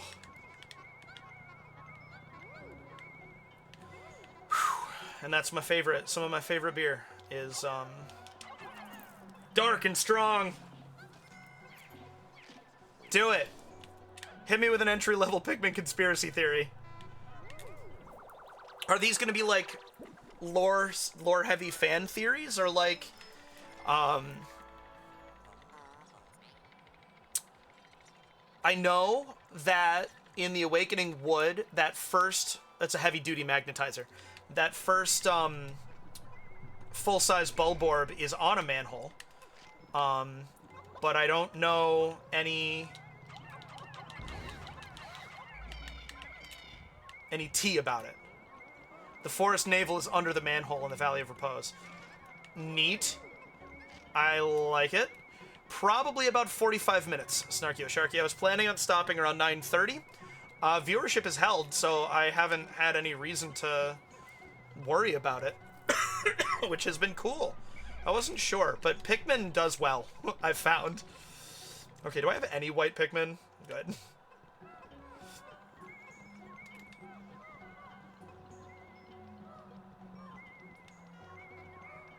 Oh, that theory probably comes from the fact that the Forest Navel isn't represented in 2, and...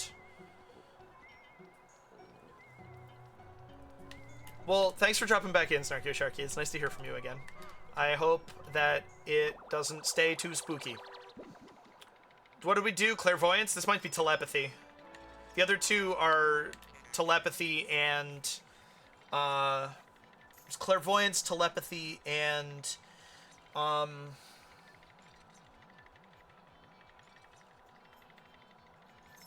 What's... Psychokinesis, I think. Something like that. I certainly will. I certainly will call you later. Dear Snarky. Dear Sharky.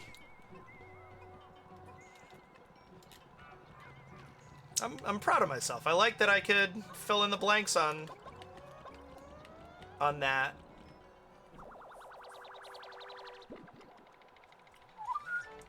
Cupid's grenade!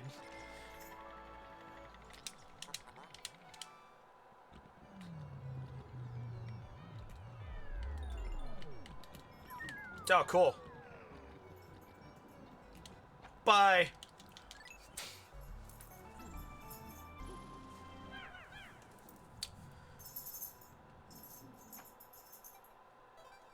On the city street that is Valley of Repose.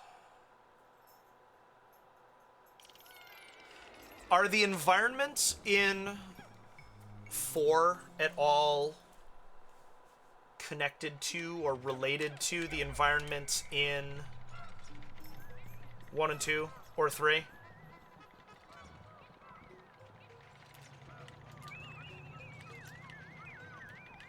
That's cool.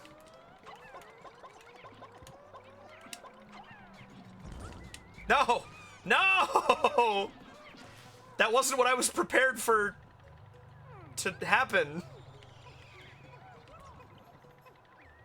Completely disconnected besides references like that cave. So, I don't know what you're talking about, but I'm okay with that. Stick around, I will be playing it. Not necessarily, probably not on stream, because I game slow. I was talking about that earlier.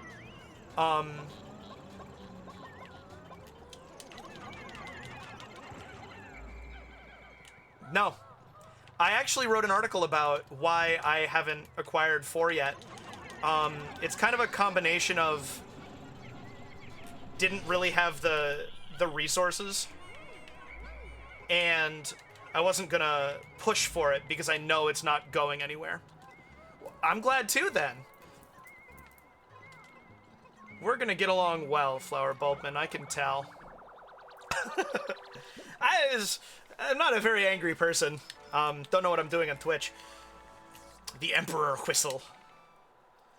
But, I'm disappointed, definitely.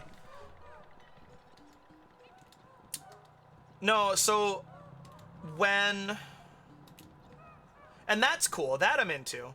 But that's not geographic, really.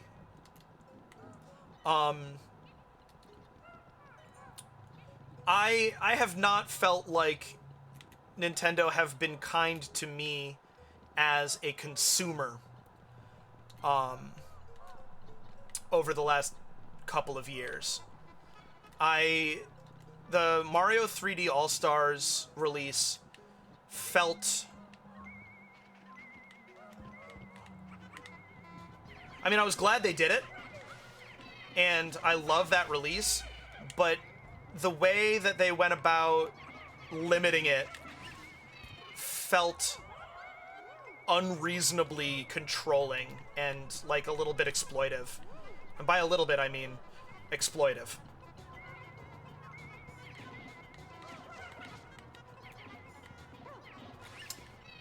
And it created this possibility that if I don't buy things I'm interested in... Telekinesis? Clairvoyance. What was the first one I got? It must have been telekinesis. I don't know. I said clairvoyance. I took clairvoyance as a given every time. If I don't buy these games instantly, then I might miss my opportunity to get them ever. And that feels shitty. Oh, wait, hold on. There we go. Those 2 Pocos are going to change everything. I haven't finished the story in Tears of the Kingdom yet, which I'm a huge Zelda fan, and I got that, I pre-ordered it, got it new, and... Are they actually? That's awesome.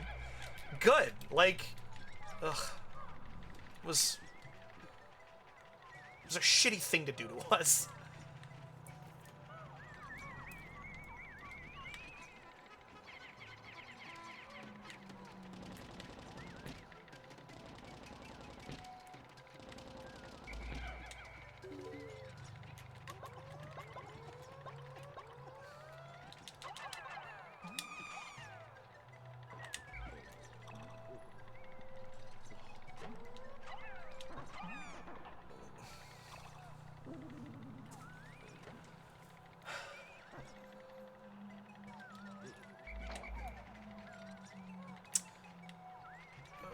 We're in an ad break right now, and then we'll talk about that.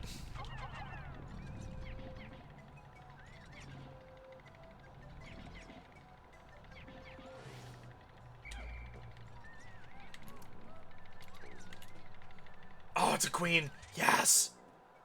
Olimar. All right, yellow to blue. All right, welcome back. GameStop's slogan is power to the players. And I stopped believing in that when I wanted to...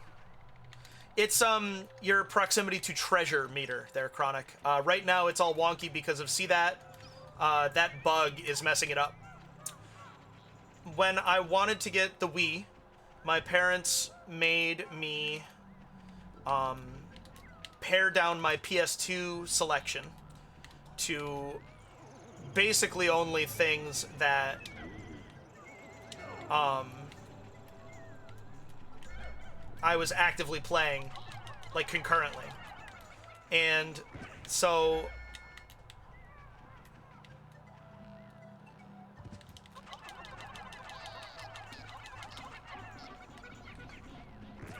That is what this is called, right? Is a bumbling snitch bug? I can't remember its actual name.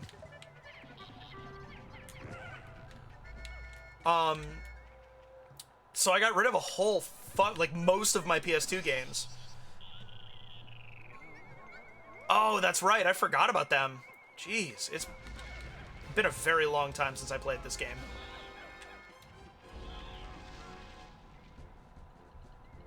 The file name for it is Demon. That's accurate. That's correct. Now, don't throw Pikmin into the water.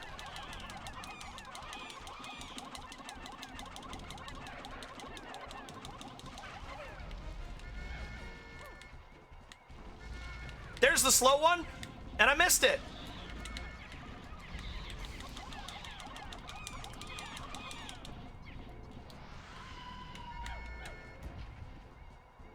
All right. Are those mochi? I never could figure out what they are. Now as an adult, I actually feel like I recognize it.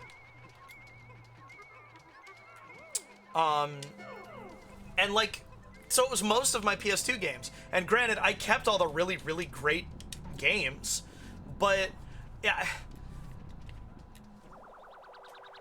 didn't even get me enough. I don't think it even got me enough for a brand new full price game. Triple Sugar Threat.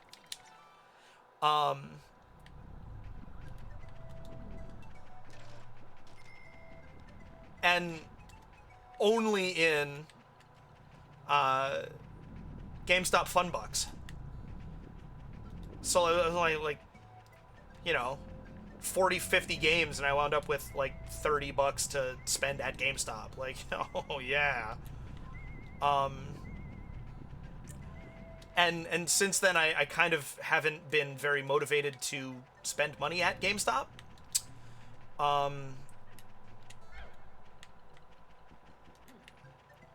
then the other piece of it is, like, I care about the quality of my things as a collector, and those damn stickers. What year was that? How old was the Switch? I'm going to be outraged at your answer, regardless. Yeah. Oh, unbelievable. And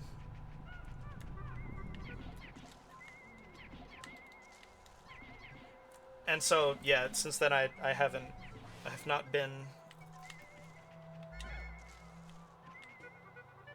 frequented GameStop. Well, and then on top of that, the fact that they charge the same for oh, it's there. The fact that they charge the same for just a disc, and for a full, you know, game in box like new with manual, those two things are not worth the same amount in any way. Somehow never running out of bootleg Game Boy pillows. That is a redeeming quality. But so, I haven't finished Tears of the Kingdom yet. Like, I'm not gonna 100% that game in this decade, probably. Like, it's not different enough from Breath of the Wild that I'm motivated to. It's fucking gigantic, and I played the shit out of Breath of the Wild. It was a fresh Zelda experience.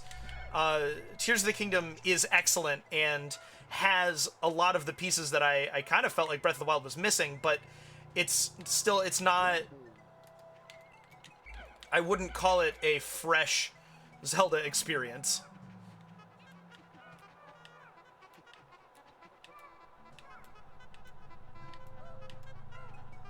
Come on, there we go.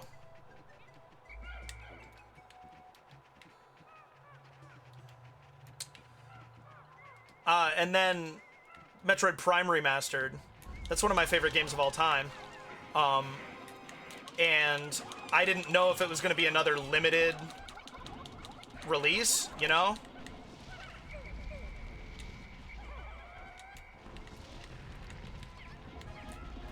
one red Pikmin on the face was all I needed for that.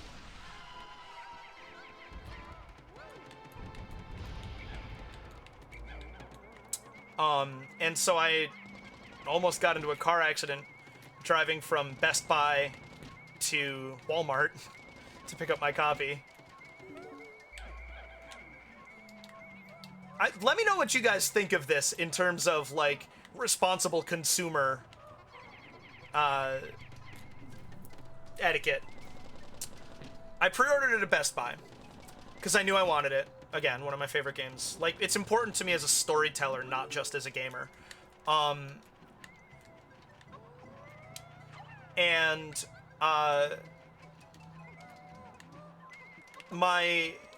card got declined when... Oh, fuck. Okay. My card got declined when I went to... Or at the critical moment, and I couldn't correct it in time.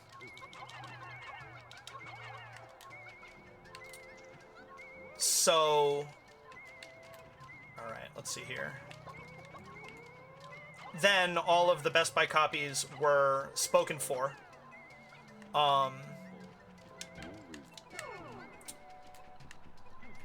This is fine. How many do I need? Shit, dude. Okay. Yeah, perfect. Yep, perfect.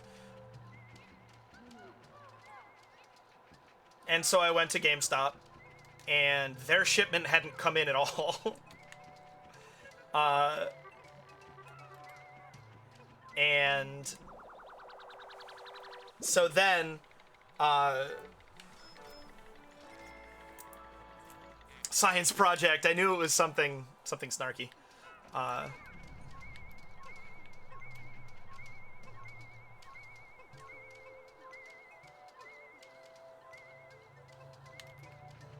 Jeez.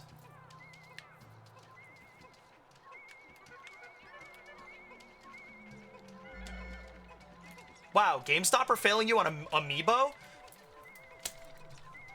It's like they don't even care about us.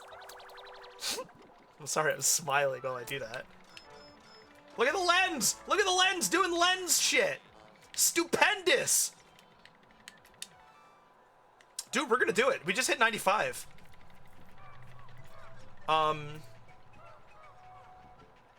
I was hoping to break 10K. I did 50K in my last session. I was hoping to break, or I did 5K in my last session. I was hoping to break 10. Looks like we're gonna do it. Before I change Pikmin colors, I want to see just how many I need to do.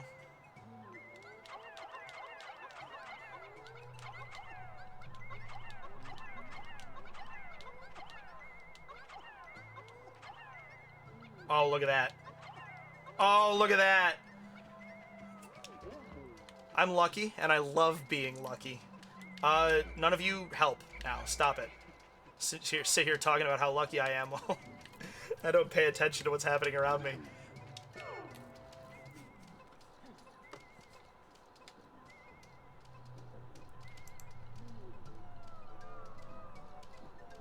Unspeakable Wonder?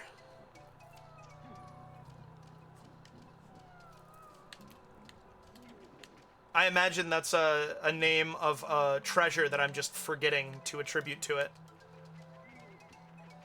Oh, yeah. Did you just see me get that? I got it without killing the cannon beetle. And then I did after the fact, but yeah, it sucks to get. It's a dumb setup. Are you playing on Switch, or are you GameCube version?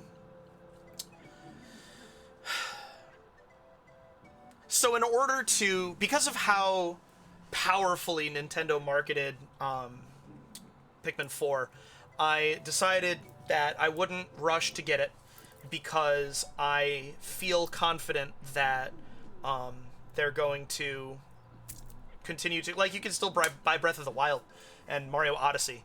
I know it's no Breath of the Wild or Mario Odyssey as far as Nintendo bigwigs are concerned, but it'll still be available for a long time. The Salivatrix, one of my favorite names that I didn't remember.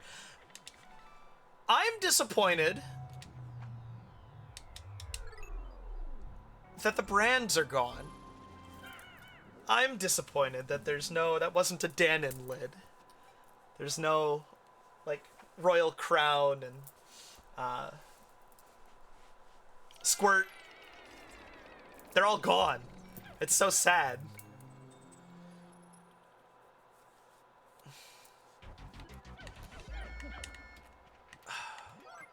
Oh, cool, Flower Bulbman, me too.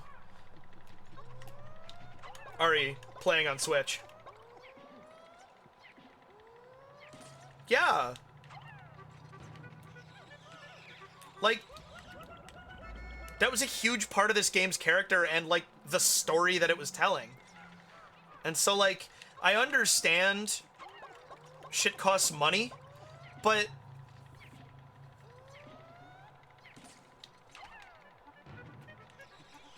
Pokemon can afford it.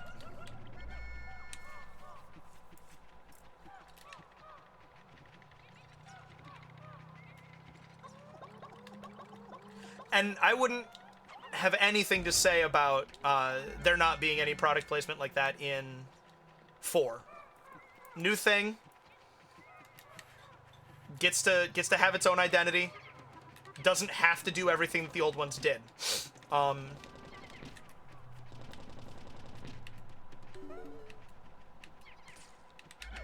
But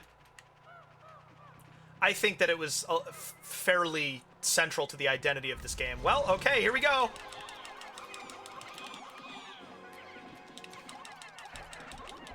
Okay. I do not know the strategy for this boss. I'm just gonna have to wing it. No pun intended. Ah, there it was! I needed that!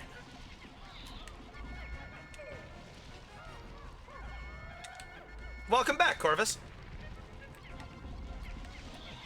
The pileated Snagrit. Okay, so it's always gonna be slow to leave the ground. Nope, not always. Ha, you missed, motherfucker. Ah!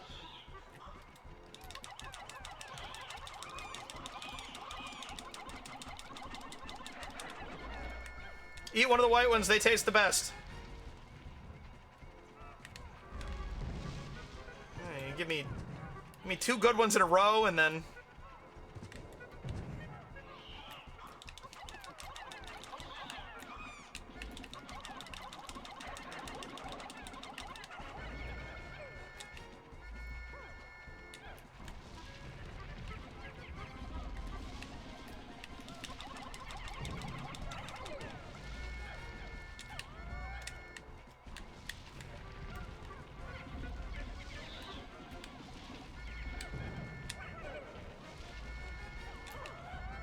Only got 1 foot.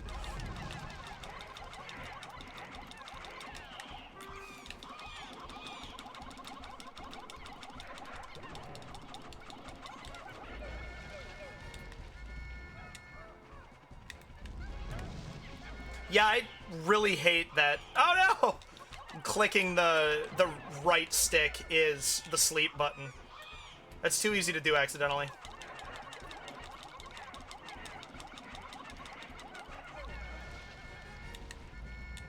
Give me a slow one. Give me a slow one. Nope. Okay.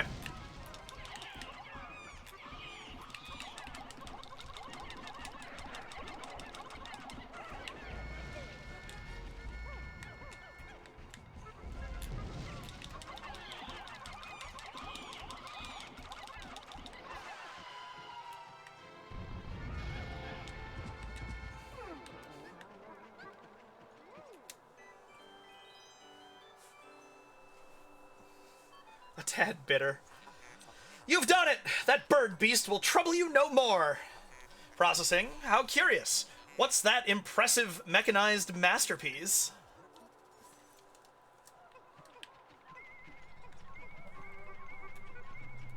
Evolution can't be wrong, Corvus. Corvus? You belong here. I guess...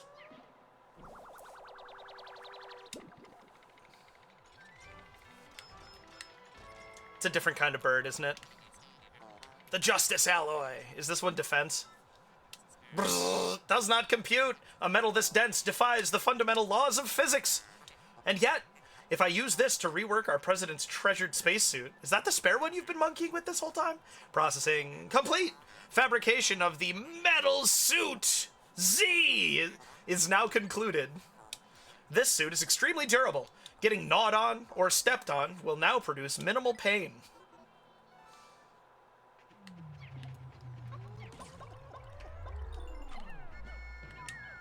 We'll get the rest of our Pikmin before we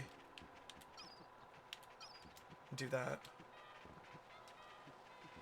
Ah, Queen Candy Pop Bud. Metal Suit Z.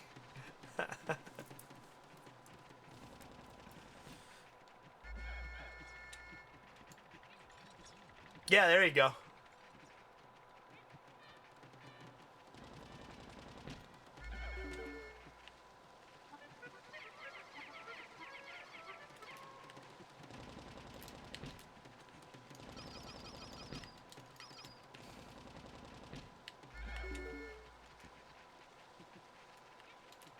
Next time on Metal Suit Z.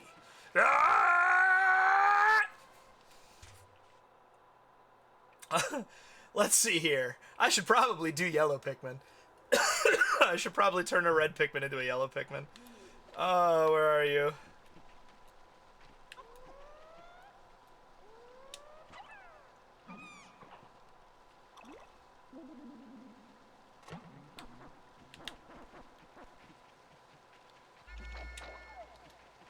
Nice! The perfect number of Pikmin.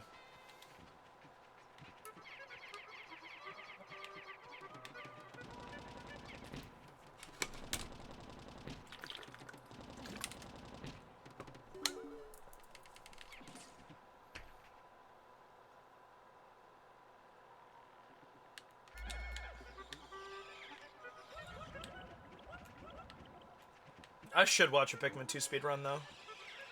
Very interested to see. Very interested to see. What? Okay, so what's the standard any % goal?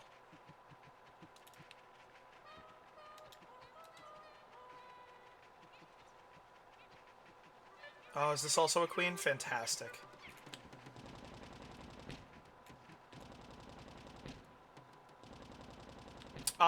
Probably best not to think about it.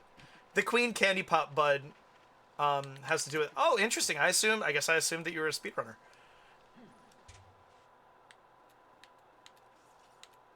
You and I will get along splendidly. Alright. I still don't have over 100 yellow Pikmin, so we're doing another red to yellow. I just ka-chow. No! No! Ah, well, you know what? You never complain about more red Pikmin. They're very, very useful.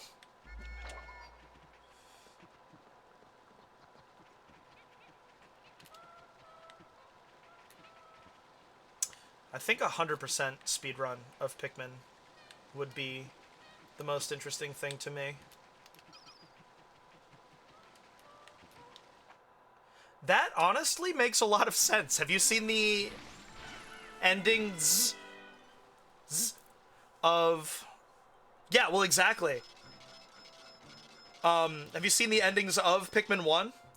Look at that, 96! We're not going to do it today. I have a lot to read now, and so... I suppose we'll start next session with, topping 10,000.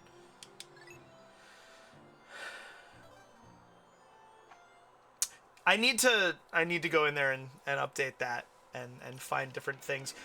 When I do, that'll come in handy next time I do crowd control.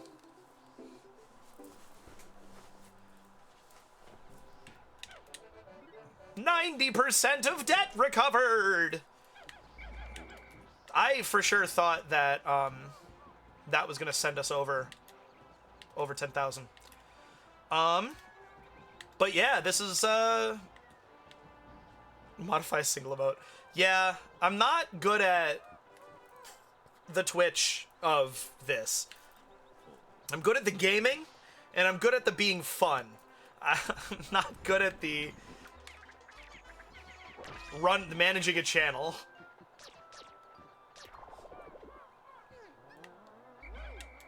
Oh no, take that. I do want that. I don't care what color it is, except red. Anything but red. What are you doing?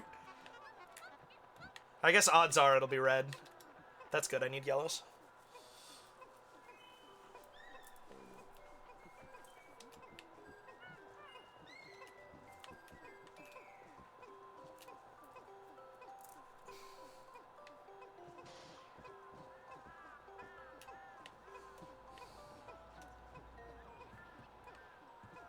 Oh, wait, hold on. Oh, I have to plug a phone. It doesn't matter. I did this already.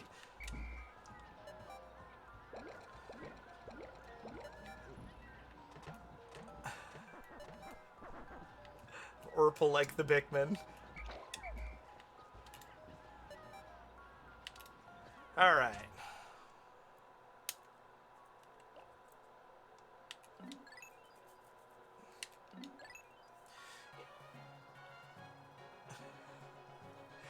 If I had actually cleared out the subterranean or the submerged castle, then I probably would have. But I let my nerves get the best of me. That the water wraith really gets ya. Oh man.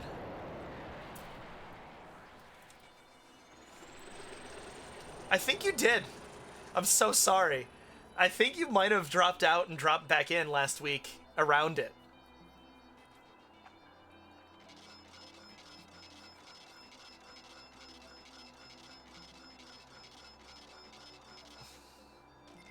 $96.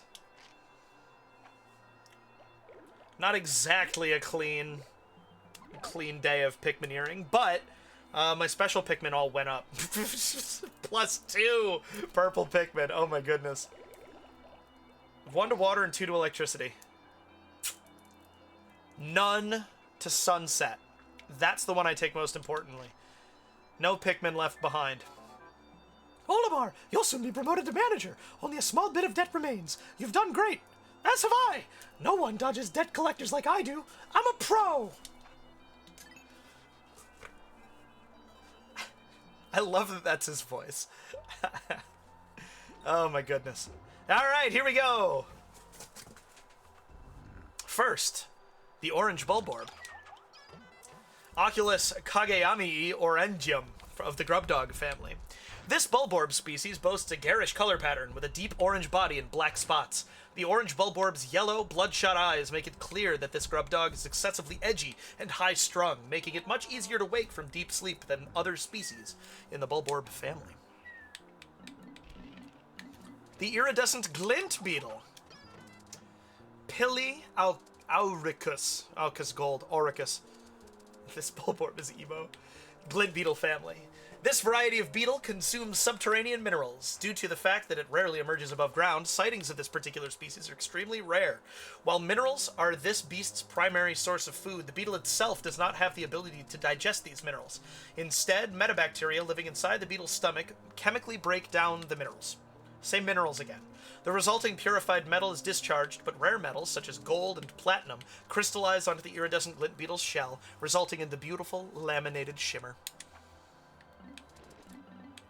This is the antenna beetle. I could not remember that. Mesmeri Ryocontra of the Kettlebug family. This creature is able to control the Pikmin by way of the peculiar frequency of its roar, but its only objective seems to be defensive in nature, as it stops Pikmin from attacking and forces them to run away. This beast prefers humid, dimly lit environments and has been known to inhabit empty and discarded containers. For this reason, it's wise to thoroughly ventilate any specimens that are recovered. Lifting off with one of these creatures in the hold can lead to a rupturing of the specimen during decompression, resulting in an explosive mess. Ugh. Oh, the humble glow stem. Nocturnica Illuminati of the Glowcap family. Although they are obviously unrelated, the glowstem bears a striking resemblance to the streetlights on Hakatate. It is highly possible that glowstems could be a relic of some unknown civilization beyond the scope of our imagination. We did do the Emperor Bulblax today. Oculus Supremus, Grubdog family. The largest member of the grub dog family is normally found buried in the ground with only the stalks of its eyes exposed. This camouflage allows the predator to surprise smaller creatures and use its long, adhesive tongue to capture prey. The thick hide and angular hump give the organism a distinct rock-like quality. During the rainy season, moss grows freely on its hump, making it nearly impossible to distinguish this lethal predator from a stone. I did just say Illuminati. I was wondering how you guys are going to react to that.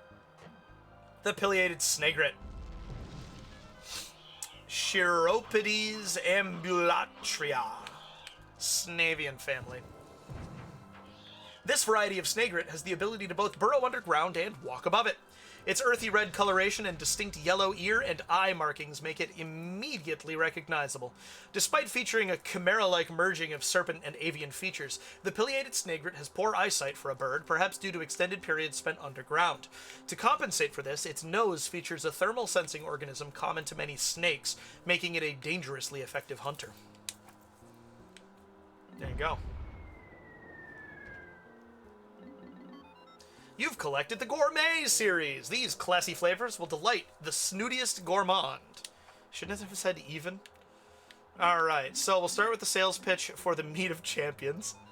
Think you can eat it all? Then start eating!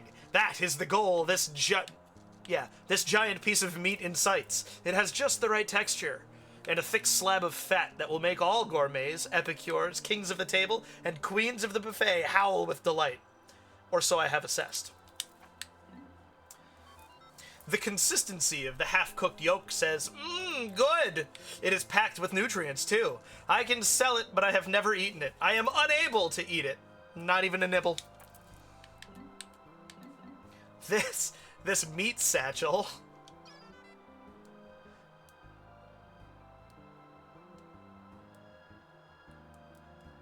Fascinating. This wand of meat makes me inexplicably hungry. The parts used to produce it seem to be of ambiguous origin and questionable quality, yet it calls to me. Maybe I'll just have one bite. Those who hunger for meat, will you hear the call? This will lure you to the beast feast. Meat satchel.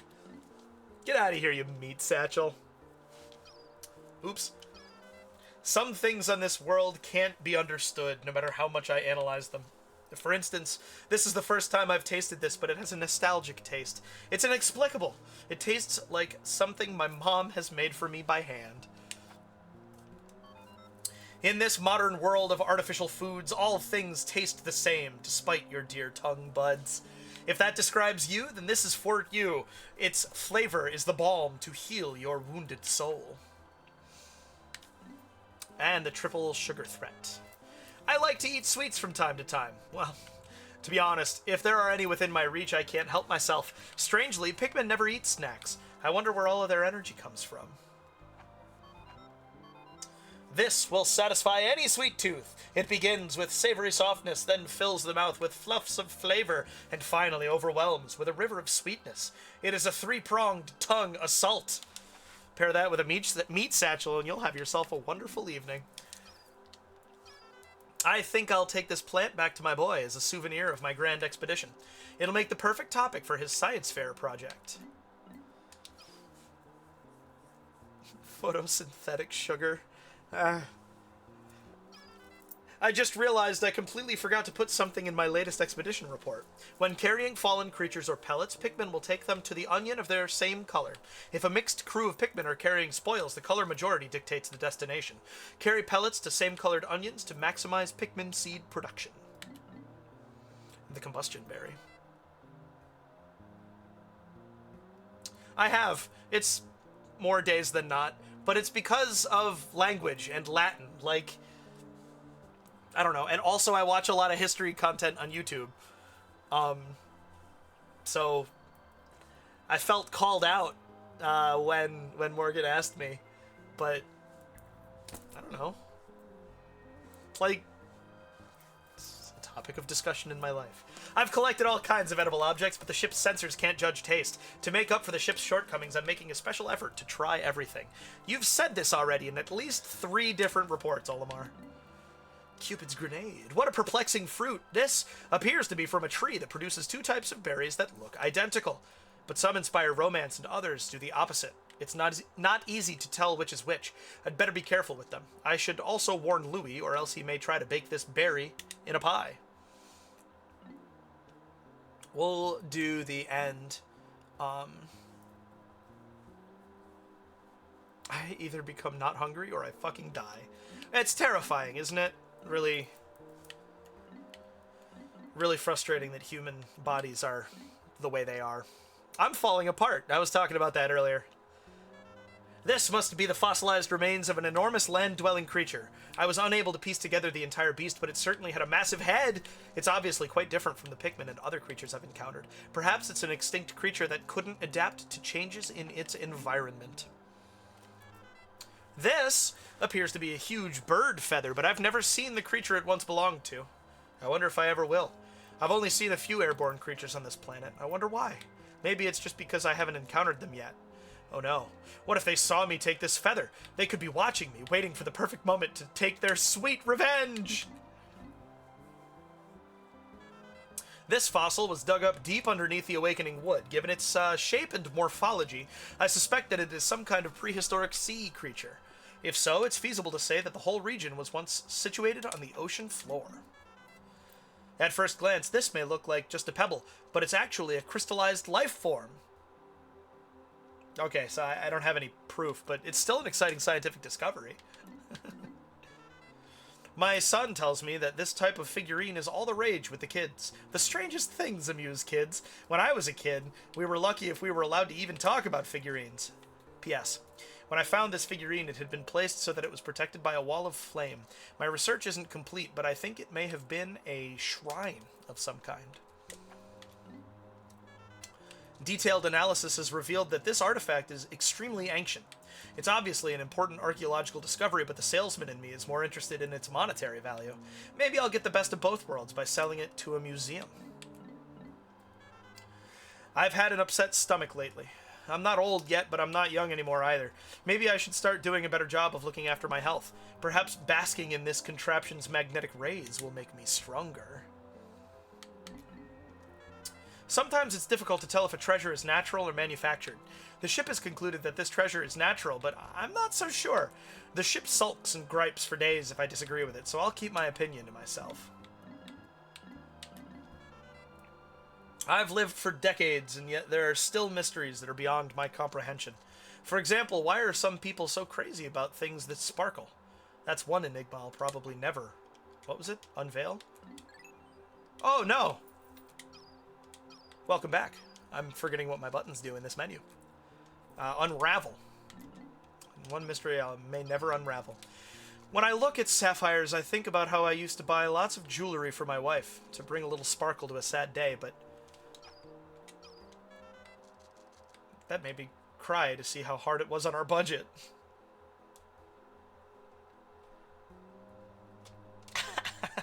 That's such a shame. Happy half birthday-ish last month, though. So that's fun, at least. Lately, it seems that my daughter has been admiring my wife's ring. For now, she's satisfied with her cheap toy ring, but when she gets bigger... I love watching her grow up, but it also makes me fearful for my wallet. See, I told you I had it. Telepathy, telekinesis, and clairvoyance. I speculate that this crystal is in fact highly intelligent. It must possess telepathic powers. When I peer into it, the reflection of my face is bright red. It must be sensing my stress. Tomorrow, I think I'll sleep through the whole day. Crystallized telekinesis. The Pikmin are always staring at me. It's nice to see that they look up to me, but it's becoming unnerving. Sometimes I want to hide away in the ship just to escape their beady eyes. Trying to sort out the 5 different colors of Pikmin is giving me a headache. I'll be a much better tactician if I take a moment to study each Pikmin's unique abilities. Red Pikmin immune to fire, purple Pikmin strong and heavy bruisers that can lift big loads. Q sniggering at big loads.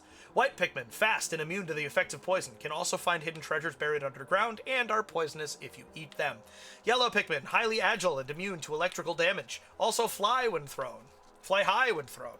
Blue Pikmin, thrive in water. Phew! It should be easy to identify each Pikmin's abilities based on their color.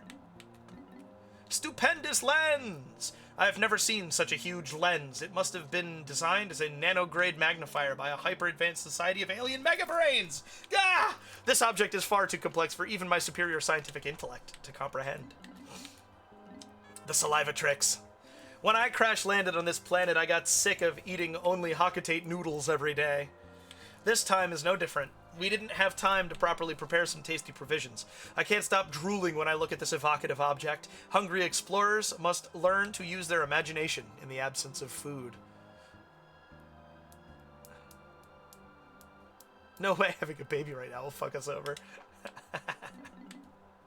That's true of a lot of apocalyptic media, isn't it? The hell are you doing? I found this marvelous forged courage alloy in a hole swarming with bulborbs. On that adventure, I even clashed with an Emperor Bulblax. In honor of my triumph over that appalling beast, I named the hole the Bulblax Kingdom.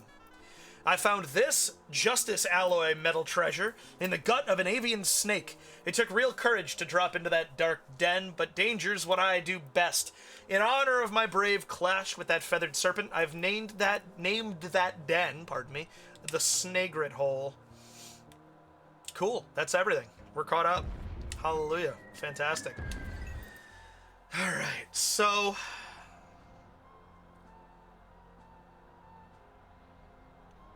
there's the shuttlecock.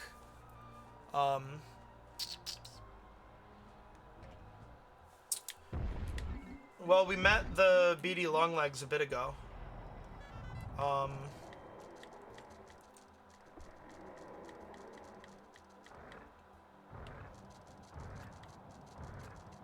It is time for the end of the stream. I'm getting quite hungry.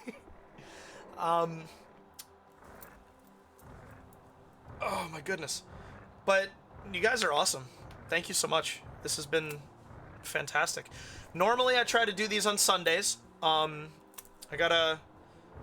wish I could make enough money doing this that I didn't have to do anything else for work. That would be awesome. Someday, maybe. I appreciate it. I agree. I had a fantastic time.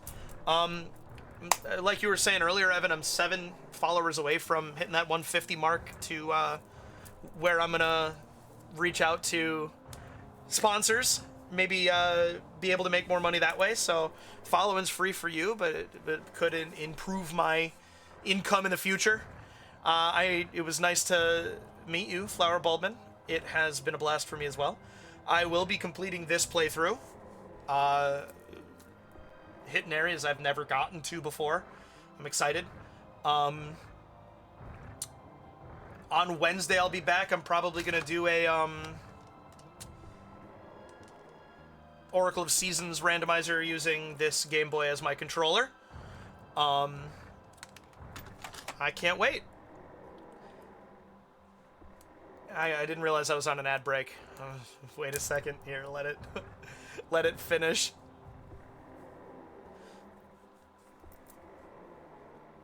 It says ad break in progress.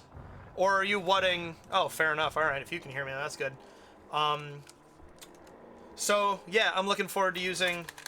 It's got this cartridge that came with a USB dongle, and so it'll be a wireless controller. I did a test playthrough, and it went really well. So that'll be my next randomizer. I'll set up a vote on Discord for what my next longer randomizer after that will be.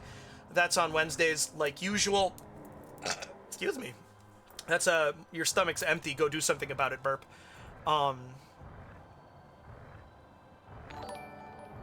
Hooray! Thank you for the follow, Flower Bulbman. Discord. There's a link on my Twitch profile. There should be. There is. There is. I'm confident. Like I said, I'm bad at the Twitch of it all. Now I'm 6 away. You're right. 144. What a time to be alive. Oh, that's the wrong... Did I... Okay. I'm trying to do so many different things, I forget what things I've updated and what I haven't. So only one of my lights is actually doing it for snow on that one. I'm sorry about that, but I'll. Can I refund it? No. Okay. Hopefully have time to look into that. There's so many things. But it's okay. I'll see you in Discord, Flower Bulbman. I'm stalling because this is what I do at the end of every gaming session, regardless of whether it's 2 a.m. or, like, people are, still watching or whatever. You too. I will see, hopefully, every single one of you Wednesday afternoon, but I know that that's not how life works. So, I'll be back with more Pikmin on Sunday, and maybe I'll stream Apex Legends with my sister and my brother-in-law on Thursday. We'll see what they're feeling, see if they're into it. I love you all. I'll see you all then. Peace. Oh, and Lacuna GMS, the raid. Thank you so much. I forgot about that. I gotta message him. Yes, go to bed. I'm sorry I kept you awake. See you soon. Bye, all.